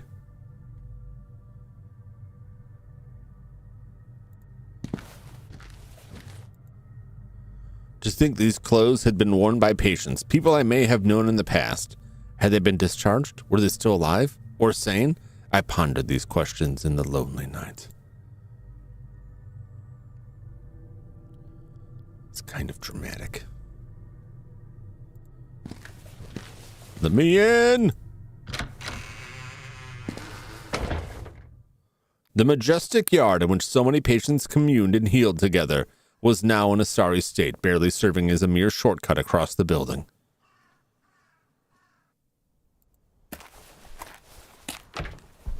The shed appeared to be locked. How on earth is it locked? Hey, fireflies. You don't see those a lot anymore. Part of the problem is people pick up all their leaf litter. They're too clean about their yards, and the fireflies have nowhere to breed. A once beautiful feature of the yard, the fountain was now filthy and in shambles. I could still remember the soothing sound of the water flowing, and part of me wished to see the fountain working again. Well, I don't know if that's... We may not get that. The stone benches were still in good condition. It was just the view from their vantage point that was horrid. I remembered spending some time sitting here. It was a nice spot. Used to be a nice spot to relax and get some fresh air.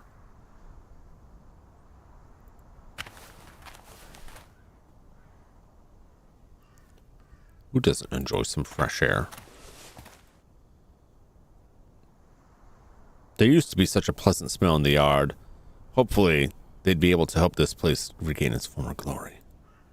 A broken wheelchair, and quite useless. It was such a pity the yard had so much garbage in it. We can't get in the shed right now.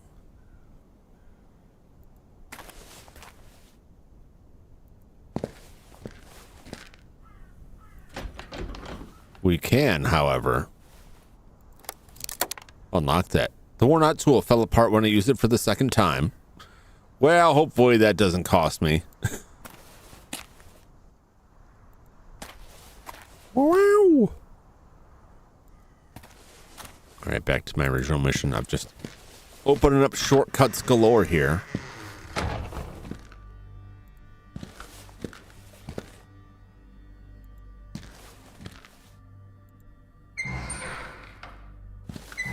It's probably fine. I probably don't need it for something else.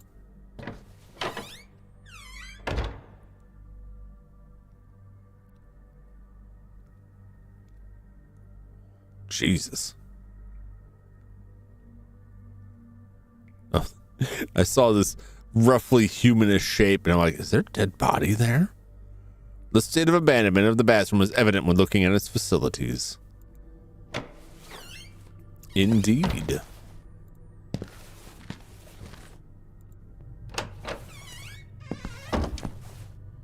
I finally found myself inside the therapy room. The whole place was in a state of disarray, as if everyone had left in a hurry.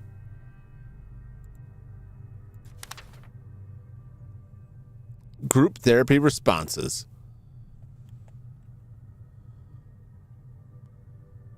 10/14, October 14th, group therapy. Everything is October 14th, which is weird. 12 therapy responses. Alertness. Attention. Oh, I couldn't like scroll through this. There we go. Alertness, attention, attitude, expressivity, interest in topics, judgment, knowledge, memory, sense of humor is low. Comprehension. That is group E.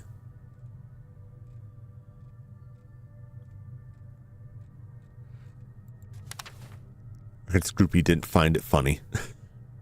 Notes, patients in group F show a marked improvement in their mood and awareness, as well as willingness to communicate and interact with their peers. The inexplicable regression in group E continues to puzzle me. I'll discuss the individual issues separately. Lenny used to be a kind of leader figure, very communicative, someone the rest of the group looked up to, but he's been more withdrawn recently, lost in what seem like dark thoughts he refuses to share. In the case of Hodgson, I could guarantee a smooth session provided nobody brought up anything related to the nature of his trauma, but he's growing increasingly tense and neurotic. Crawford has always been troublesome, but he seems more on edge than usual and even more of a problem these days. Rebecca should have been allowed an abortion. LaRoche beginning to believe he's a lost case. If I was part of the group, then which one was I?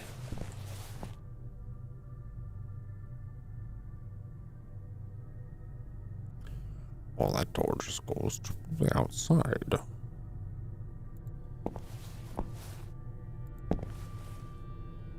Interesting. Since the renovation of the Institute began, more patients have become agitated and difficult to manage. Agitated. As if it was the architecture of their own bodies being reconfigured. Interesting. The construction work has disturbed their existence in a way I couldn't predict. Some are even presenting with odd injuries, which none of the nurses can explain. Are the patients harming themselves? Is this building so firmly interrelated with their identities that changes in its structure will impact their states of mind by means of a kinesthetic regression? I don't know if that's the case. They rationalize structural changings in the surrounding geometry by imprinting them in their own flesh. Yeah, I think that's kind of a stretch. Hodgson's is the worst example. Where are those burn marks coming from? I made inquiries and nobody saw him get burned. Perhaps he was allowed to assist in the kitchen and he refuses to discuss his burnings. And knowing how much the subject terrifies him, I did not press him further. But the scars are disturbing other patients in Group E. They believe his scorched skin is some kind of heavenly punishment or stigmata. And they're all going to suffer the same fate. This is ridiculous and degrading.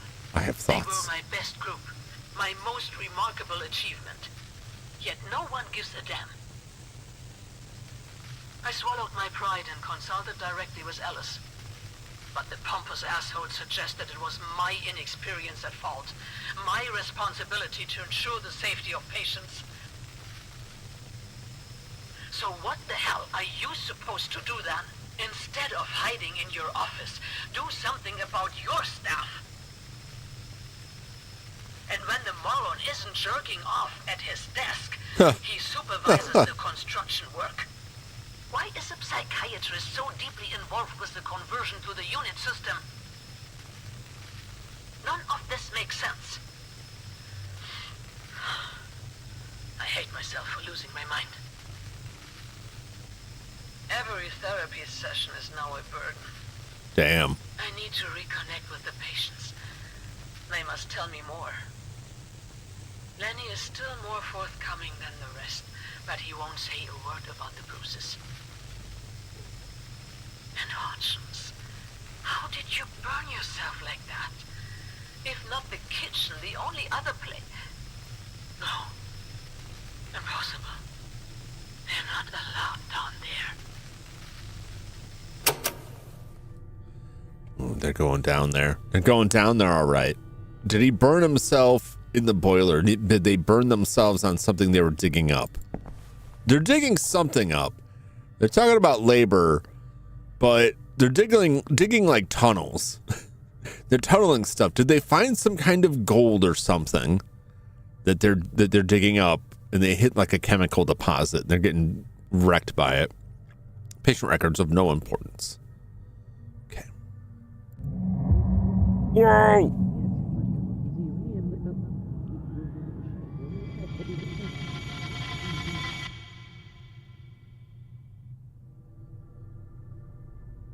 In my sudden vision, I was part of a group of patients in the therapy room. A female doctor seemed to care about the session. Not us, but merely the outcome of the session.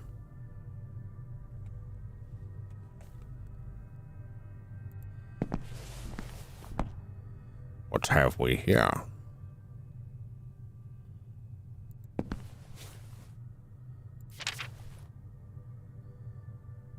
Bertrand LaRoche.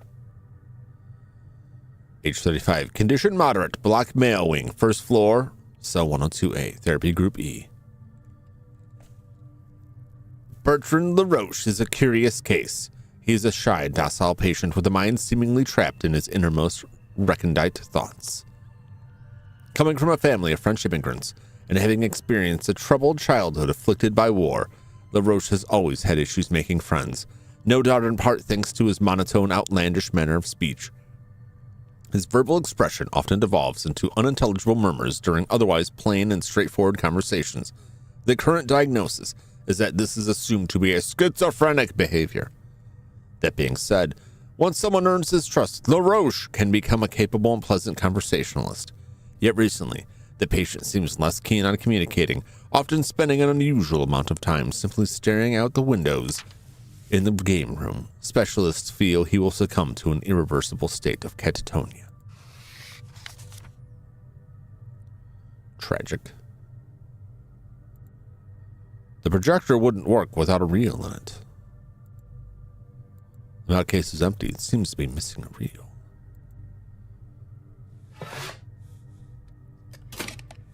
Here is a reel.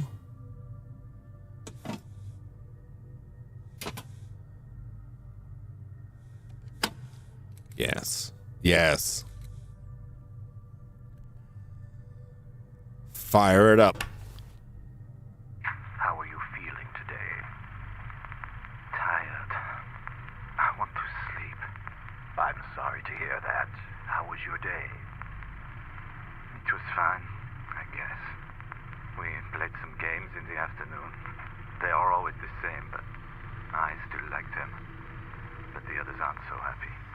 It's understandable. We'll try to get you some new games. Has anything of importance occurred to you lately?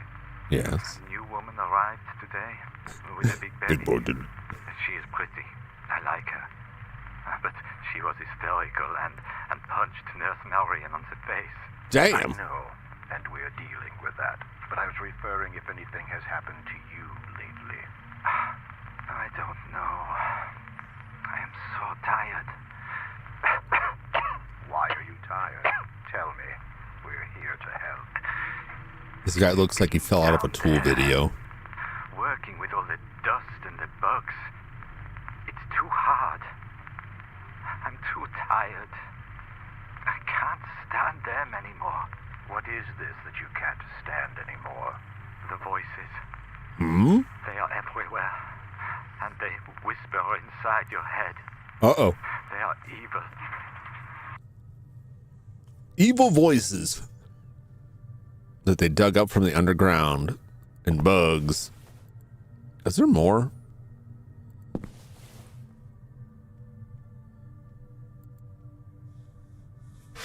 No, it's just the same thing, isn't it? Okay. Oh, there's a different one.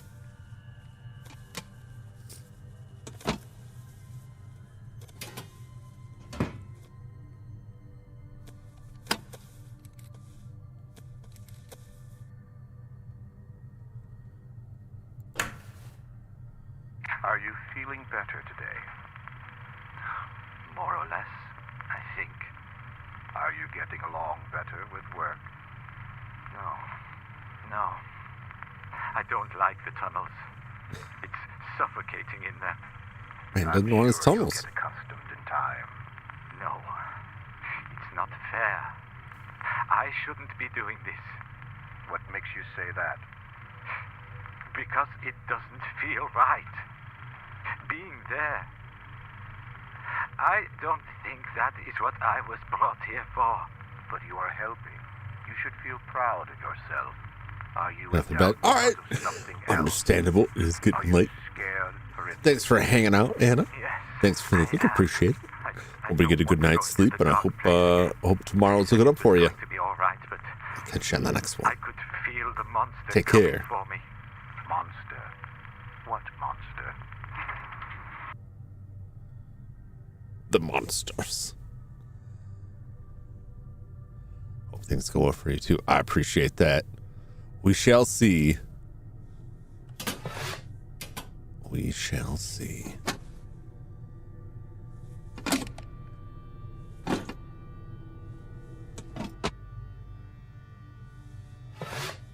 very important to animate putting the film back in the can. It's important to stay organized and not just leave them hanging all about.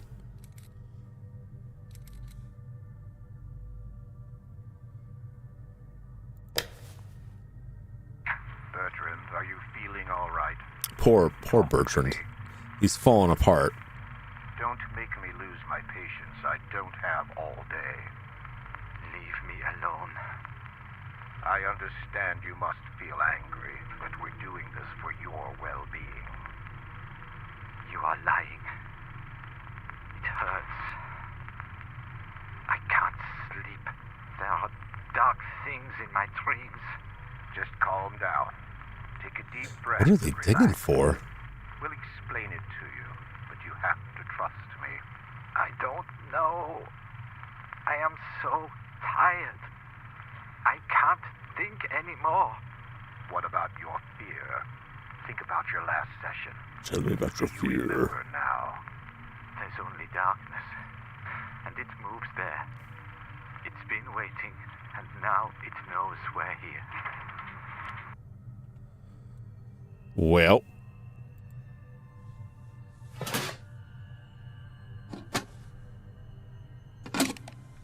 Down to the last one.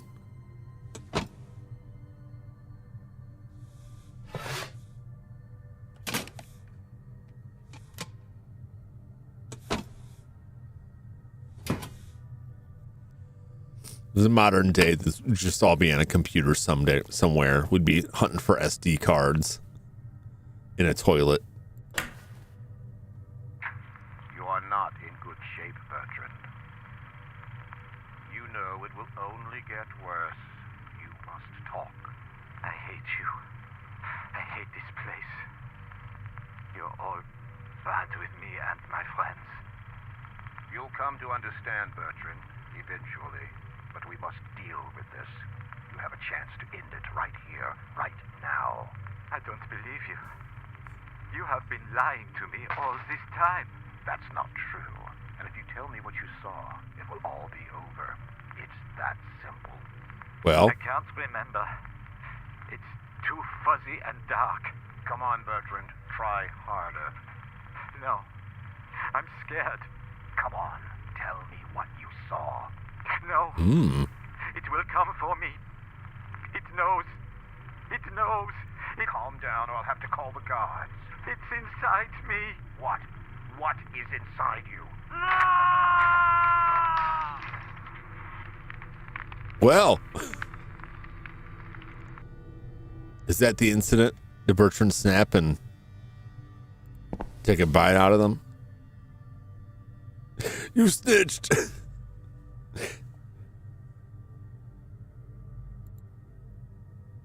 Nothing but still darkness outside, which only made me feel more apprehensive.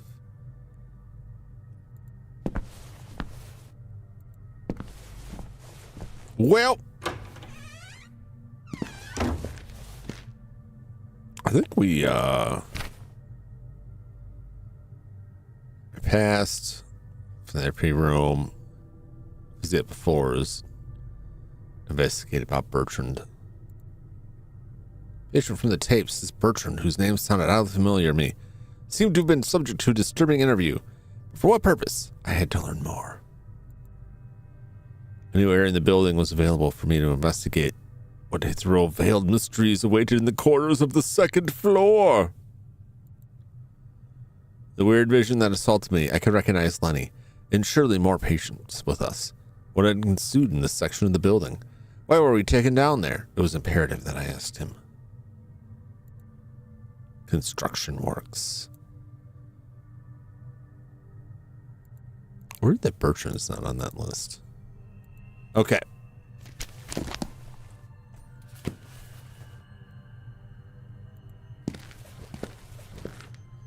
The fence had came loose from the window, which I trusted would be fixed for the reopening. I don't trust that.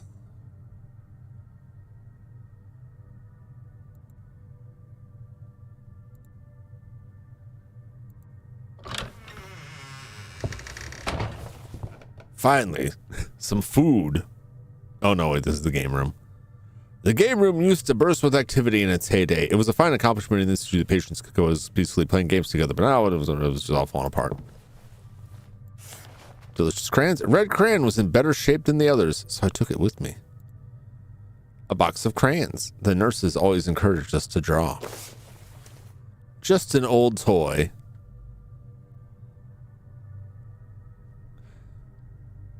Oh, yes. That's what happens. If your horse breaks a leg, you got to replace it with nails. Is it just an old toy? It's got a nail on it. Can I get that nail? Is that important? Maybe it's not important.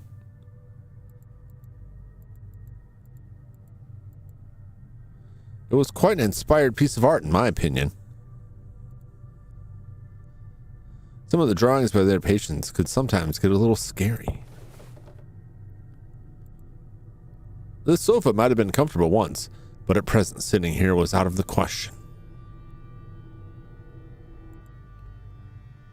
More chairs. The game room had been designed to hold a large number of patients in it. I'd have sat down for a while for old time's sake, but time was pressing. I had more important things to do. Understandable.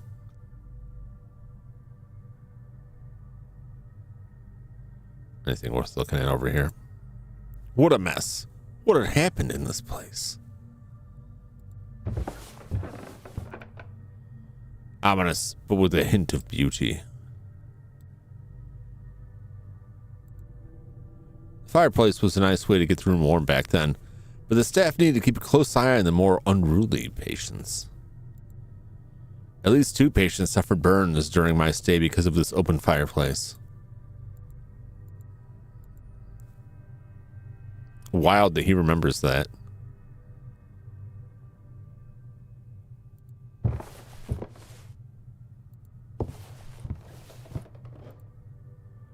It was a pity they neglected the bonsai. Its once radiant green color was now a depressing gray. They killed the bonsai. Unforgivable. The radio's batteries were dead.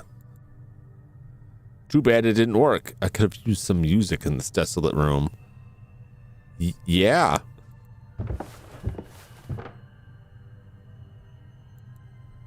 A completely dried plant.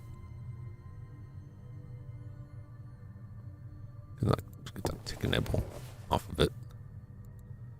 A wide variety of classic science fiction novels.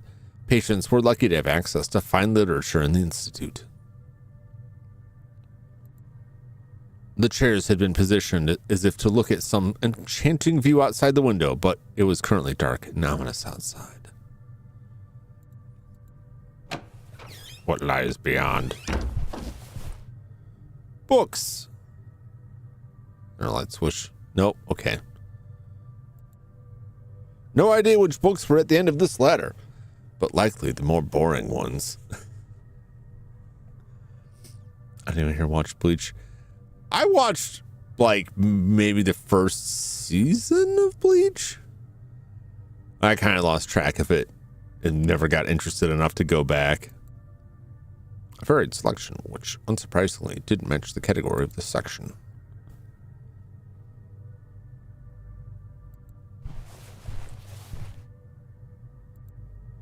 History. History's mysteries.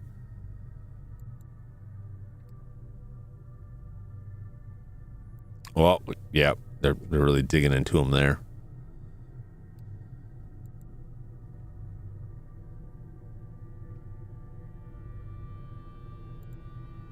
Miscellaneous. A lot of papers strewn about here. Psychology. Pathology. It was still dark and quiet outside. Just another random collection of books. 333. That's interesting. Castle of the Forest. It looked like some fairy tale.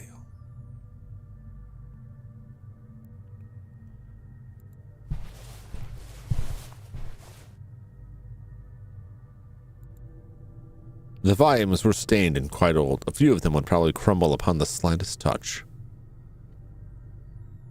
I found books like that. Clean out storage spaces. Finding some like ancient book and you're like, oh, this looks interesting, and it just turns to dust. It's not a good feeling. The window is covered in some kind of mold. Yeah.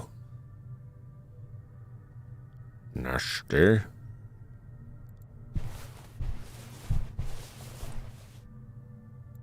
Oh, there's a note.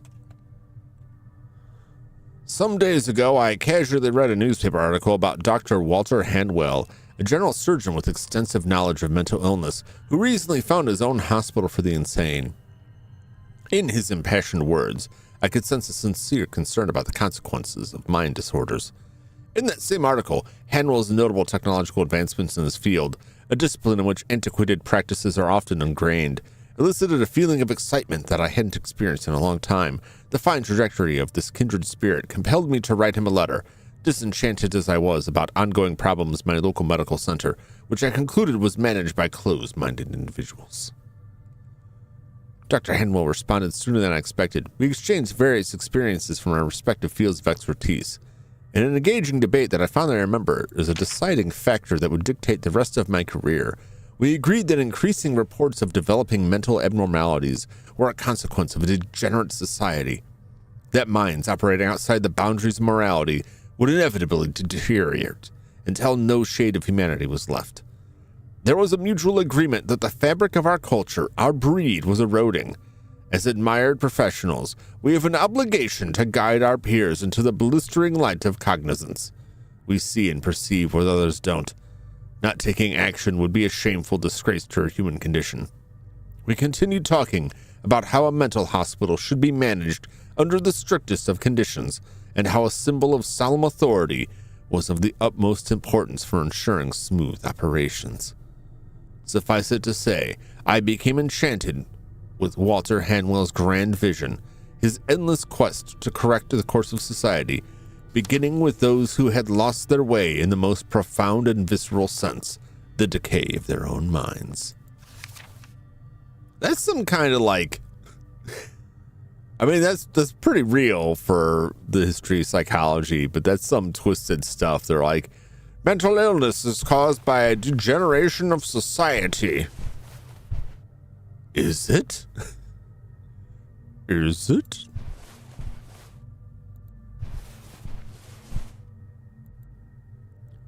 These seem like the oldest books from the library. They smelled like papyrus.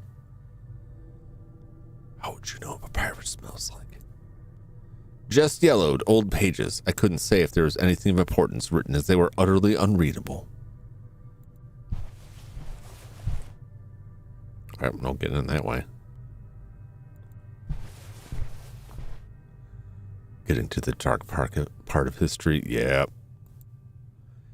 An excuse to spend some time reading alone. I was not interested in going in there. I wouldn't even be able to distinguish the titles because of the lack of lighting.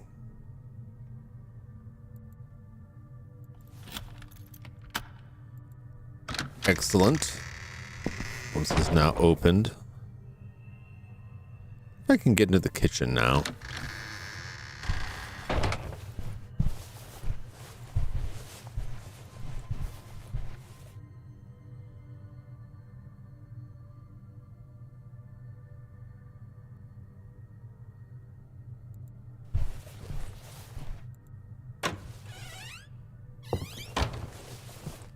That's probably going to be some kind of puzzle. Was there something there? No, there's no. No, it's just. I believe this is the table patients chose for playing games when it was cold because of its privileged position near the fireplace.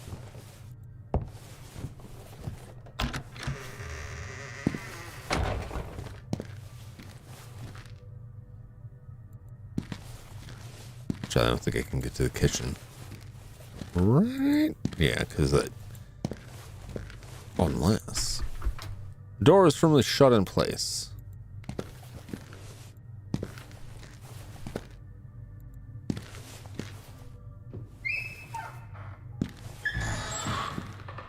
Oh yeah, we're going upstairs. I gotta find Lenny at some point. We go upstairs too. Now that I've cleared a bunch of path out there.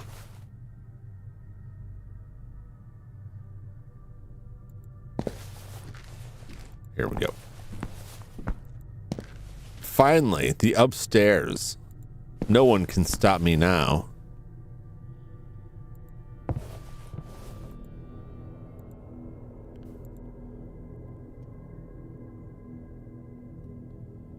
Okay, external hallway.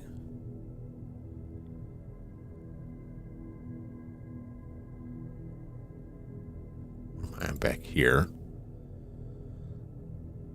There's the director, the museum, the morgue, the laboratory.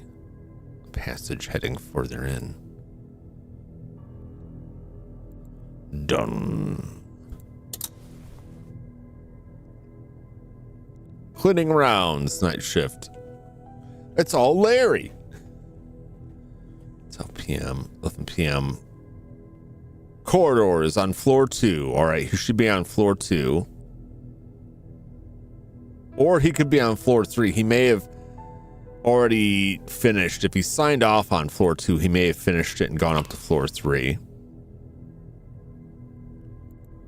Let's go up to floor 3. We'll see if he's up there. Oh. Seemed to be Lenny's cart. Perhaps he was getting ready to clean the topmost floor. All right. Well, if he is up there, he's unreachable.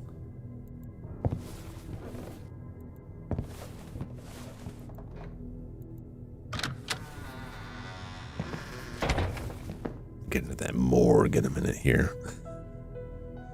Patients were allowed to pay short visits to the Haunted Museum of the Institute, which, rather than a sanctuary of science and illusion, has now turned into a grotesque carnival of... I missed that last word. I didn't read it quick enough.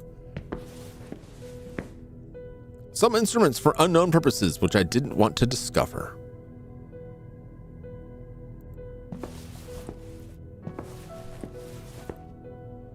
Those ears? But why?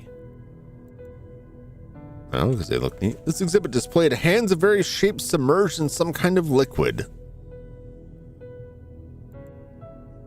I just keep my pickles in the fridge, personally. It was a jar with something odd inside, an organ shaped like a pastry. Hideous.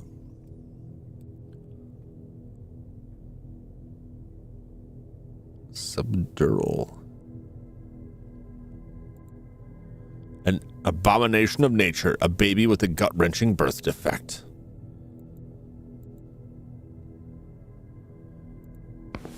Abominations. I picked up the tweezers with care.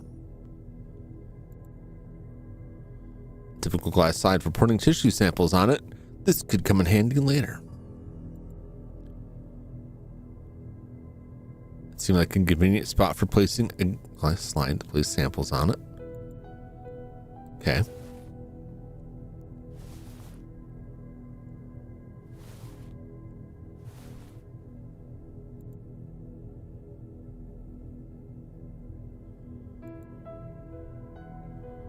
Take some samples here. We got TPT 102, TPT 048, 152, 091, 071. Okay.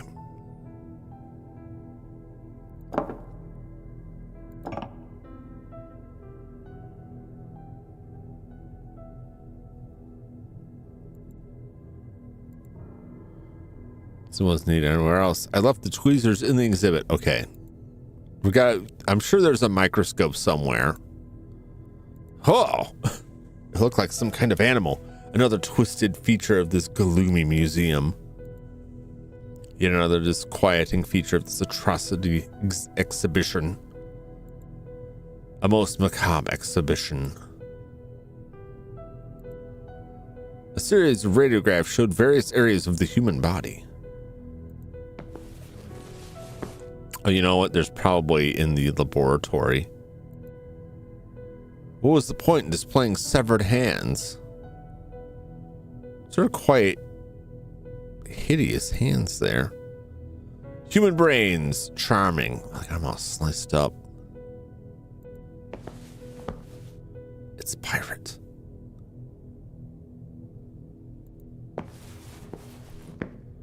A complete human skeleton. It seemed real. Got a lump in his head there. The monkey paw. Let's get some whooshes going here.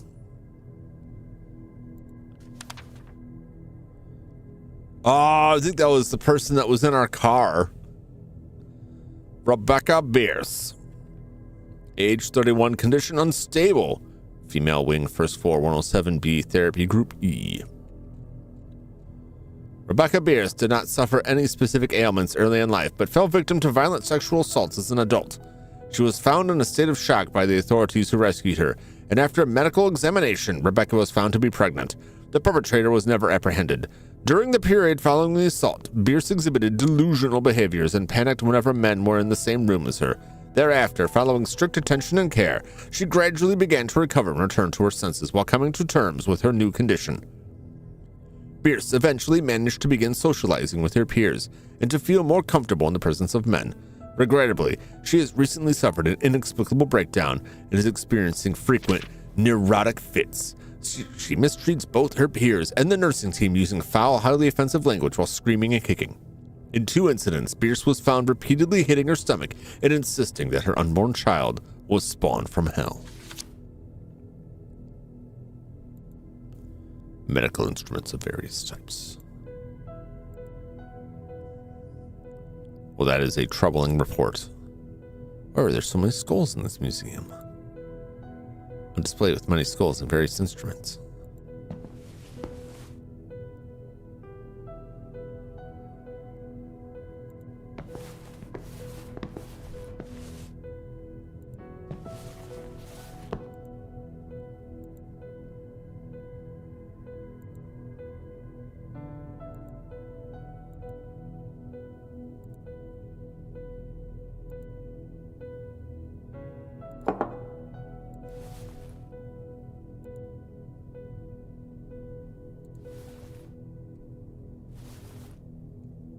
Taking a stab in the dark here. There's no way to grab these feeble tweezers at present. What was I going to do with them? I don't know.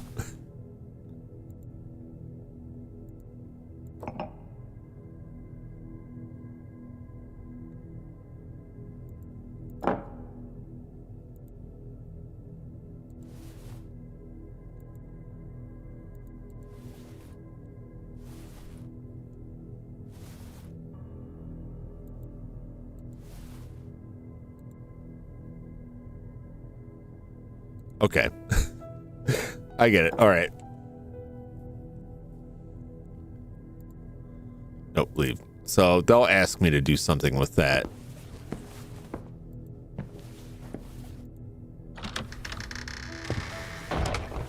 To the morgue.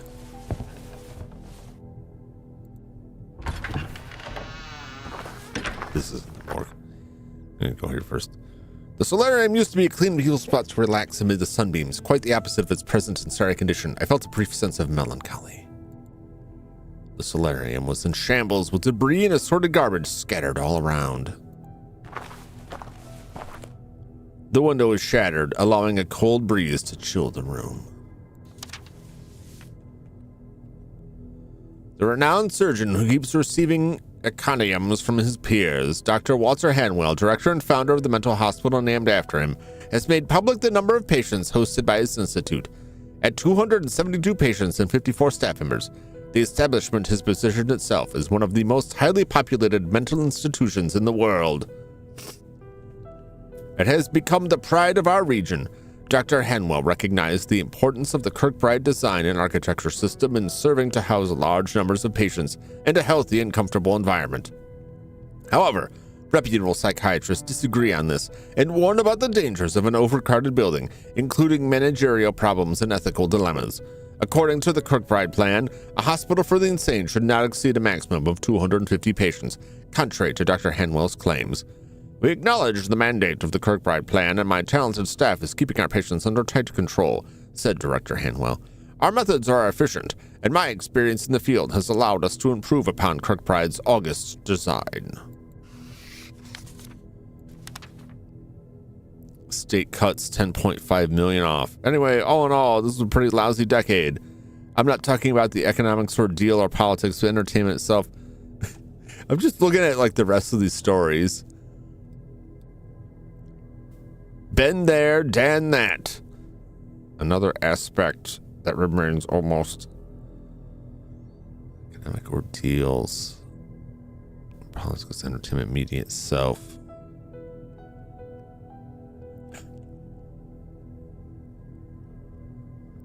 Shore Gazette. There's that stone jutting that's out there waiting for us. The stove didn't work. Another dirty and broken window. What a sad state for this once beautiful solarium. All things considered, the intruding vine had brought a little life into this room. None of the windows here seem to have survived a long period of neglect. Well, that'll happen. Insect repellent, eh? I'd like a little taste of that, maybe?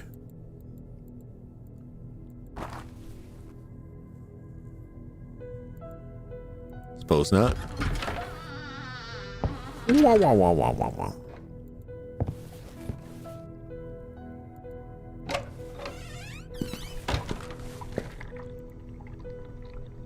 I couldn't see anything in those toilets through all the dark surrounding me.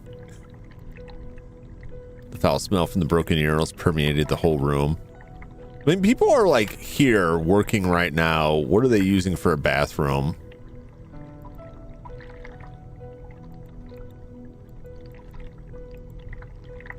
Oh, there's something down there, isn't there? Well.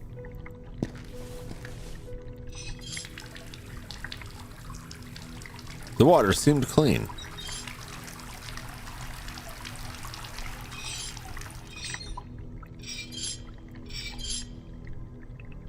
I need to clog this somehow.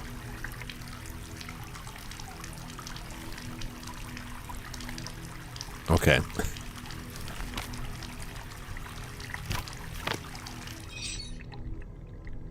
We'll need to find something to wedge in there.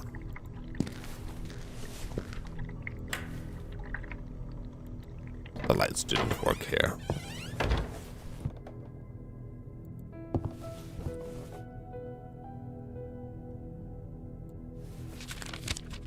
This is the laboratory.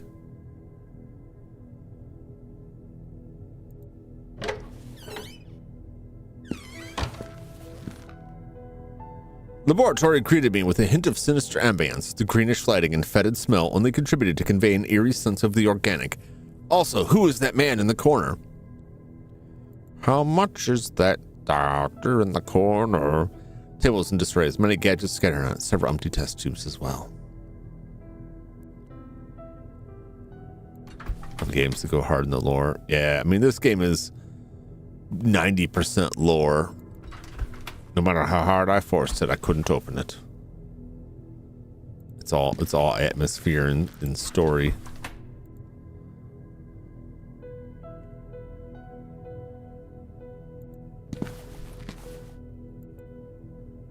Rather than water, the pipes were likely crawling with insects. Nasty. The vacant cabinet seemed to be pure decor. Don't mind me, scientist. These cages reminded me of my own condition, confined and searching for meaning.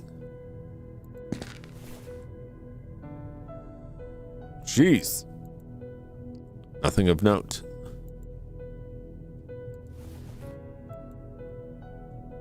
Stick the rat. Or I'll have to call security. Okay. Well, you know, when all you've got is a knife, every problem looks like a stabbing. The sturdy structure of the cages seemed to be made of copper. Interesting. Why would they need to make cages out of copper specifically?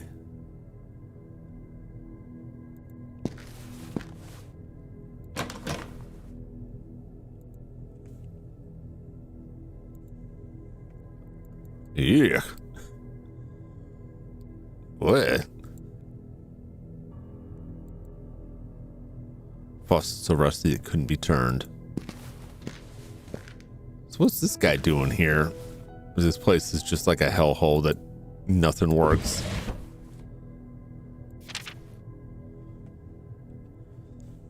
The influence of Ambrose Miller. Another notable chapter in the Chronicle of Hanwell Mental Institute involves the cordial relationship that developed between Walter Hanwell and Dr. Ambrose Miller, a renowned chemist researching experimental drugs. Dr. Miller first achieved widespread fame overseas due to his involvement in the standardization of clinical drug trials, including the use of placebo-controlled and double-blind tests. Regrettably, Dr. Miller's accolades came to an abrupt halt after the devastating thalidomide tragedy in which thousands of babies were born with malformed limbs as a result of their mothers making indiscriminate and unsupervised use of the drug to treat nausea during their pregnancies. It has been said that Dr. Miller's insistence on demonstrating drug efficacy with no regard for safety played a significant role in his dark chapter of modern medicine, since his insistence that patients adopt use of thalidomide has been recorded in multiple testimonies. Following this shameful debacle, Dr. Miller shied away from the public eye and became a recluse, maintaining communication with only a handful of select colleagues. It was during this quieter phase in his career that he began to exchange a feverish stream of missives with Dr. Hanwell. No one knows the exact nature of their ardent debates. It was established by acquainted sources that Dr. Miller was fascinated by the ambitious goals of his colleagues, as well as the luxuriously equipped laboratory in his institute, but it was also rumored that these professionals shared a passion for the non-secular side of medicine.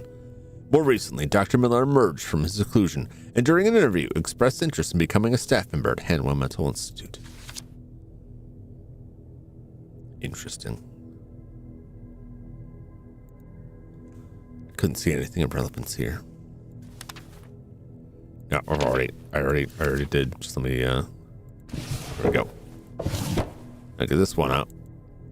At some point in the past, the laboratory may have been suitably equipped, but at present it was a complete mess.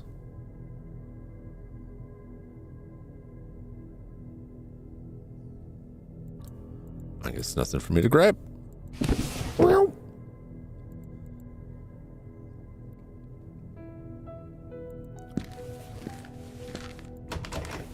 No luck. It was locked. Some strange lab equipment.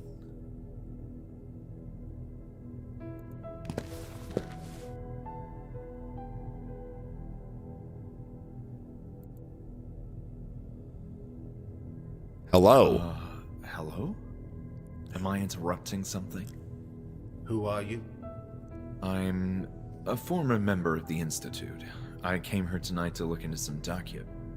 Well, this is highly irregular. Did Julia let you in? Yes. I'll need to have a word with her. Oh, no, no. As you can see, the building is not in a condition for you to go anywhere you please. Oh, but I'm only going to the allowed areas. This area is not allowed. Sorry, my mistake. But would you mind if I asked you some questions? I was in the middle of something important, but go ahead. I assume you are... I'm the new director of the Institute. Yeah. Dr. Ambrose Miller.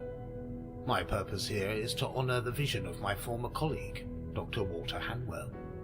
Pleased to meet you.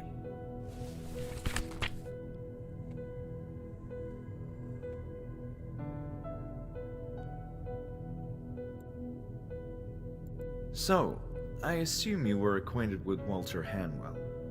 Quite so. Walter was a friend. We maintained ample correspondence over the years. Many subjects, both from the field of medicine and life itself, were our common interest. Many times I toyed with the idea of coming here to work with him. Alas, fate had a different plan for us. What do you mean? Well, the circumstances you're obviously familiar with. I was finally prepping myself for a greatly belated visit when all of a sudden the Institute shut down. Walter had been a friend in writing for many years. Mm-hmm. Regrettably, I never got to know him in person. I see. Thank you for your time, Dr. Miller. I'm gonna save it here because it is getting late.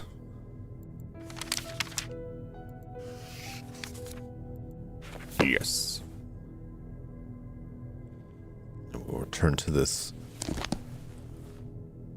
offhand hint right now. I'd say next week, unless I can squeeze another stream in this week, which is pretty much up in the air. I would like to come back tomorrow for either this or Condemned 2. Probably lean more towards this than Condemned 2, but it remains to be seen. I'll just have to see what goes on tomorrow afternoon. Saturday, sometime in the afternoon, I'm going to schedule a stream where we can watch Return of the Living Dead. It won't be. It is public domain, but I'll probably just find a link, put it up in chat. We'll just kind of hang out in the chat and watch the movie on your own devices. If that sounds interesting, stop on by. Give it a shot. We'll see how that works.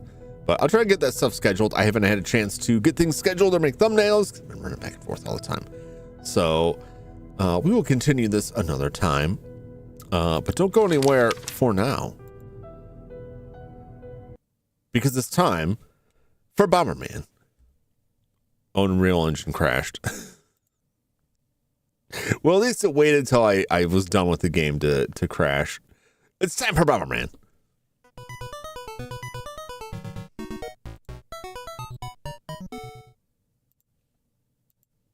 There we go. Yes.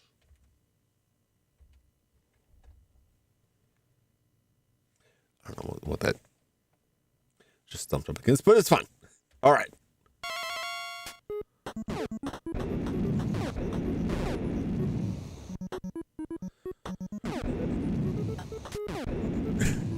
Just kind of aghast there.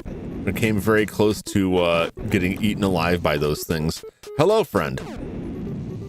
This is just so ridiculous now. I can't get over it. Hey, there's the door.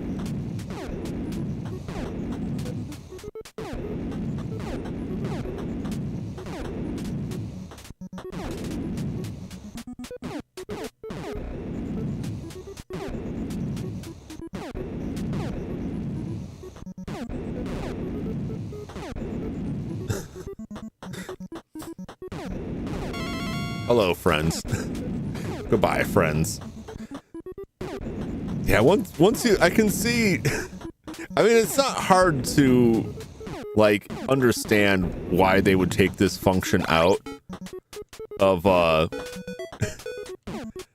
like all subsequent Bomberman games. Like, why didn't Bomberman games,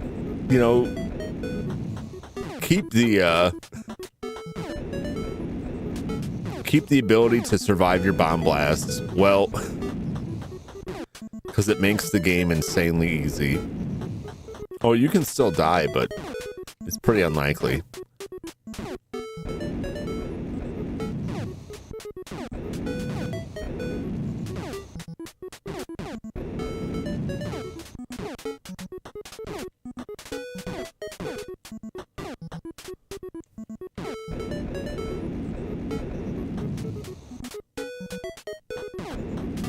One more. All right. I don't think this is one of them, but I will make a quick loop around. A lot of levels have a secret bonus you can achieve, but I can never remember which ones are which. This was one we can run around the outside and get some extra points. Very nice. Very nice.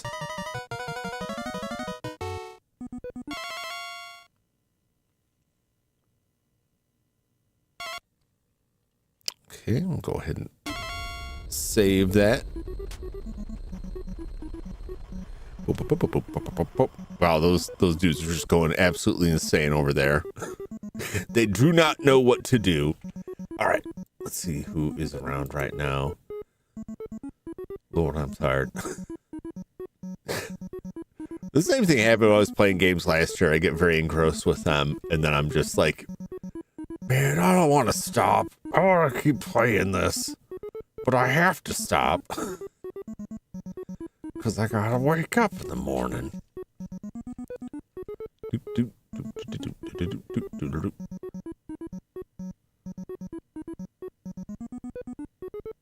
I see Matimus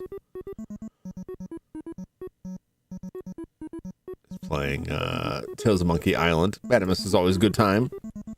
A lot of crossover and the kind of games we play. It's like a competition, but not really. It's fine. I saved my state. Not really actually continuing. I just want to leave it going for the music. So that'll do it for me tonight. I may be back tomorrow evening. Same Jum time, same Jum channel. Otherwise, pop up again on Saturday. It'll be early in the afternoon, probably around like 2 or 3 Eastern time. I'll try and get that scheduled as soon as I can. And then Sunday, it's already on the schedule. It's already scheduled on the channel. The Sunday grind, we're going to the horror. We're going to play Pret and Meheru for the Prisoners, a classic indie RPG Maker horror game with pyramids, evil pyramids. I'm very excited about that. So I'll be sure to stop by and check that out. But thanks so much for hanging out with me this evening, as always. And I hope you enjoyed. And I hope you'll pop back again for the next one. Until that time, so long, everybody. Bye-bye. Power Man, you couldn't just survive for 5 more seconds.